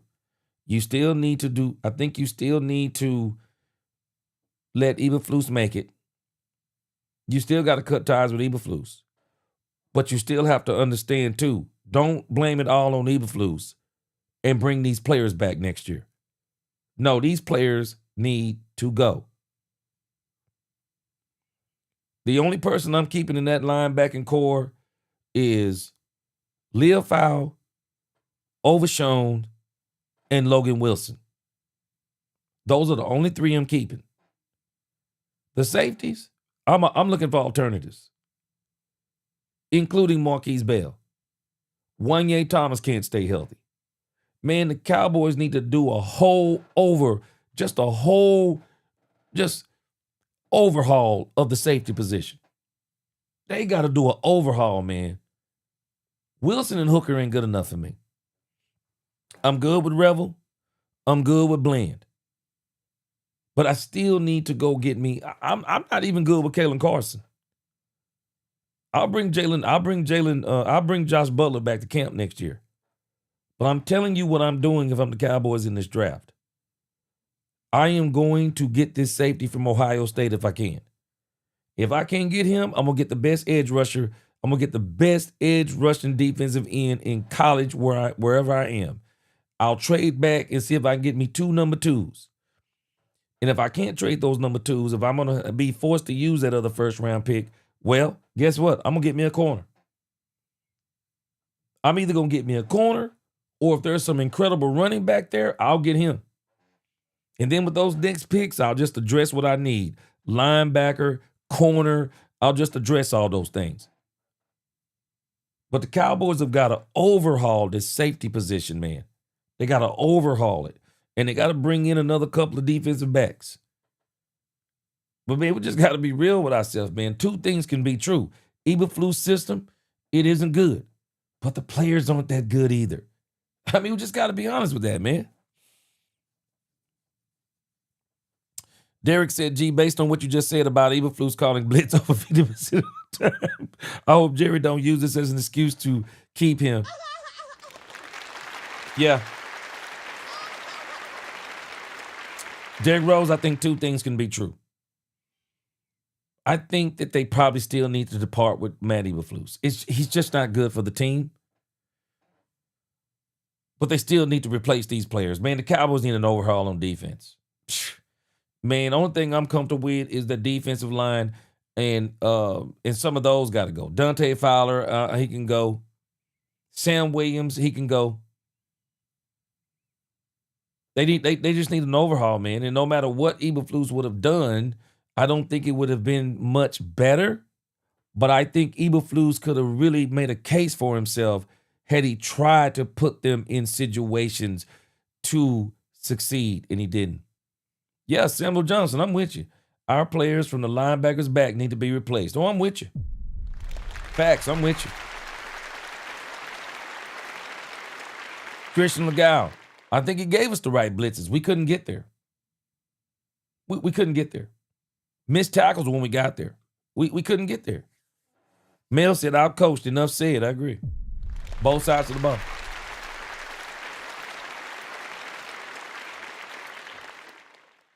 Yeah, Rich Lloyd said Flus runs a lot of zone blitzes as well, so not all of this is man. Well, I tell you this, 45% today, man. Can't play either one, man. Rich, can't play either one. Can't play either one of them good. Got torched on both of them, and no matter how you slice it. Keedy Boy said the secondary and the linebackers are garbage except for Overshown. I agree. And Keedy Boy, we're going to have to be real careful with Overshown. Can he stay healthy? We also need a defensive end who scares quarterbacks. I agree. The O-line needs a better left tackle and right tackle. I think they have the left tackle. They're being stubborn. I say Ty Smith remains your left tackle. I don't understand this kind of conversation. Let the dude play your left tackle, man. You got Brock Hoffman. Move him to left guard. You can move Brock Hoffman there. He can play multiple positions. Or you go in the draft and get you a left guard. But I would put Ty Smith at left tackle because they're harder to find. They're just harder to find, man. Emmanuel, they got a lot of work, especially on defense. Yeah, Steve Wilkes is available as a defensive coordinator. Steve Wilkes, okay. Tex said Fergie getting the bag was a mistake.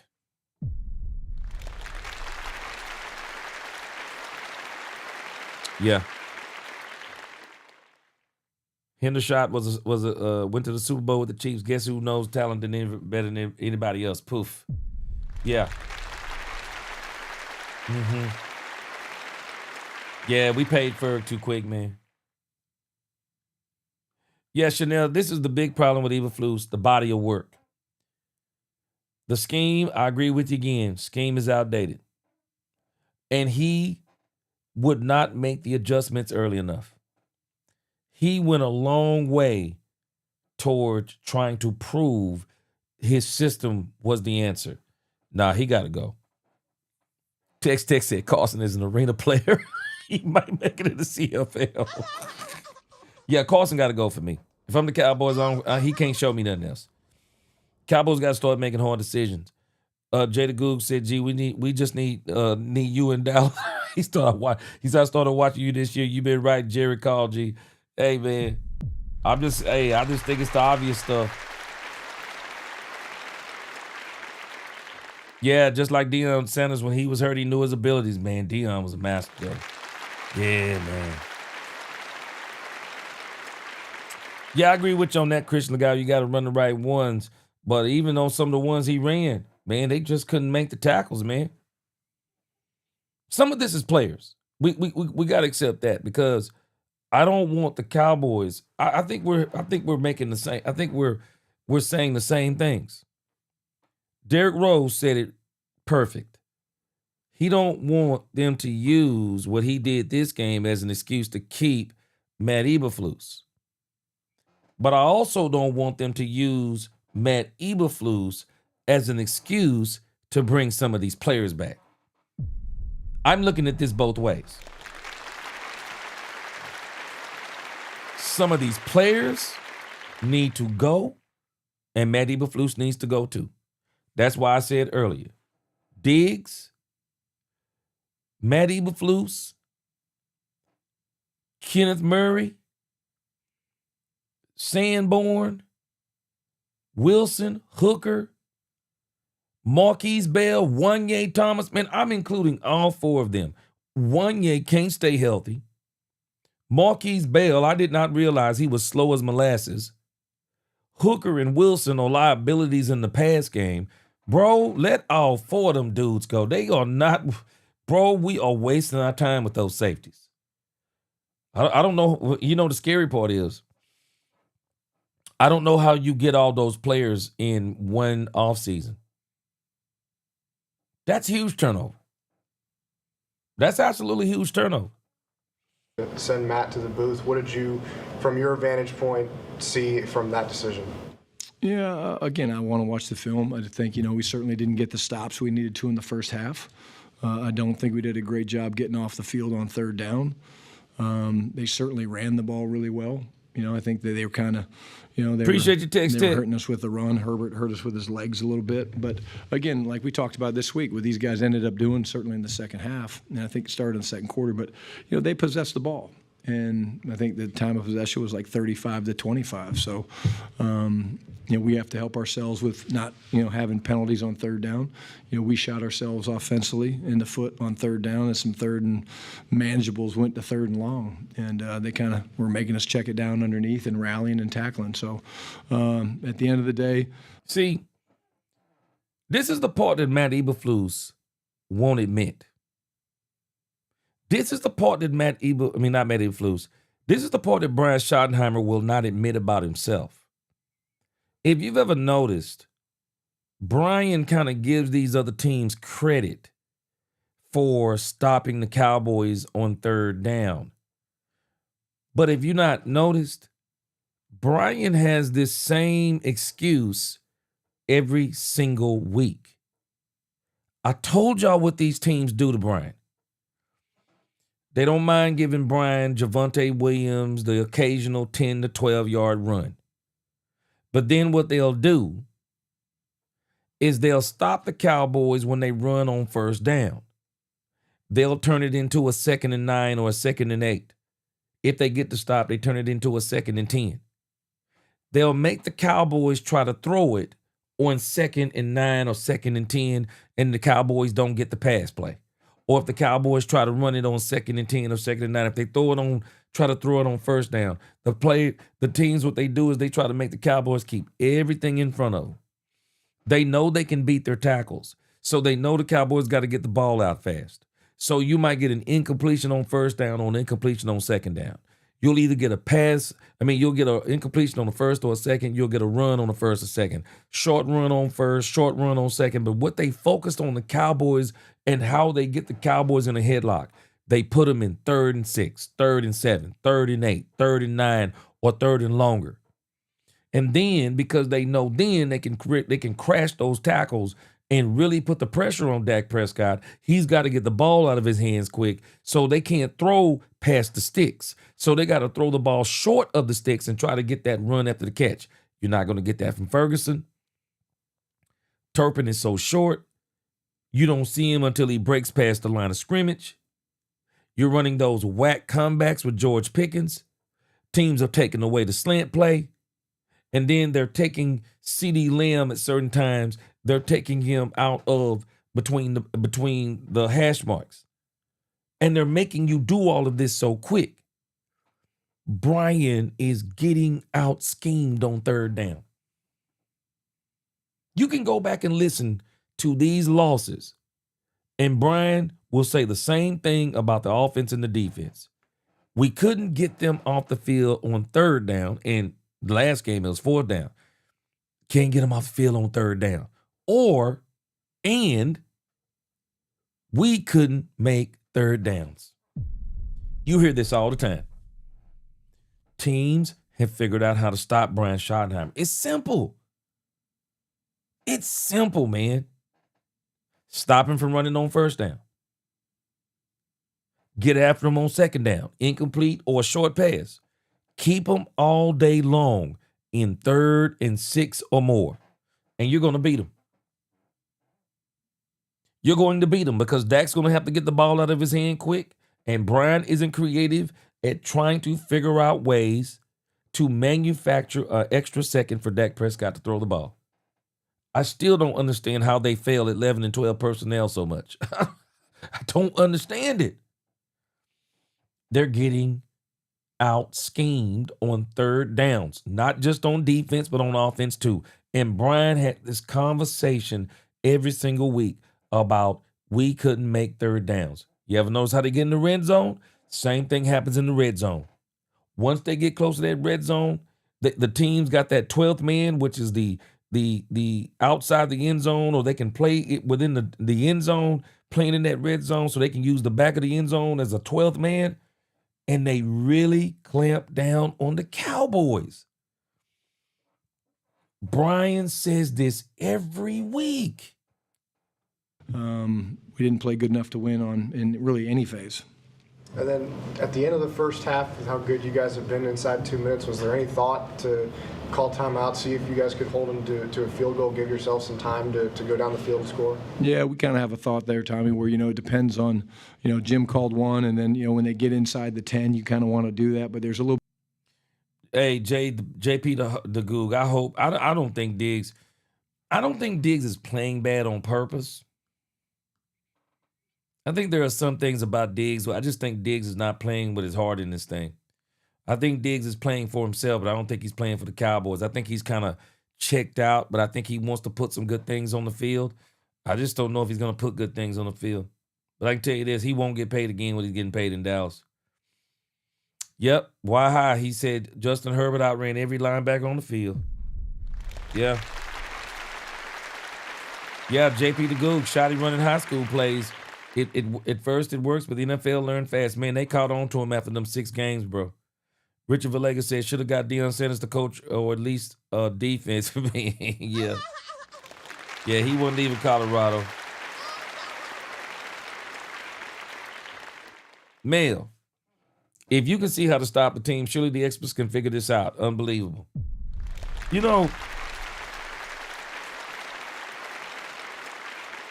Mel, I'm just telling you, man, I don't profess to be a football guru, but for whatever reason, man, these guys, they get so stubborn. And I think a lot of these coaches get like this.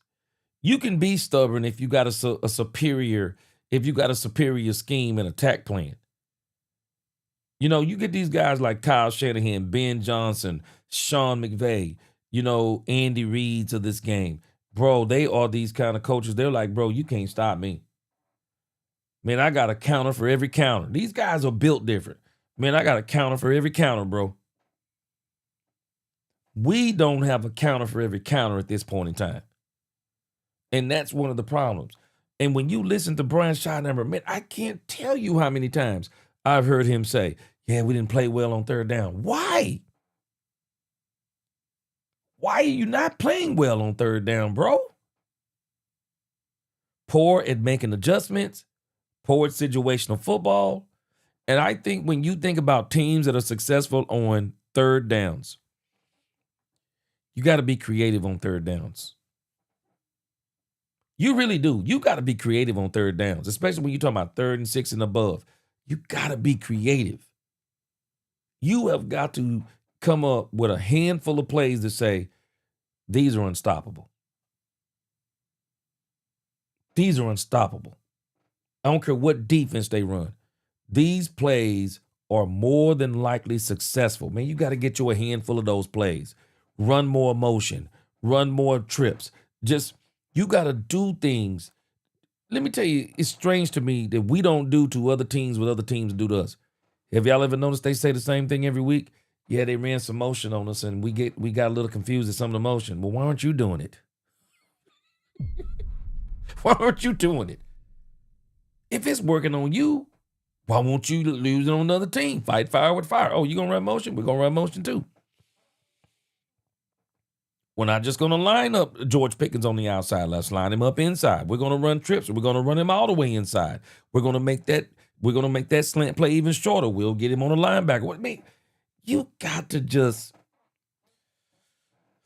I don't understand some of this. I'm struggling with it. But a gamesmanship, where you want to kind of see. And, I thought we played it the way we had talked about it. Sorry. You alluded to it earlier, Brian, but quick turnaround here, game Thursday against the Commanders. How hard? Little D, Texas, I can't help but agree with you, bro. Can't help but agree with you. Fire our scouting team and no more injured dogs allowed during the draft. Can't help but agree with you, bro. Cowboys got to stop drafting injured players. They got to stop drafting injured players, man. It's just a crapshoot. Derrick Rose said, gee, winning is the best deodorant, and at some point, if Schotter keeps losing, his presser will start to smell because no one wants to keep hearing the same tape-recorded speech. I think he's already starting.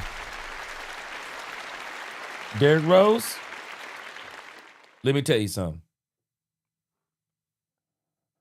The season can't end soon enough for Brian Schottenheimer. It can't end soon enough. This man is defeated, bro. Look at him. He was defeated last week. This man is defeated. Have you noticed the look between him and Dak Prescott is totally different? Dak Prescott has already moved on to next season. We'll get better next year, but we're going to keep playing this year. Look at Brian Schottenheimer. Same look he had at the press conference last week leading up to the game. He's defeated. I'm telling you, he's defeated. Brian is starting to realize, let me tell you something, Derek. I think Brian Schottenheimer is starting to realize he's saying the same thing and nothing's happening different. How many times has he said couldn't get him off the field on third down? I mean, how many times has he said this year in the press conference? Defense couldn't get him off the field in third down. Last week we heard something a little different because we couldn't get him off the field on fourth down. How many times have we heard him say in losing efforts, yeah, we couldn't convert third downs, couldn't convert in the red zone. We're hearing the same thing. He knows. He's saying the same things. Derek, I'm telling us, Jerry didn't expect 6 wins this season. I'm telling y'all, Jerry didn't. Jerry didn't expect 6 seasons. Jerry did not expect 6 wins at this point in the season. There are just certain games you're looking on the schedule and you're like, yeah, surely we're going to win that one. Minnesota, Arizona. What? How you lose those 2 games? Man, I'm still questioning Carolina. How do you lose Carolina? Rico Dowdle tells you to buckle up and you don't buckle up. Shoot, I'm telling y'all again, I ain't going to rehash the conversation, but I wish he'd have told me to buckle up. Shoot, I'm bringing the belt buckle. I'm buckling up and I'm bringing the belt buckle. I bet you won't get 100 yards. I bet you won't get 50 yards today. I don't care if every running back on this field run for 200 yards. You won't. You won't. Shouldn't have lost to Carolina. Shouldn't have lost to Arizona. Shouldn't have lost to Minnesota. Bro, Arizona ain't won a game since they beat us. They haven't won a game. You take those 3 games, we would have 9 wins right now. Do y'all know with 9 wins, we would literally be the 7th seed right now? Not only would we be the 7th seed, no. Let me take that back. We would actually be the divisional leader. Even if you lose to Detroit, Carolina, Arizona, Minnesota. Do we realize 2 of the 3 of those games were at home? That's why this man looking like that. That's why he's looking like that. Because do y'all know the reality of those 3 games? We were not only not good enough defensively, we were not good enough offensively. I know we were not good enough offensively against Arizona. We were not good enough. Not good enough against Arizona. Carolina, they blew us off the field defensively. Probably could have scored a couple more points. But you scored 27 points in that game. But the Minnesota game, no excuse. No excuse. We knew what they were running, and we came into the game like we didn't know it. We knew they were running cover 0, and they couldn't stop it. Come on, man. Come on. But we hear this same thing from Brian Schottenheimer every time we lose. Yeah, we couldn't get off the field. We couldn't get off the field on 3rd down, and then we couldn't convert on 3rd down. Couldn't convert in the red zone. Kick field goals in the red zone. And then if it's really bad, we failed on 4th down conversion. Man, when you're running 3rd downs, man, those plays, you got to be a show enough play caller on 3rd down. And on 4th down, man, you got to come up with about 3 plays to say, can't nobody, these are the plays that nobody can stop. Philadelphia came up with the tush push. Now you'll notice what Philadelphia is doing. They will run plays out of the tush push. I watched the Pittsburgh Steelers do something creative today. They ran their version of the tush push. And they ran a sweep of some sort out of that tush push. Man, that's what you got to do. When teams start stopping things you're doing, just line up the same way but run something different. I just don't understand why people don't think like this. I just don't. I don't understand why people don't think like this. I mean, how do you beat your head up against the wall and then you come out and you say the same thing week after week after week about your team? How hard is it going to be to prepare for that short time coming off of this disappointing loss? Yeah, well, let me say this. I think at the end of the day, I'm really proud of how physical our guys played. And I'll use this example. Donovan Wilson, man. I mean, what a stud. Splits his eye open, goes in, gets stitches, and I think he misses, a couple plays. I mean, so you can't tell me our guys didn't play hard. You can't tell me our guys didn't play physical. We did that. I'm proud of them for that. At the end of the day, I just didn't think that we played very good complementary football. And, some untimely penalties kind of limited our ability to do what we needed to do. And how many times do you hear this from the Cowboys every week? How many weeks has Brian Schottenheimer sat on the podium and talked about penalties? How do you fix this? We had the same problem under Mike McCarthy. How do you fix this? I mean, I really want to know. Y'all tell me, man. How do you fix this? You're saying the same thing week after week after week. We are one of the leading teams in penalties.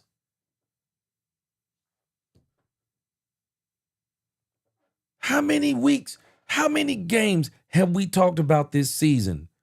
Dumb penalties that extended the other team's drives, dumb penalties that stopped our own drives. Some of these drives that we've been stopped on third down, we stopped ourselves. Some of these red zone plays, we've stopped ourselves. How do you fix this stuff?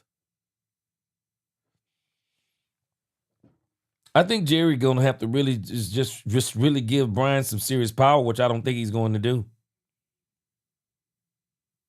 Man, sometimes you just gotta cut somebody, bro. Sometimes you gotta tell somebody, get out of here, bro. I don't care if it's the water boy. You cut, man.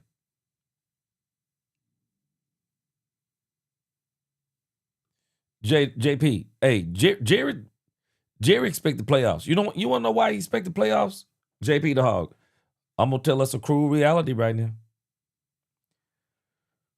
With as bad as this team is, it's better than what they had last year. And the offense is better than 2023.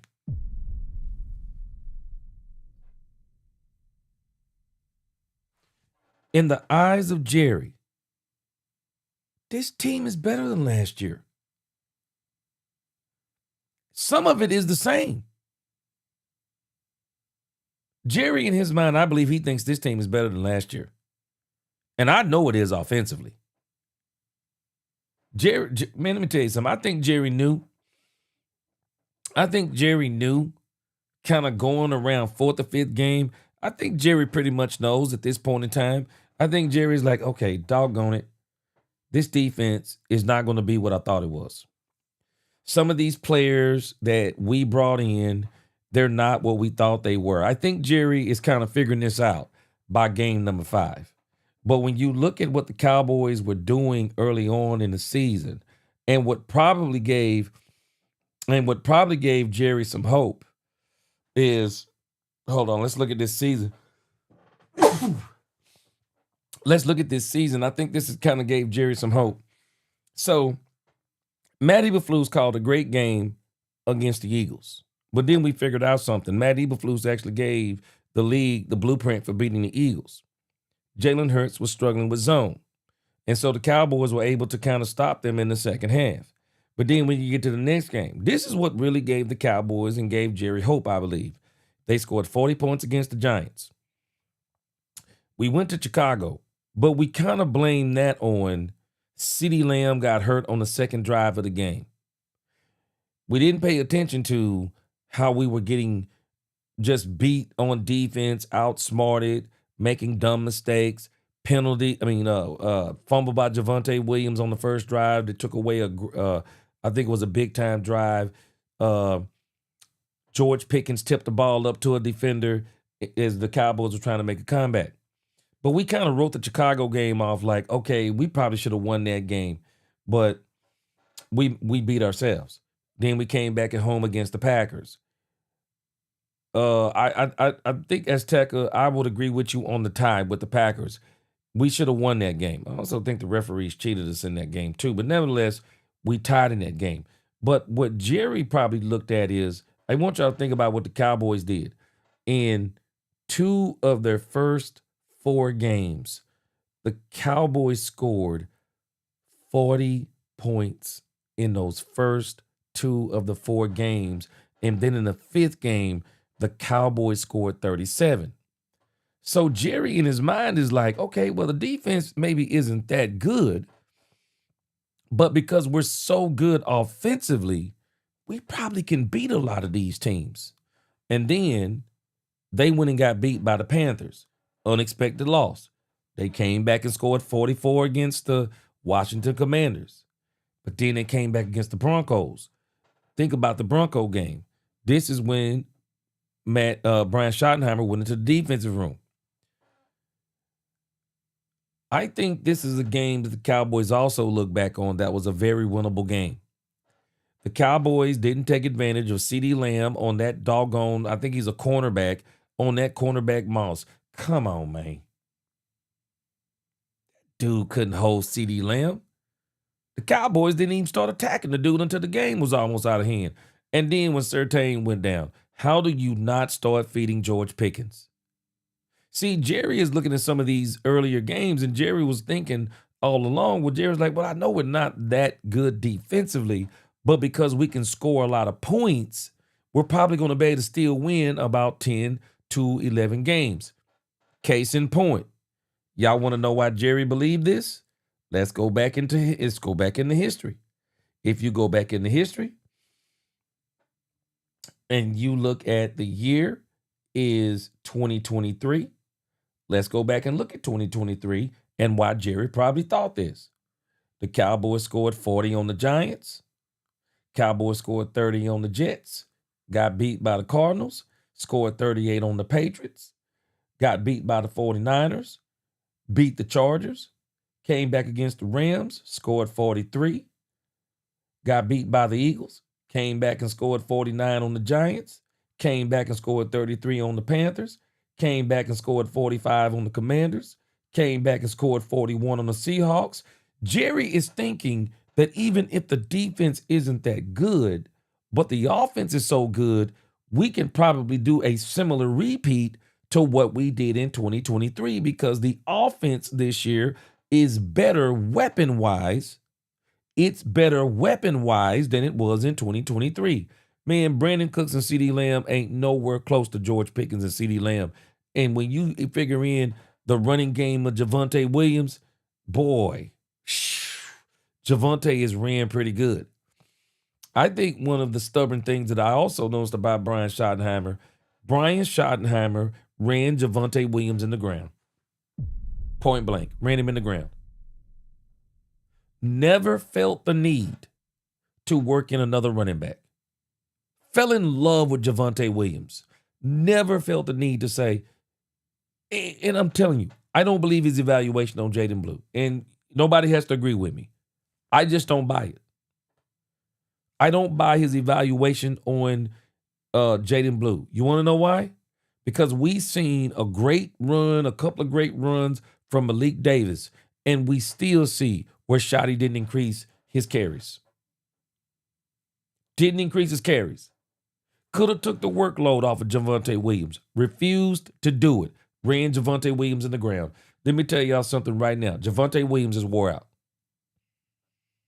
If we were truly in a playoff run, I got news for y'all. Javonte Williams wouldn't be the same. Brian Schottenheimer ran him into the ground. Somebody explain to me where Phil Maffa is. Phil Maffa was supposed to be activated. Where's Phil Maffa? Where is he? Brian Schottenheimer is thinking that this is when his father was coach. Man, LaDainian Tomlinson, Emmitt Smith, Thurman Thomas, those running backs of that era, they were bell cow backs. They played 16 games, getting 25, 30, 35 carries a game like it was nothing. Emmitt did it for years. Thurman did it for years. Many of the running backs of that era did it for years. These running backs today are not built the same. They're not built the same. They're not built for whatever reason. They're not built for 30 carries a game. They're not built for it. This era is different, man. I can't explain it. They're not the same. Emmitt's record will never be broken. It'll never be broken because there will never be another running back that durable. They'll never be that durable. They'll never be that durable, hard, tough, and versatile. They'll never be that again. Not to mention all those great players around him in that offensive line. But Emmitt made some of those things better because he was that kind of player. Brian wants to be in an era of Marty ball where Marty Schottenheimer, man, you could run LaDainian Tomlinson 25, 30 carries a game, even into the playoffs. You could run LaDainian Tomlinson 25 times in a game and throw it to him another 7 to 10. Man, them running backs were built different, man. They were built different. Brian ran Javonte Williams in the ground like he was one of them old school running backs. He not. He not. And I started saying this 2 weeks ago, and I was asking y'all. I said, if y'all notice, Javonte Williams ain't running the same. Yeah, he's been ran in the ground. He's been ran in the ground. That's the reality. And Brian Schottenheimer refused and used every excuse not to use Jaden Blue. Man, I'm telling you, Brian should be ashamed of himself for destroying that young man's reputation. Destroyed that young man's reputation so he could use every excuse in the court of public opinion, even going against the ownership, so that he didn't have to use it. Malik Davis showed flashes. Somebody tell me, why didn't Malik Davis's carries increase? What you do, give him an extra 2 or 3? Ran that man in the ground. Javonte Williams wasn't ready for no playoffs. But I'm saying all of that to say that in 2023, the one thing that the Cowboys did try to do is that they were trying to run the multiple running back set. They were trying to do those things. But this offense this year, I'm telling you, Jerry should be having a serious conversation with Matt Eberflus. Brian Schottenheimer. He should be having a serious conversation. Bro, you don't get the grace of being a rookie coach, being in this league 25 years. I just expect more from Brian Schottenheimer. This dude's been around for 25 years. His father was a coach. But again, I think he's trying to replicate some of those things.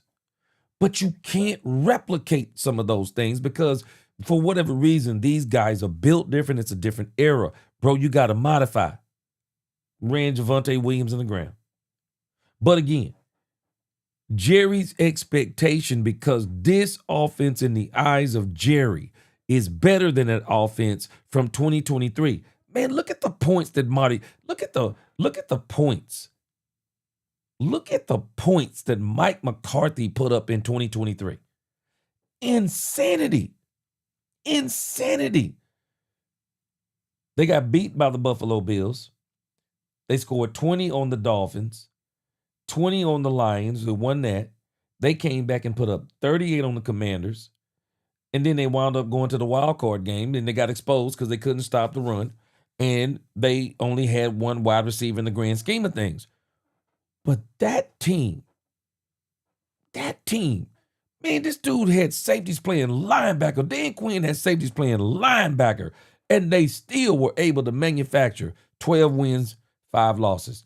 Jerry, in his mind, is even saying the 2024 team was 7-10. You know what Jerry is saying?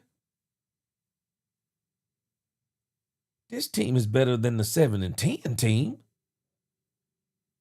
The 7-10 team had Cooper Rush half the year. Dak Prescott's been healthy the whole season. You've had a pretty good run game. CeeDee Lamb, he's been healthy most of the season. He missed 3 or 4 games. Man, I added you George Pickens. Jake Ferguson is here. Man, we put Turp in the third wide receiver. He got the speed. Jerry is saying, how do we not win more games with a better team than 2024 at least? Even if we don't replicate 2023, we're better than the 2024 team. Underachieved. Underachieved. There's no other way to slice it. Underachieved offensively and defensively. Not just defensively, offensively too. Because again, Mike McCarthy with less weapons in 2023. Shoo. Man, this dude ran through the league. That dude won 12 games. And as much success as we say, man, Dan Quinn's defense wasn't, man, he's playing with some of these same players. And I think in some cases he got a couple of better players. Jerry is saying something, man. Even without the defense being that great, Bro, this offense is better than 2024. Somebody tell me where I'm wrong. Cooper Rush. Dak Prescott's played the whole season. MVP level quarterback. And Brian Schottenheimer has not been able to score those massive points the way Mike McCarthy did. Man, Mike McCarthy overcame and scored massive points in 2023. I could see where Jerry expected. They underachieved, bro. They did.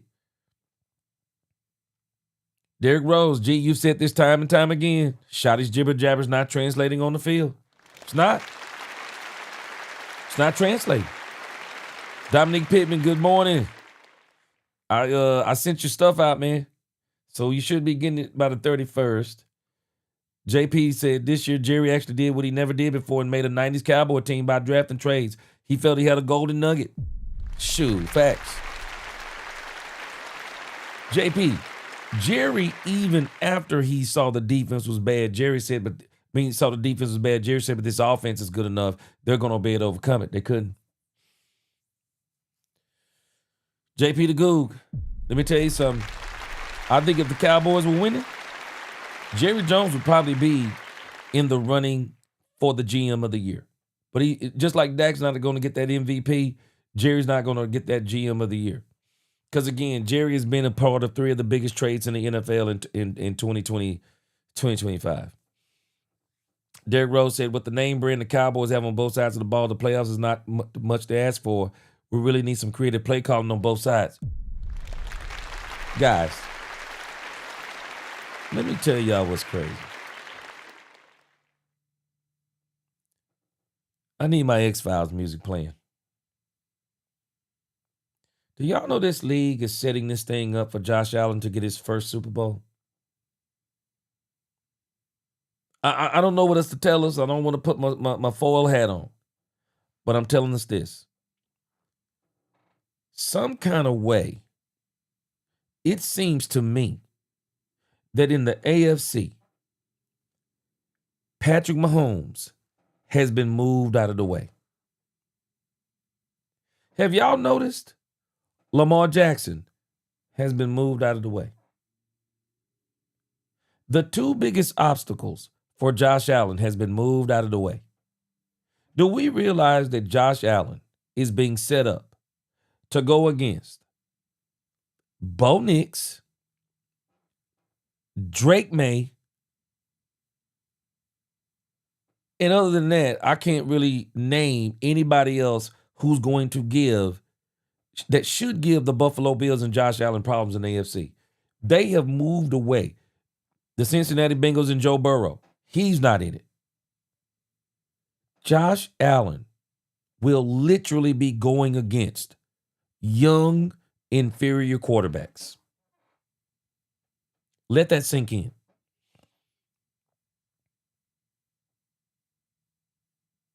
Josh Allen is going to be, if Josh Allen don't go to the bowl game this year, he ain't never going.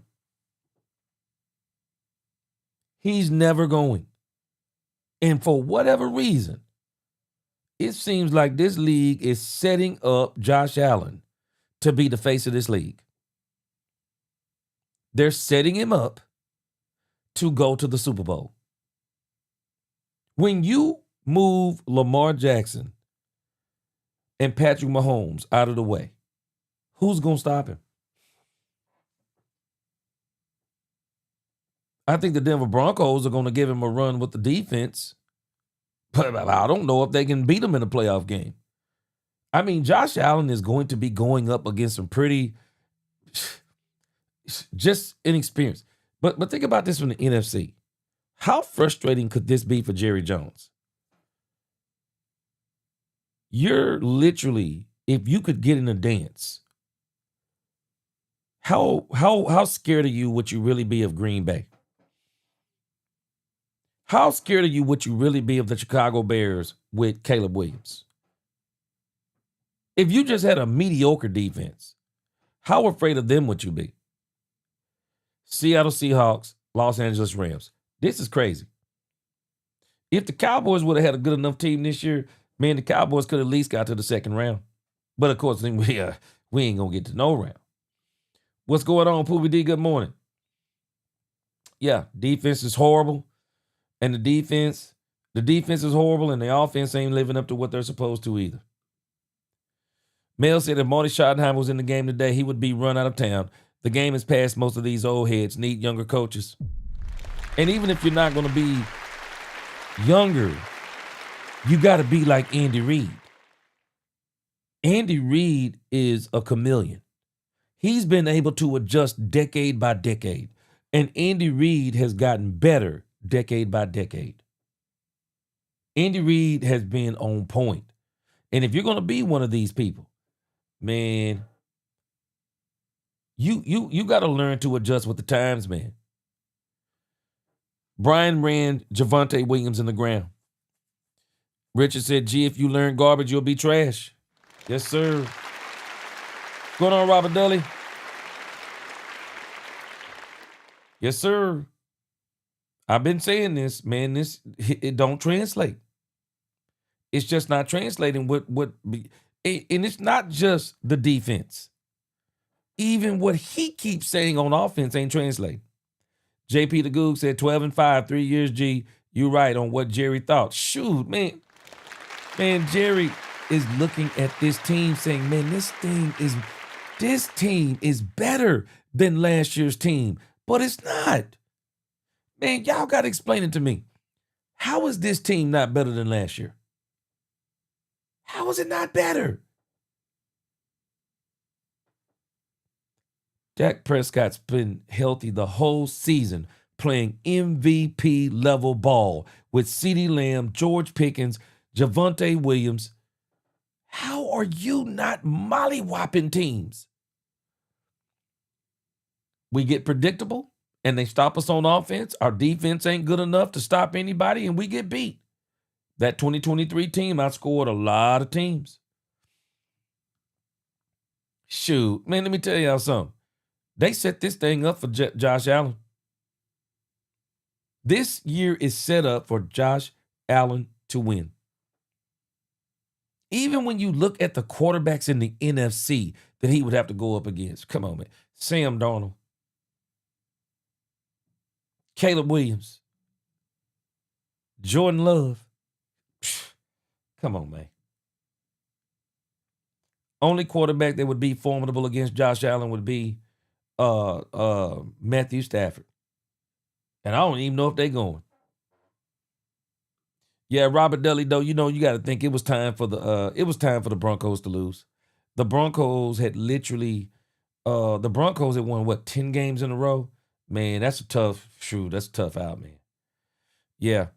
Brian B, he said, thank you for calling out the offense. Defense lost its leader. Yeah. Yeah, I'm going to tell you something, man, Brian. Today, Matt Eberflus had more of an excuse than Brian Schottenheimer. Man, he was missing Quinnen Williams. Demarion Overshown goes out. Our cornerback, Deron Bland. He's been put on IR. I mean, if there's any time this dude had an excuse, it was today. And he did a lot of things that he was supposed to do. Man, he just don't have the personnel. But he still got to go. He should have been doing this early in the season. He still got to go.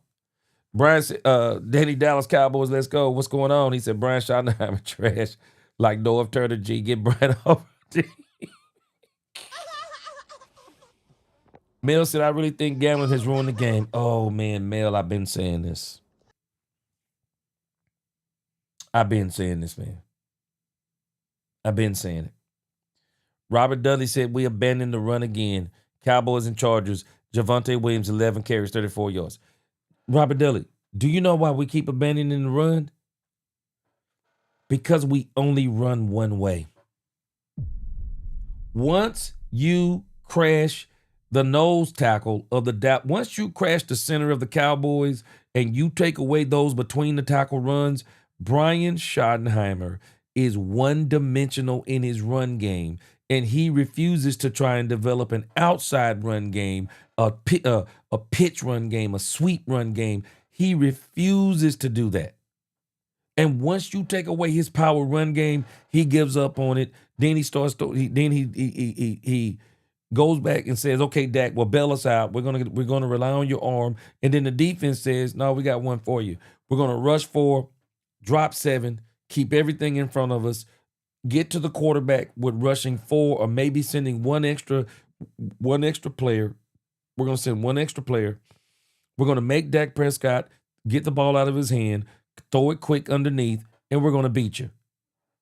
And we'll take a couple of them 12 yards run from Javonte Williams. We'll even take a couple of big plays from CeeDee Lamb. But once you get to the red zone, we're going to relegate you to field goals." Man, it is so easy to stop Brian, bro. It is so easy to stop Brian.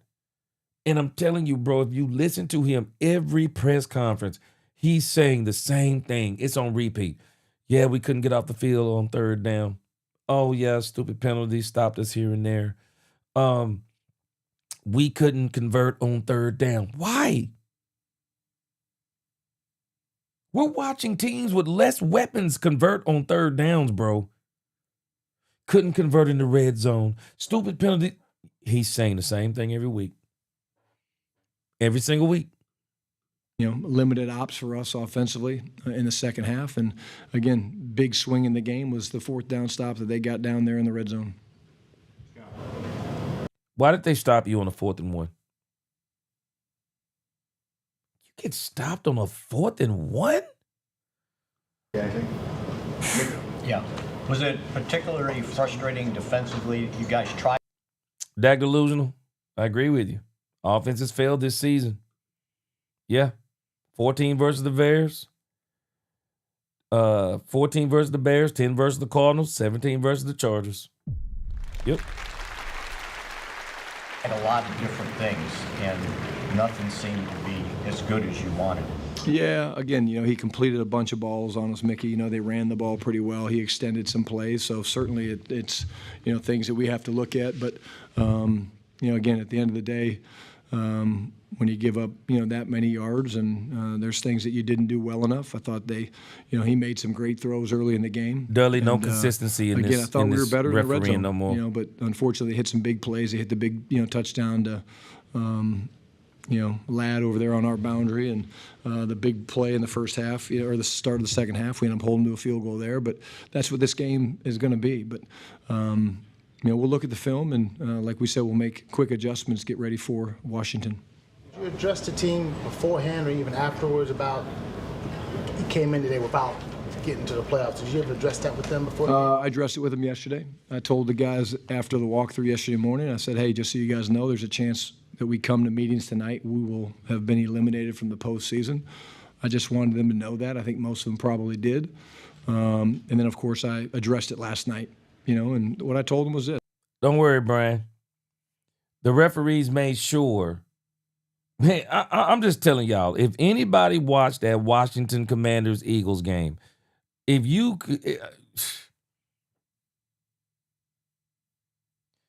the Washington Commanders, if Marcus Mariota finished that game, man, I think they beat him. I think Marcus Mariota and the Commanders beat the Eagles. I think they beat them. Absolutely, I think they beat them. And then Marcus Mariota goes out with a mysterious, on a play that don't even make sense to me. He goes out with a combination of a leg/hamstring injury, dislocated thumb or hurt hand / concussion. Man, which one was it? I don't think I've ever seen a player get hurt that many injuries on one play. I just don't think I've seen it. And then some of the bogus phantom calls they were making on the Commanders, keeping the Eagles in the game. Man, that game should have been easily 14-0 or 14-3 opening up in the first quarter. Man, they made sure they kept them boys in the game. And then the dude who came in behind, I forget the dude's name, who came in behind Mariota. I don't care what nobody say. That was the craziest interception I think I've seen this year. Man, this dude threw this ball right to him, bro. I ain't even buying that interception. I said, hey, in life you're going to be given bad news. And when given bad news or any news, you're given a choice of how you respond. And again, you can't watch this film and say our guys didn't play hard. They did play hard. They just we didn't execute very well, didn't coach well enough to win. And it's a good football team over there that we played. It's also funny, too, when I think about this part. How do you wait until Saturday night? I said this last week. How do you wait until Saturday to tell your team just in case you didn't know?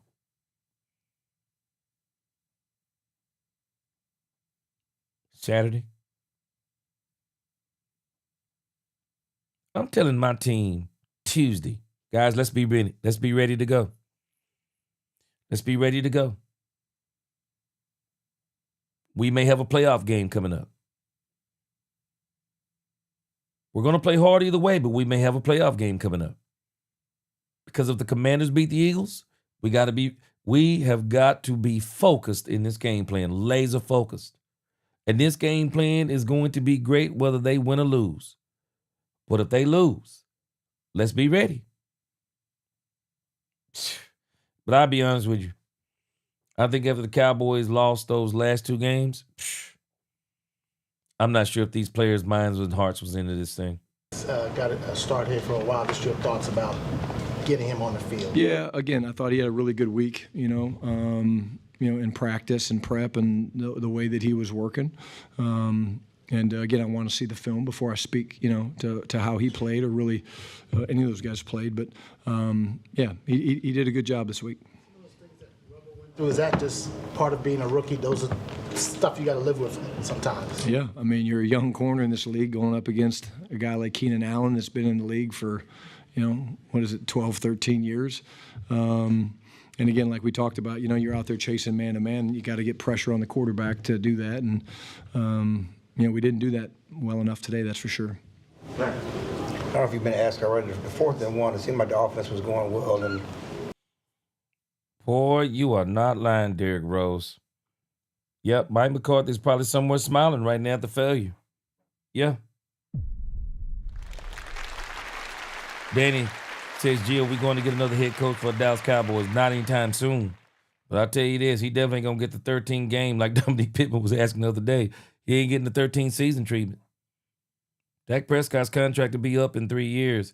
And I think that contract that he signed is in the exact same amount of time as Dak Prescott's contract. And if he don't get it done within that time, he done.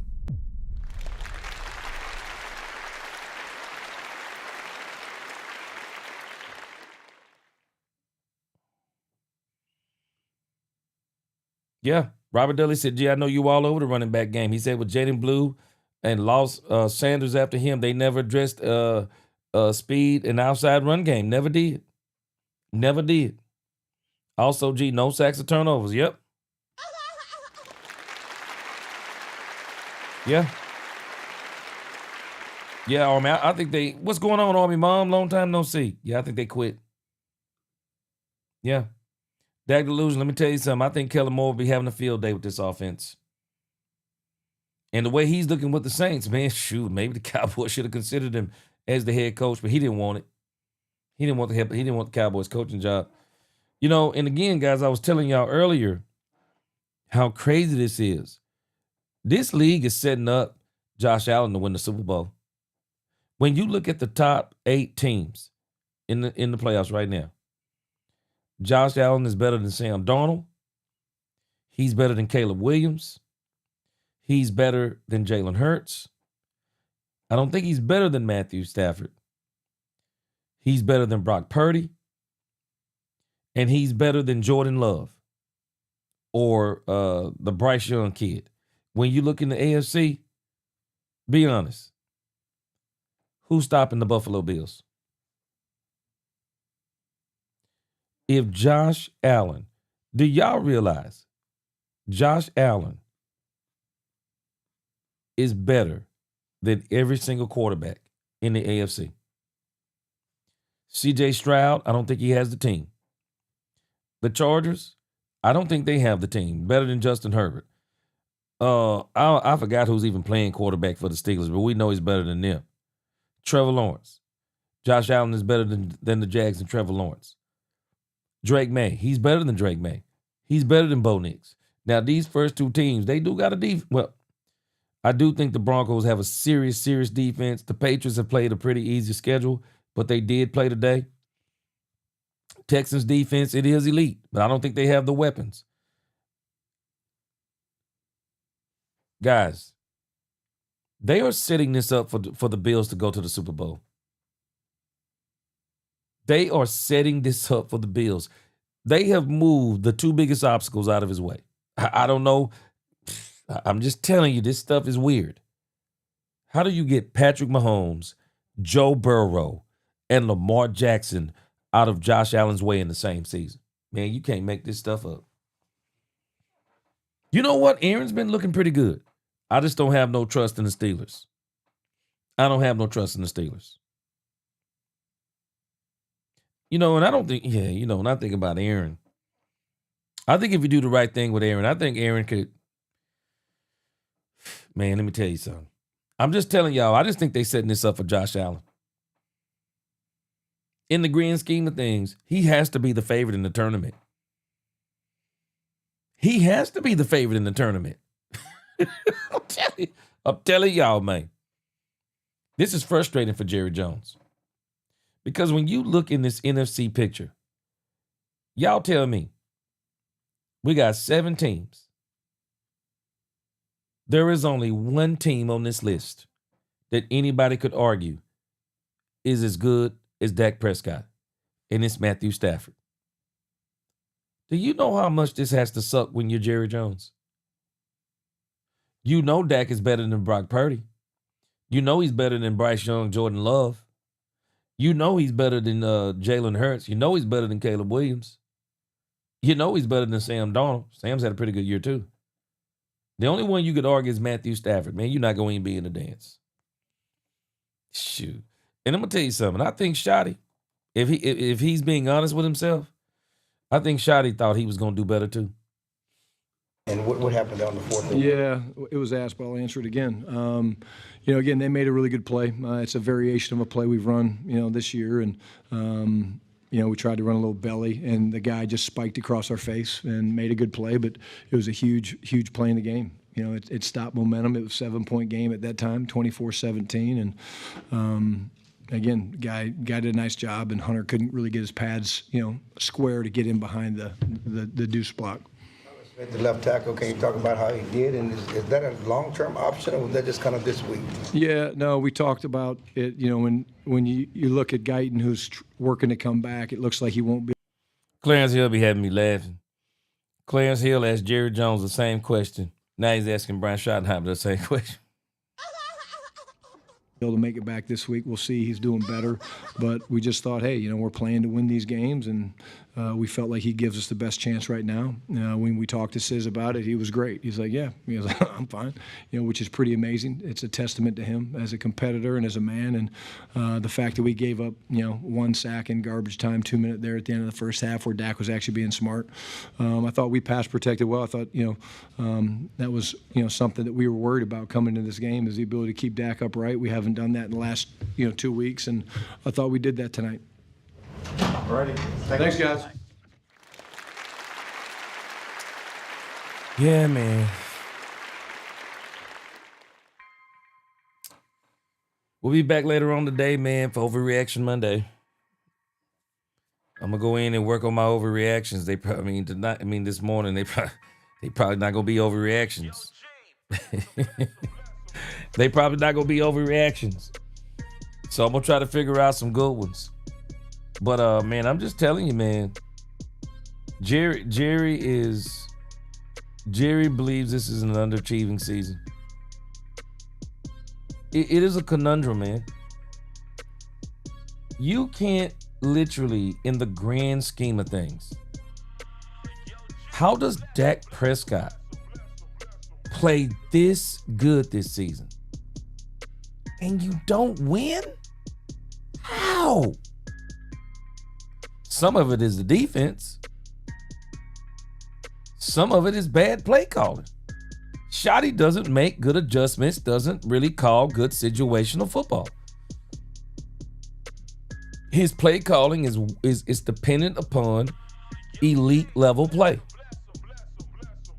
And when teams counter and take away certain things from him, he has no counter to get things back.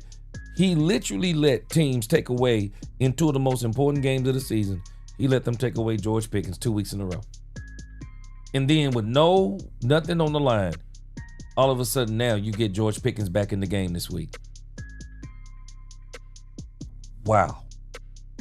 Doesn't make sense. Robert Dudley, he said, I like Schotty as a person, but he was born into the NFL family, too comfortable. You know what? I really think he could do this. I just don't think he can do this and call plays. I think they really need to consider getting a play call, and they're not going to do it. But we got something to look forward to. He was better in the second season with the Seahawks, but at the same time, he wasn't the coach and the play caller. JP the Goog, he said, or is this an open road for Aaron to win a Super Bowl and retire? Boy, let me tell you something. JP, I got to admit to you, I would love to see Aaron Rodgers win a Super Bowl. I would love to see it. I would love to see Aaron Rodgers win a Super Bowl and go off to the sunset. It would just be a great way to finish off his career. Because let me tell y'all something, boy. People going to look back on Aaron Rodgers' career. They're going to realize something, man. Aaron is one of the best to ever do it. I mean, I know he's been a little kooky with some stuff he does. But, shoot, Aaron's one of the best to ever do it. Man, I think this dude can spin a football, man. Aaron Rodgers is one of the best throwers of the football I've ever seen. Shoot, and this dude's prime, oh my gosh. And people, man, he's very underrated with the way he can run the ball, or used to run the ball. Shoot, man, Aaron Rodgers, boy. I'd love to see him get one late in his career like John Elway. Hey, JP the Goog, I agree with you. Can't blame Jerry and Dak this year. Now, you can blame Jerry for hiring Matt Eberflus.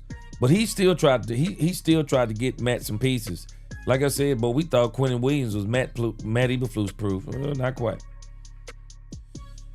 Robert Dudley, I think Dak's career is going to end better than Tony Romo's. I think Dak's career is going to end better than Tony Romo's. I think Dak's going to get him one before he get out of here. Unlike Tony Romo. Dak going to get him one. Derek Rose said, well, Josh Allen has already been crowned by the league. No doubt. The only thing left now is a Super Bowl. I think he's going to get it this year. But I do hope I hope Pittsburgh can stop him. He said, well, my Cowboys stay home and drink soup from a bowl. Man, let me tell you something, boy. All right, guys, this has been great, man. 5.5 hours. I only planned to do 2. But I guess the coffee kept me going and y'all kept me going. Danny, yes, y'all ain't going nowhere. Yeah, he ain't going nowhere. All right, guys, we're going to be back later on today. We're going to be doing Overreaction Monday, see some of the headlines that's coming down. So we'll be dropping that. And I'll be dropping some videos in between on some of the things that got talked about last night and some of the things I'm sure is going to come through today. So, all right, guys. Appreciate y'all rocking with me. Read this last comment from Albert. He said, I told you every time they start the game, they start out good. Yep, but the last 2 quarters, they always shut it down. Somebody has to go, have got to Jerry and pay attention to detail. Yeah, shut it down. And somebody's got to pay attention to detail. I agree. All right, guys. Until the next time, DC4L, God bless. Let's talk Cowboys and we talk facts. Peace.